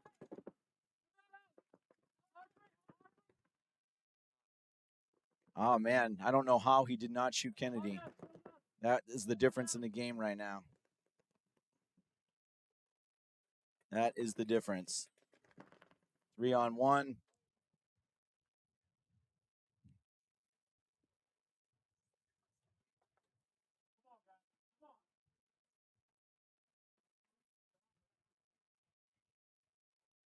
I know the angles are a little bit different when you're down on the ground versus up here, but it seemed like there was no way to hide from him.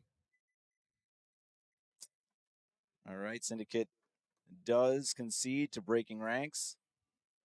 5:19 left. Breaking Ranks takes a 2-1 lead.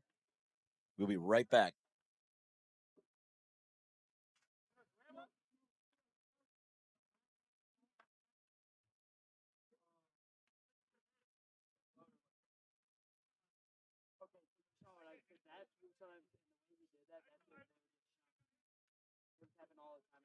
You've had me check a couple that I knew were bouncing off. Bro, how about the one on Campbell? That was loud. And there was nothing. When I was look at the back. I had one of those on the other field too. Yeah, yeah. Really loud. I heard two. Whack, whack. Check another. But it was perfect. I had the perfect snap, like 3 ball. It was perfect shot. First match of the day. I pulled a minor, I pulled a major, and I got shot in the penis. Nice. All right, we are back. The Trinity is Breaking Ranks Syndicate in the finals. 5:19 left in this match. Breaking Ranks just took the lead, 2-1. The sun is up. Last match of the day.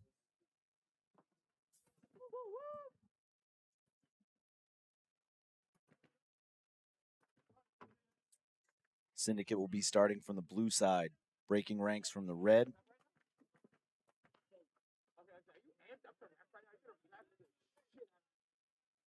Fine, 3, 15.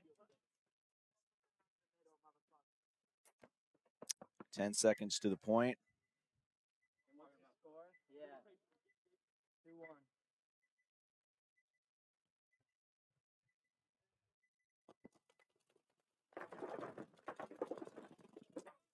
Syndicate loses another player.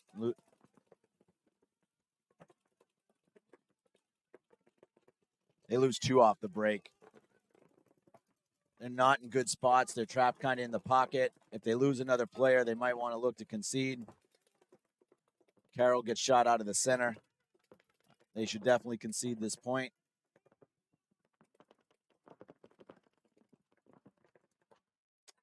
Dorito player is shot as well. 5-on-1.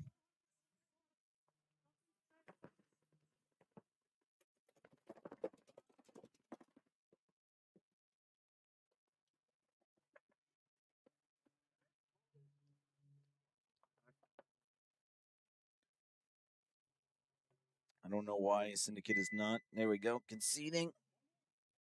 Speed point, Breaking Ranks. 4:22 left in the match. Breaking Ranks takes a decisive 2-1 lead. I'm sorry, 3-1, 2-point lead.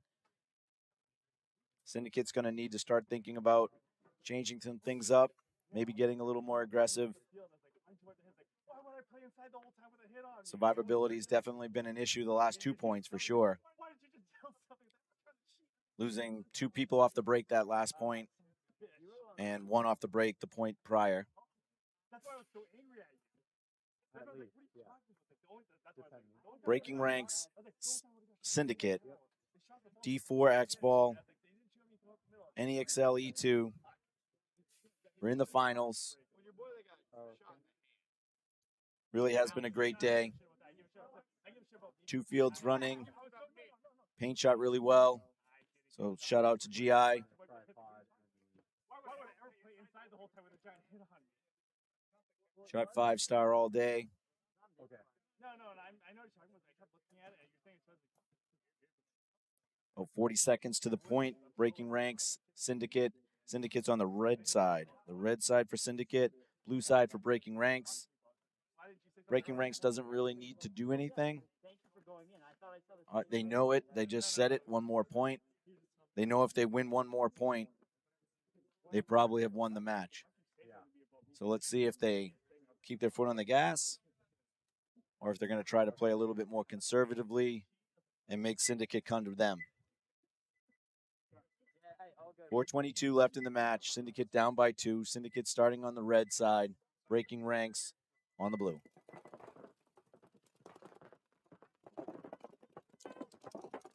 Syndicate's just having too much time. They just can't survive the break. Two dead again off the break. One down for breaking ranks. Another one down for breaking ranks. Don't think that they should have made that move. They should have assessed the situation, saw that they were up 4-on-2. Now it's a 3-on-2. Nothing on that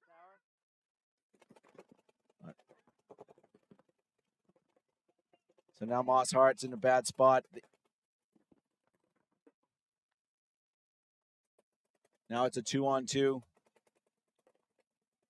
Syndicate player wrapped the 50. Breaking ranks doesn't know he's on his side of the field. I think that's Hamill. He gets shot off the field. Completely unfortunate for breaking ranks. They were up 4-2. So Syndicate, props to them, winning a 2-on-4, not losing a body. Breaking ranks just pushed up into guns.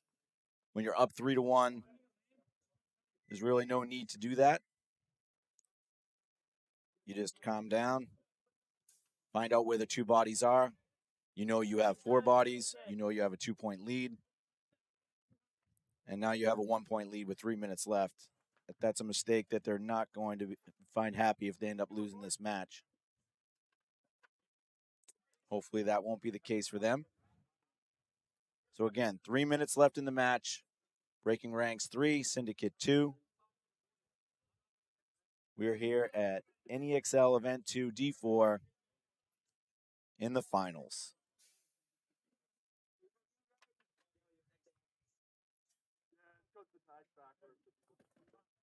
I want to shout out to Comp Paintball again for producing such a great show. Want to apologize that I am solo today. Probably getting sick of hearing my voice. I know my voice is sore. Pat O'Brien didn't feel good today. He was supposed to be here. Shout out to Pat. Hope you feel better. I don't know about anybody else, but the flu has run rampant through Boston Paintball this weekend with multiple people from the Maynard location, the Ashland location, refs from this event, Pat. So I think at least 6 people this weekend have got the flu. So hope all of them feel better. About 25 seconds to the point. We're going to have Syndicate taking the walk. If I'm Syndicate, trying to figure out a game plan where we're going to try and start 5 alive. They've literally haven't started 5 alive in the last 3 points. Still pulled off that last one, though. 2-on-4. Syndicate in the blue. Syndicate doubles up the back center. They do stay alive 5. No, they do not. I spoke too soon. Oh, a penalty coming on Boise. Looks like Carroll's going to get picked up and got hit. So breaking ranks is in good spots, even though they only have 3 players as well. So it's a 3-on-3, but I like the positioning of breaking ranks. They have 2 on the snake side, 1 in the 50. I think that's Chan from Apex. Now he's on their side of the field. If they don't pick him up soon, they're going to shoot out this tower.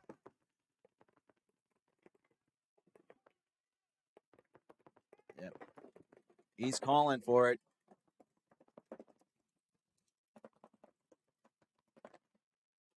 Yep. And unfortunately, this point could very much be the match. They're following up. It's now a 2-on-1. I think we could get a quick concede here from Salt City, or this match is going to be over. Every second's going to count when you're down 2 points. Here we go. Breaking ranks goes back up 2 with 1:45 to go. Now you're going to change your game plan around. Breaking ranks. Good on them to come back from a point that they should have won and just made sure that it didn't matter by winning the next one. So good job, breaking ranks. Now situationally with 1:45 on the clock down 2, Syndicate has to, muster up a point in under a minute for sure to give themselves 45 seconds to try and get another one. So breaking ranks, knowing the situation, should be able to set up, even concede some of the zones that you normally would shoot off the break, and just really try to isolate. Don't let them get past the 50. On this field, I know that's a little tougher, a little easier said than done, but you need to make sure that you have 5 bodies alive if you're breaking ranks. We do have a timeout from Syndicate.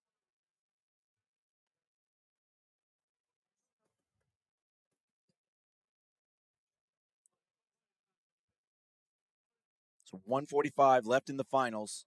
Breaking ranks is up 4-2. Breaking ranks made it difficult on themselves, going down 4-1 in the semis.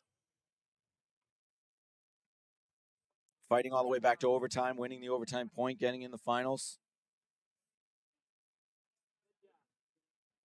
Actually, that might have been in the Ochos. I apologize. I might even have been in the Ochos, but they almost got knocked out by the Wooks. I believe that was the Ochos. Came back, won, came into the semis, handled business there. Now in the finals with a chance to win the tournament, up 2 points with 1:45 to go.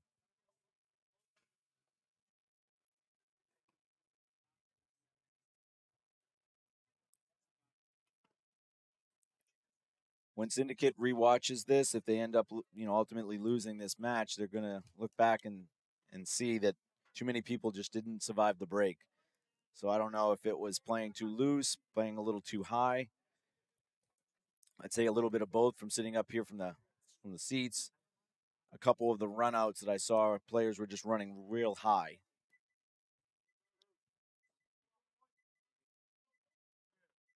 Yeah, we had like 4 or 5 guns, everything.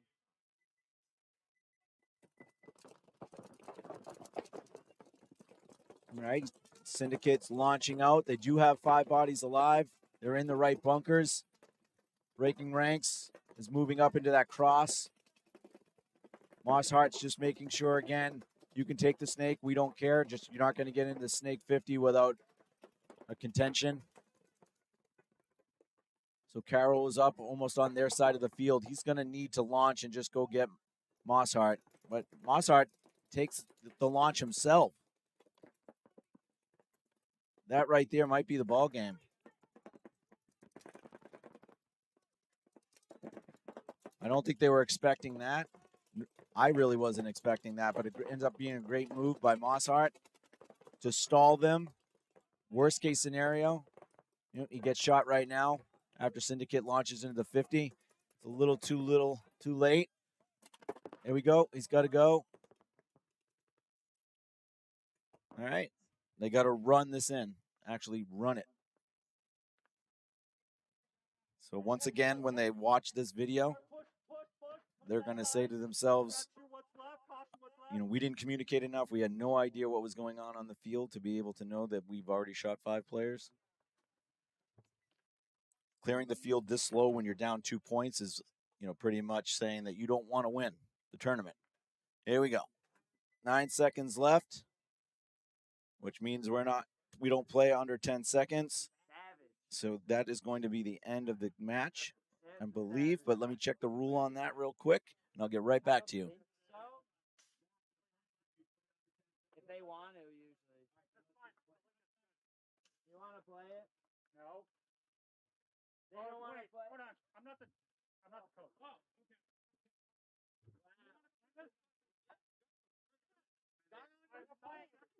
Okay, we're playing it. Yeah, why we should have just. Oh, thank you. All right, we are going to play this. It is the finals. Only 9 seconds left. I heard a couple syndicates say they weren't going to play it, and I was like, well, that just answered my question, but I'm happy that they are playing it. So they at least have a chance of tying this and bringing it into overtime. There's 9 seconds left. Breaking ranks realistically just needs to not get a penalty. I would have liked to seen, obviously, by my comments, if Syndicate had a little bit of more connection during that point. They probably could have hung with about 30 seconds left, giving themselves a real opportunity to come back and tie this. Now it's more of a whim or a prayer. So Breaking Ranks is up 1 point, 4-3, with 9 seconds left. Can the camera on my right still see basically the whole field? Okay, you're probably gonna want to be on that one. This is the finals. D4 X Ball, NEXL Event 2. Yeah, 'cause Breaking they- Ranks is they up need 1 to point get on to the Syndicate, buzzer 4-3. soon, so 9 they're seconds probably gonna left. run. I'm gonna go for Syndicate has whoever's played a gonna great be, tournament, snake. very methodical. Let's see if they can pull off one more miracle here. They are going for it, as they should be. Carroll's coming through. He's clean. He's clean. He's clean. He's clean. Oh, not enough time. That was a great, great move by Carroll. Watching him the whole way, he was clean. Man, if they had just gone to the buzzer the point before a little bit more seriously, they would have tied that up. I don't think Carroll even has a hit on him right now. He just ran out of time because 9 seconds just isn't enough time. Great tournament for Breaking Ranks. Congratulations. Great tournament for Syndicate. Once again, wishing that they just left a little bit more time on the clock. We could have gone into overtime. Yep. I want to say thank you to all the refs, Alpha Gang, Storm, all the refs that we had out here this week. Did a great job, especially in the heat yesterday. All right. So again, thank you to all the referees, our sponsors, GI, Comp Paintball again for this production. One last congratulations to Breaking Ranks and a great battle with Syndicate. So good job, Syndicate. Hope to see you guys out here again sometime this year. We're signing off here from the NEXL Event 2 D4.